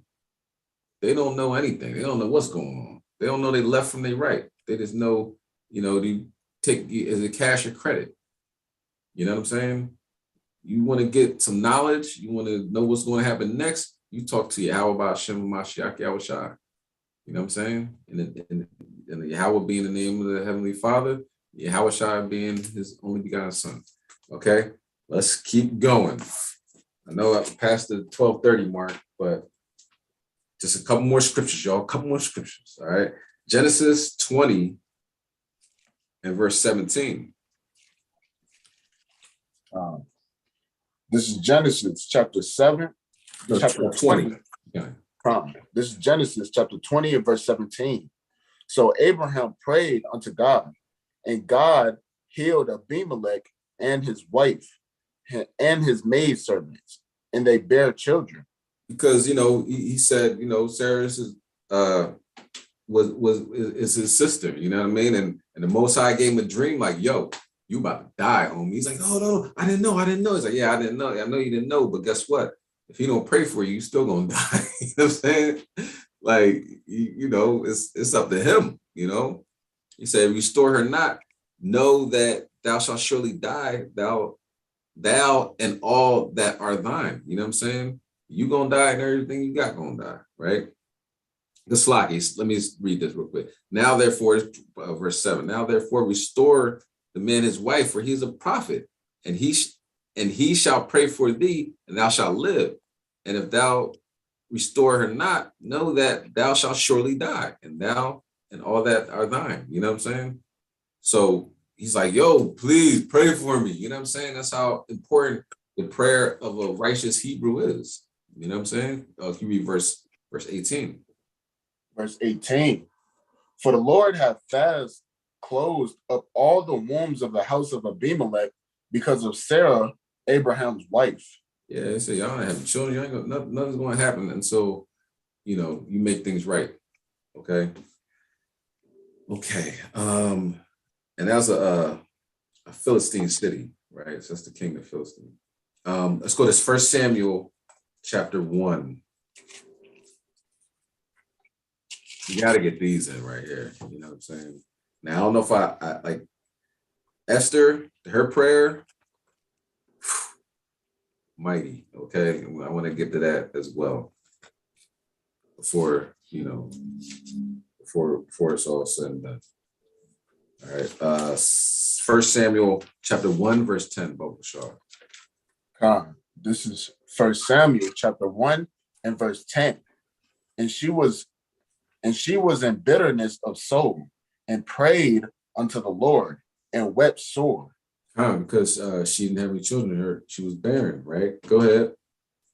And she vowed a vow and said, O Lord of hosts, if thou wilt indeed look on the affliction of thine handmaid and remember me, and not forget thine handmaid, but will give unto thy handmaid a man child, then I will give him unto the Lord all the days of his life, and there shall no razor come upon his head.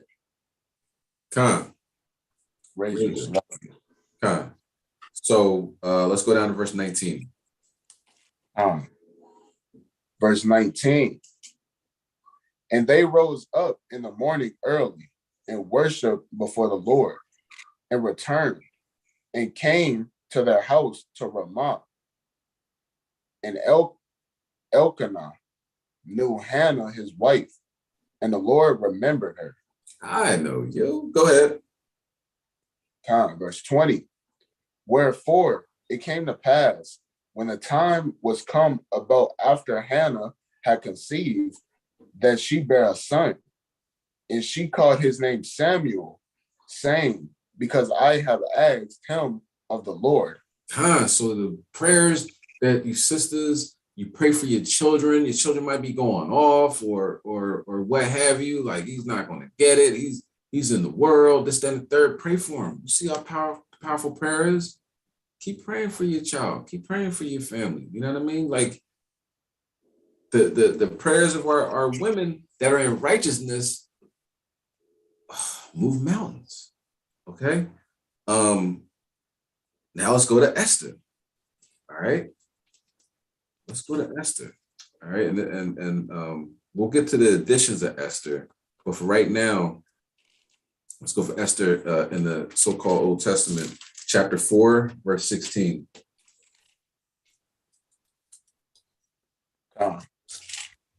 This is Esther chapter 4 and verse 15, 16. Verse 16. Go, gather together all the Jews that are present in Shushan, and fast ye for me, and neither eat nor drink 3 days, night or day. I also and my maidens will fast likewise, and so will I go in unto the king, which is not according to the law, and if I perish, I perish. Man, Esther was no joke. Talk about, that's a righteous woman, man. You know what I'm saying? She did this for the nation. Okay. And let's go, because it says, like, she fasted, but she was praying as she fasted. So let's go to the additions of Esther. And we're going to start at chapter 14. Okay. And I mean, the whole chapter is great. Okay. But we're just going to go, for time's sake, we're going to read the additions of Esther, chapter 14 and 1 through 3. This is an addition to Esther, chapter 14 and verse 1. Queen Esther also, being in fear of death, resorted unto the Lord, and laid away her glorious apparel, and put on the garments of anguish and mourning. And instead of precious ointments, she covered her head with ashes and dung, and she humbled her body greatly, and all the places of her joy she filled with her torn hair. Go ahead. And she prayed unto the Lord God of Israel, saying, O my Lord, thou only art our king. Help me, desolate woman, which have no keeper, Salakia, which have no helper but thee. So this whole, if you haven't read this, and if you have read it, it's a good thing to always read. It's a good prayer to always read. But due to time restraints, let's go down to verse 11. Verse 11.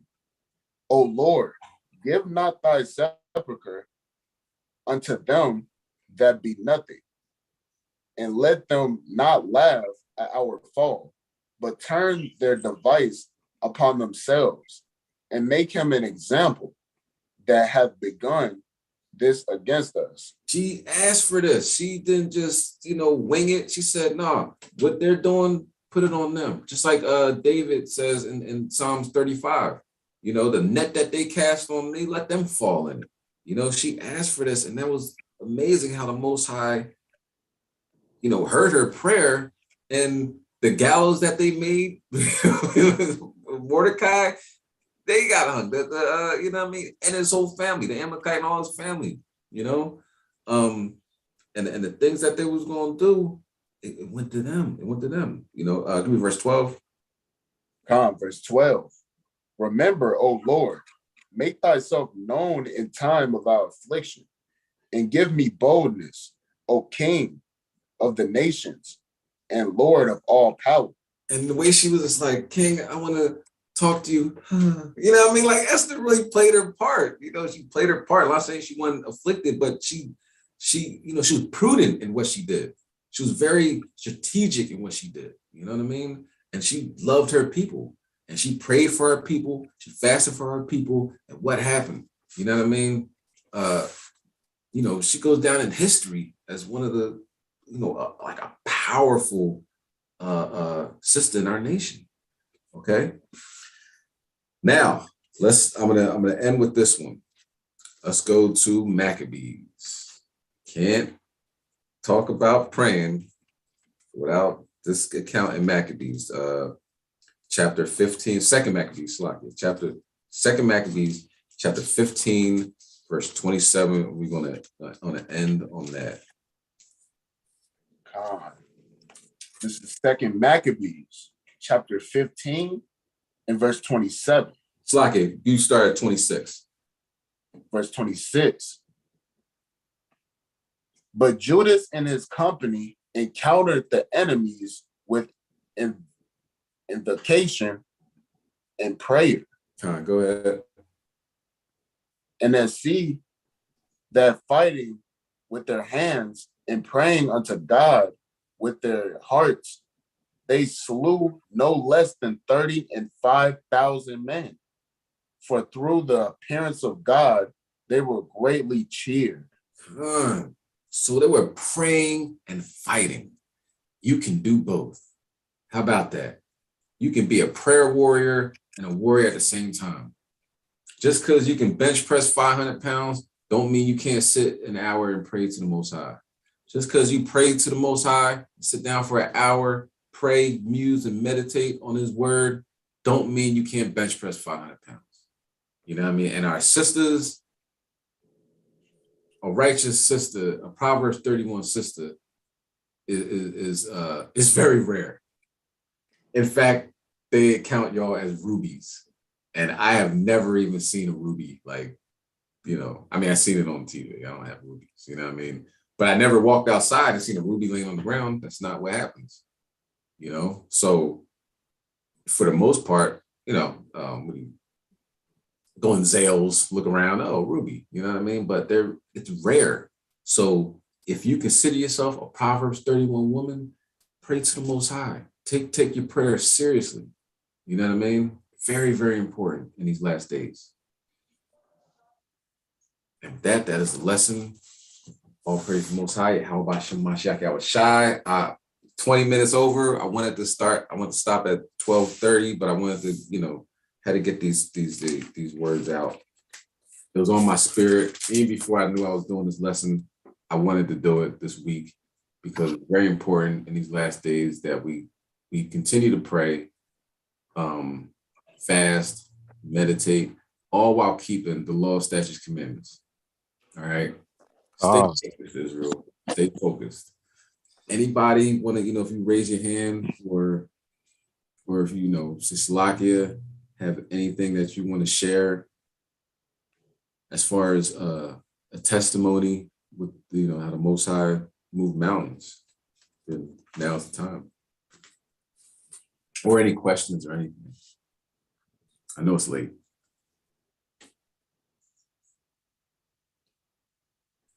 All right. Well, Salakia, I got a quick testimony, brother. You know, I got a quick testimony. I'll just say I was working at this new place I'm working at right now, and you know, there's some Jakes in there, and I'm wearing the fringes and all of this stuff, and you know, the people called me for the job the day after the new moon, and I wasn't even expecting the call, but that's when we had the new moon in Chicago, and I'm like, you know, the Lord is working. You know, as we continue to do the work of the Lord will direct our steps and open up, you know, new doors for us and new opportunities. And so I'm at this job and, you know, I'm wearing the fringes and all of that stuff. And then, you know, the first week, people is kind of, you know, just, they want to ask questions, but they don't want to say nothing yet. You know, they want to wait till they get familiar with you and everything. The next week, I'm coming in the morning and, you know, sitting down, waiting till they make the attendance and everything. And you got a Jake. And he's like, man, he's saying it low. He said, you an Israelite? You an Israelite, right? And I was like, yeah, cuz. And then he started talking. We started building and everything. And then the brother, all of a sudden, the brother just, it's like the Lord put the spirit on the man. He just started talking nonstop, right? Everybody else, you know, chopping up a bit here and there. And then the brother told me that he had a dream that he seen a lot of like UFOs or ships or chariots, as they would call it. But, you know, he was calling it like spaceships looking stuff, like some crazy ships looking stuff, right? Or UFO looking stuff, right? And he said he's seen all of these so-called UFOs all come into the hoods. right? And you know, I'm trying to play it off. I'm listening, you know, this and that, you know, try to keep a calm face. And the brother said that, and I had like the biggest smile. I'm like, yo, the Lord is bad, man. The Lord is bad, man. You know? And he started telling me, he said he's seen black men, black looking people come off them ships with braids. With braids, man. And he was pointing like my hair, like how my hair looked and everything, all of that stuff. He like, they had some with braids, they had some with like froze, you know, and he was like, it was like niggas. He said it was niggas coming out that joint, man. It was niggas, man. And he was like, I was telling my friends this like a couple of years ago, man. None of them believe me, man. So, you know, I ain't gonna tell everybody this stuff. But he like, yeah, it was niggas coming out there. Right? And then he was saying, man, and they had some stuff on them. He was like, yo, he was describing their garments, right? But he didn't know the word for it. But he's like, man, the clothes they were wearing, man. And he was like, you know, Jake, he was like, man, I don't know. It was nice. He said they had some nice clothes, man. Like, you know? Wow. And he was basically describing angels coming out from chariots, man, coming to the hoods. And he said it was a lot of them coming to the hoods and picking up people. Wow. And he said this was years ago, he said, right? He said this a couple years ago. Yeah, he said it was like a couple years ago he had this dream. And he said he'll never forget it. This is a Jake at my job. And I'm like, wow, the Most High really, like, this is crazy, man. That's perfect timing to give you that. You know what I mean? He had that dream years ago. He's telling you, you know what I mean? You know, his dream, and it's right in line with what's going on. How about that? Last year, right? Not even, maybe the end of last year, even this year, right? You know, I watch all the, you know, so-called UFO videos, you know what I mean? That a lot of, you know, like it's a guy called Secure Team on YouTube. It's another guy. It's like Mr. MB 3333 or whatever. It's a lot of people that have that talk about the chariots, you know what I'm saying? But they're, you know, UFOs and, you know, all this other stuff. But one thing I noticed, and I think I brought this out before, like, is Jake filming them now? You can tell. It's like, you know, normally it's like, oh, guy, Susie, come here, get the camera. Like, you gotta see this. You know what I mean? It's this, you know, it's Esau, whatever, in this trailer park or whatever. You know what I mean? Just letting them know that I'm about to come destroy you. Like, this is not a. You shouldn't be smiling that you're seeing these ships. You know what I'm saying? It's gonna end up bad for you. But I started seeing people like, yo, look at that. You see that? Yo, that's a UFO. Nigga. Ain't no UFO, nigga. What is it? You know what I mean? Like, they arguing on the camera, and you know, one lady was like, "Oh, come get me."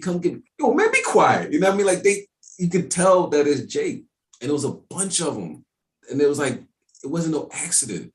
Like, they were like in that dream, they were really in the hood. You know what I mean? And dudes was seeing them. That's a beautiful story. You know what I'm saying? All praise. Shimashak El Shah. Yeah, King. Is it? God. Go ahead, King. Your friend just might have sparked that brother's memory, man. God. I was watching this one like interview. The guy's name was Buzz Aldrin, and he was with that one guy on the moon. I forgot his name. Neil Armstrong, something like that. I don't know. All right, but he said that it was black people coming off the ships.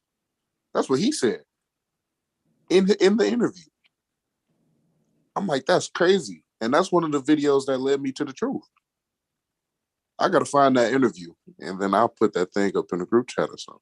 You know what I'm saying? I'll send it to y'all. But he said the same thing. He said that they were being watched while on the moon. Sloppy, I didn't mean to cut you off. Now go ahead.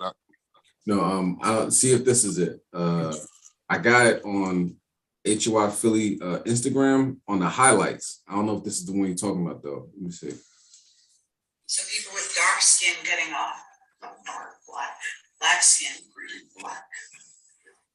Con, that's the one I'm talking about. Very tall. How tall? You know. Con, so I got that little part on the highlights. Con, that's the exact one I'm talking about. I'm like, man, like, hey, this thing is for real, man. It's gonna be. They look just like us, man. Salakia, can you post that? Con. Where on this on the Zoom? Let me. What's up? Would it be the What's Up app? Or let me see if I can get Yeah, hold on. Let me see. Oh, all right. I know what I'm gonna do. Hold on. Let me copy the highlight link. But yeah, this and even if people don't know they're Israelites, you know, if Jake don't know he's an Israelite, you know, the angels are still coming. The chariots are still going to come here and, you know, pick up those that the Most High is going to deem them the elect. You know, just because you don't believe in it, just because you never heard about it, or you don't think it's true, that don't mean it's not coming. You know, that don't mean the Lord ain't going to beam up the elects. He's going to do it. And that's what you get, you know, with the Jews, the Israelites. They're what? Majority of them is in the hoods. You know that? Have God cast away his people? They're way at the bottom right now, stuck in these ghettos and these poverty situations. God forbid. You know, those that are last shall be first. The meek shall inherit the earth. So for a brother to be at the job and he's excited, he's telling me this, he's telling me that, this dream. And I'm like, damn, like this is real. And the reason why he brought that conversation, because he was talking about Russia. And he and Jake is funny as hell. He was like, man, let me tell you something, man. You see what's going on with this war stuff, man? Like, look, man, them white folks over there, man, you know, the Russia and those people Ukraine, man, I ain't praying for no damn Ukraine people, man. I ain't helping, no. Man, we need help. And Jake said it like you thought he was in the truth. I'm like, yo. So even Jake, you know, these are things that they're thinking. Some Jakes, these are things that they're thinking, but they scared to say it. But they only say it to people that they know they can talk to about it. You know? It's the hell out of here. I ain't helping them, man. We need help, man. We messed up. You know?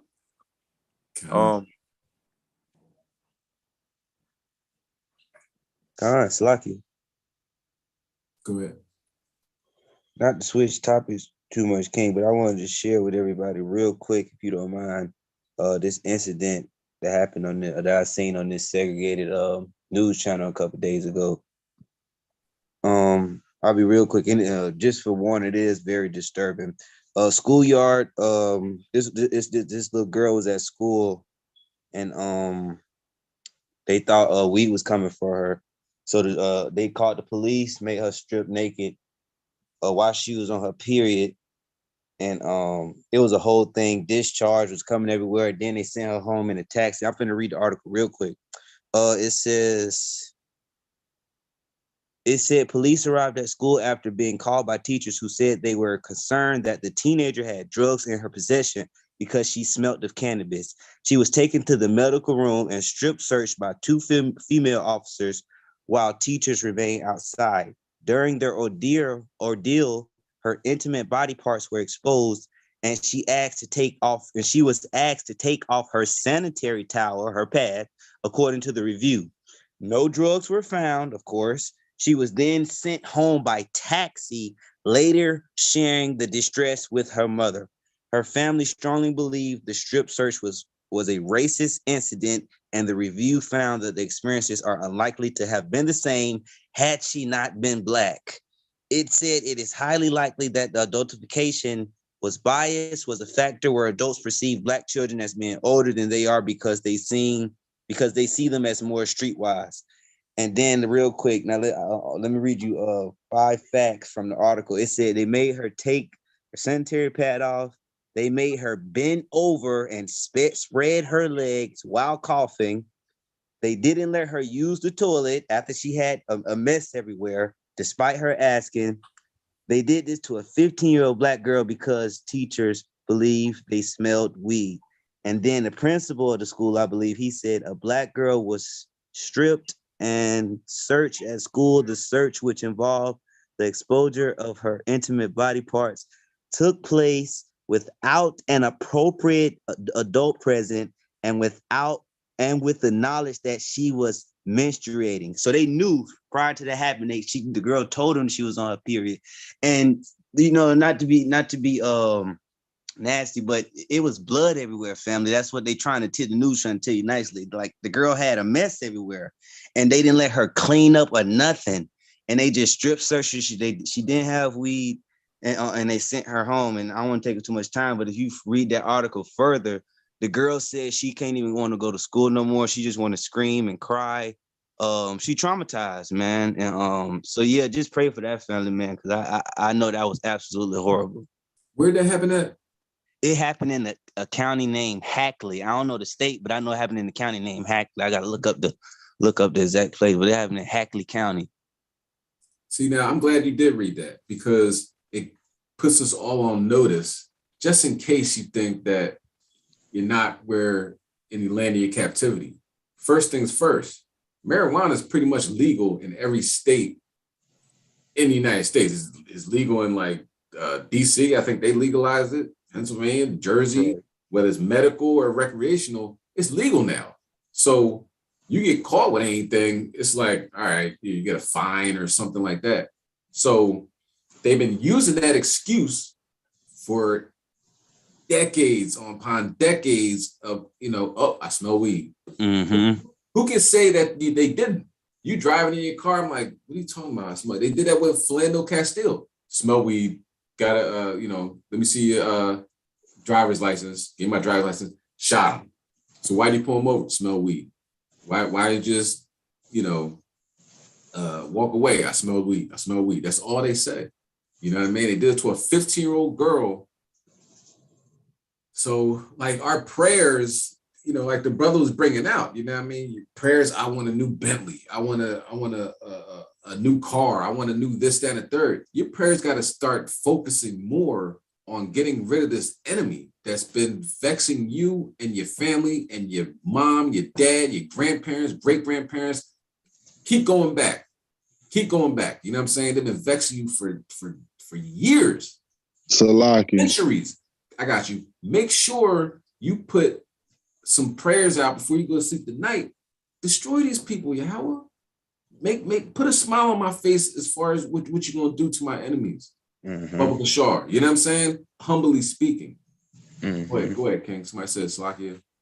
Yeah, no, I just wanted to say they could do all of that to our people, but you got these white people that legalize marijuana. They damn near, like, I was watching something earlier, somebody said, the white guy said it. He said, you have all these black people locked up for marijuana cases from the 90s and all of that. White people basically took marijuana, legalized it, and gentrified the damn thing. You know what I'm saying? By gentrifying, making all these different types of flavors and all of this, that, and the third. And they make so much money off of it. You know what I'm saying? But then, like, they could smoke all type of weed on the school campus or wherever they are, and they don't get bothered. They don't get bothered at all. So for the fact that the brother just brought out that story with that little girl and her being on her menstrual cycle and them doing that, it's not about the weed, man. It's at the end of the day, like what brothers is bringing out, it's about who we are, man. And even at work, even I'm at work today. I work on 42nd Street at the Wax Museum. I just started there, right? They have me at the FLSD. So the lady comes in, she a black lady or whatever. She has her kid. Her kid's like 2 years old. He sees the Spider-Man. He's happy. You know what I mean? So he comes under the rope, and it's like all of these white people. I could just tell, like you could just feel the hate in the room, man. Like, why does this lady have her son running around? And I told the lady, I said, look, don't worry, man. I said, he's fine. Let him, you know what I'm saying, look around or whatever. I said, in fact, as long as you have somebody on the line, y'all could come out and just take pictures, or whatever. but I could just feel the hate off these white people, man. And I'm like, yo, these people got some nerve, man. They feel overprivileged about everything. And then anytime somebody else get the free chance to do something of color, it's like they look down upon it, man. So it's like, you know, like you said, we gotta start praying for the death of these white people, man. And I'm sorry if it sounds crazy. I pray for the death of their children too. I pray for the death of all of them. But the Like, Most High I'm will dead be serious, done. man. May the Most High will be done, man. I don't give a damn about them. I don't give a damn about their little bastard child. I don't give a damn, man. You know what I'm saying? Because honestly, if I could, I'll be feeding their babies to alligators, man. Straight up, man. I don't give a damn about their little bastard child, man. I don't give a fuck if it's an infant. I don't give a damn about none of that, man. It's like, yo, we really got to start praying for the death of all of them, man.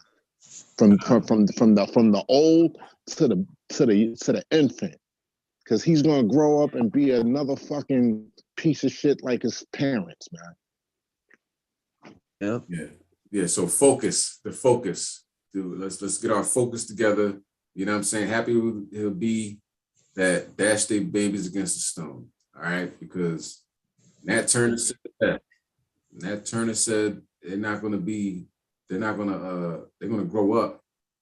They're gonna be just like them. And he was right. That was in the 1800s, 1840s, 1860s, somewhere around that time, right?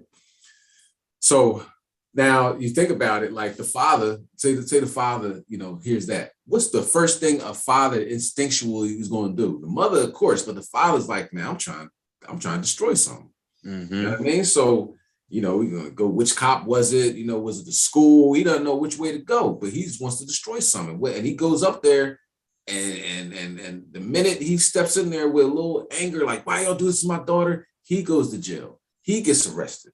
You know what I mean? He goes like this, he moves his arm, that's resisting arrest. He moves his arm and goes like that, that's assaulting a police officer. So now he's a felony. He's losing his job. They losing their house. That's what happens. That's what they want to happen. So that's why we have to be focused enough to learn how to pray to the Most High to destroy our enemies.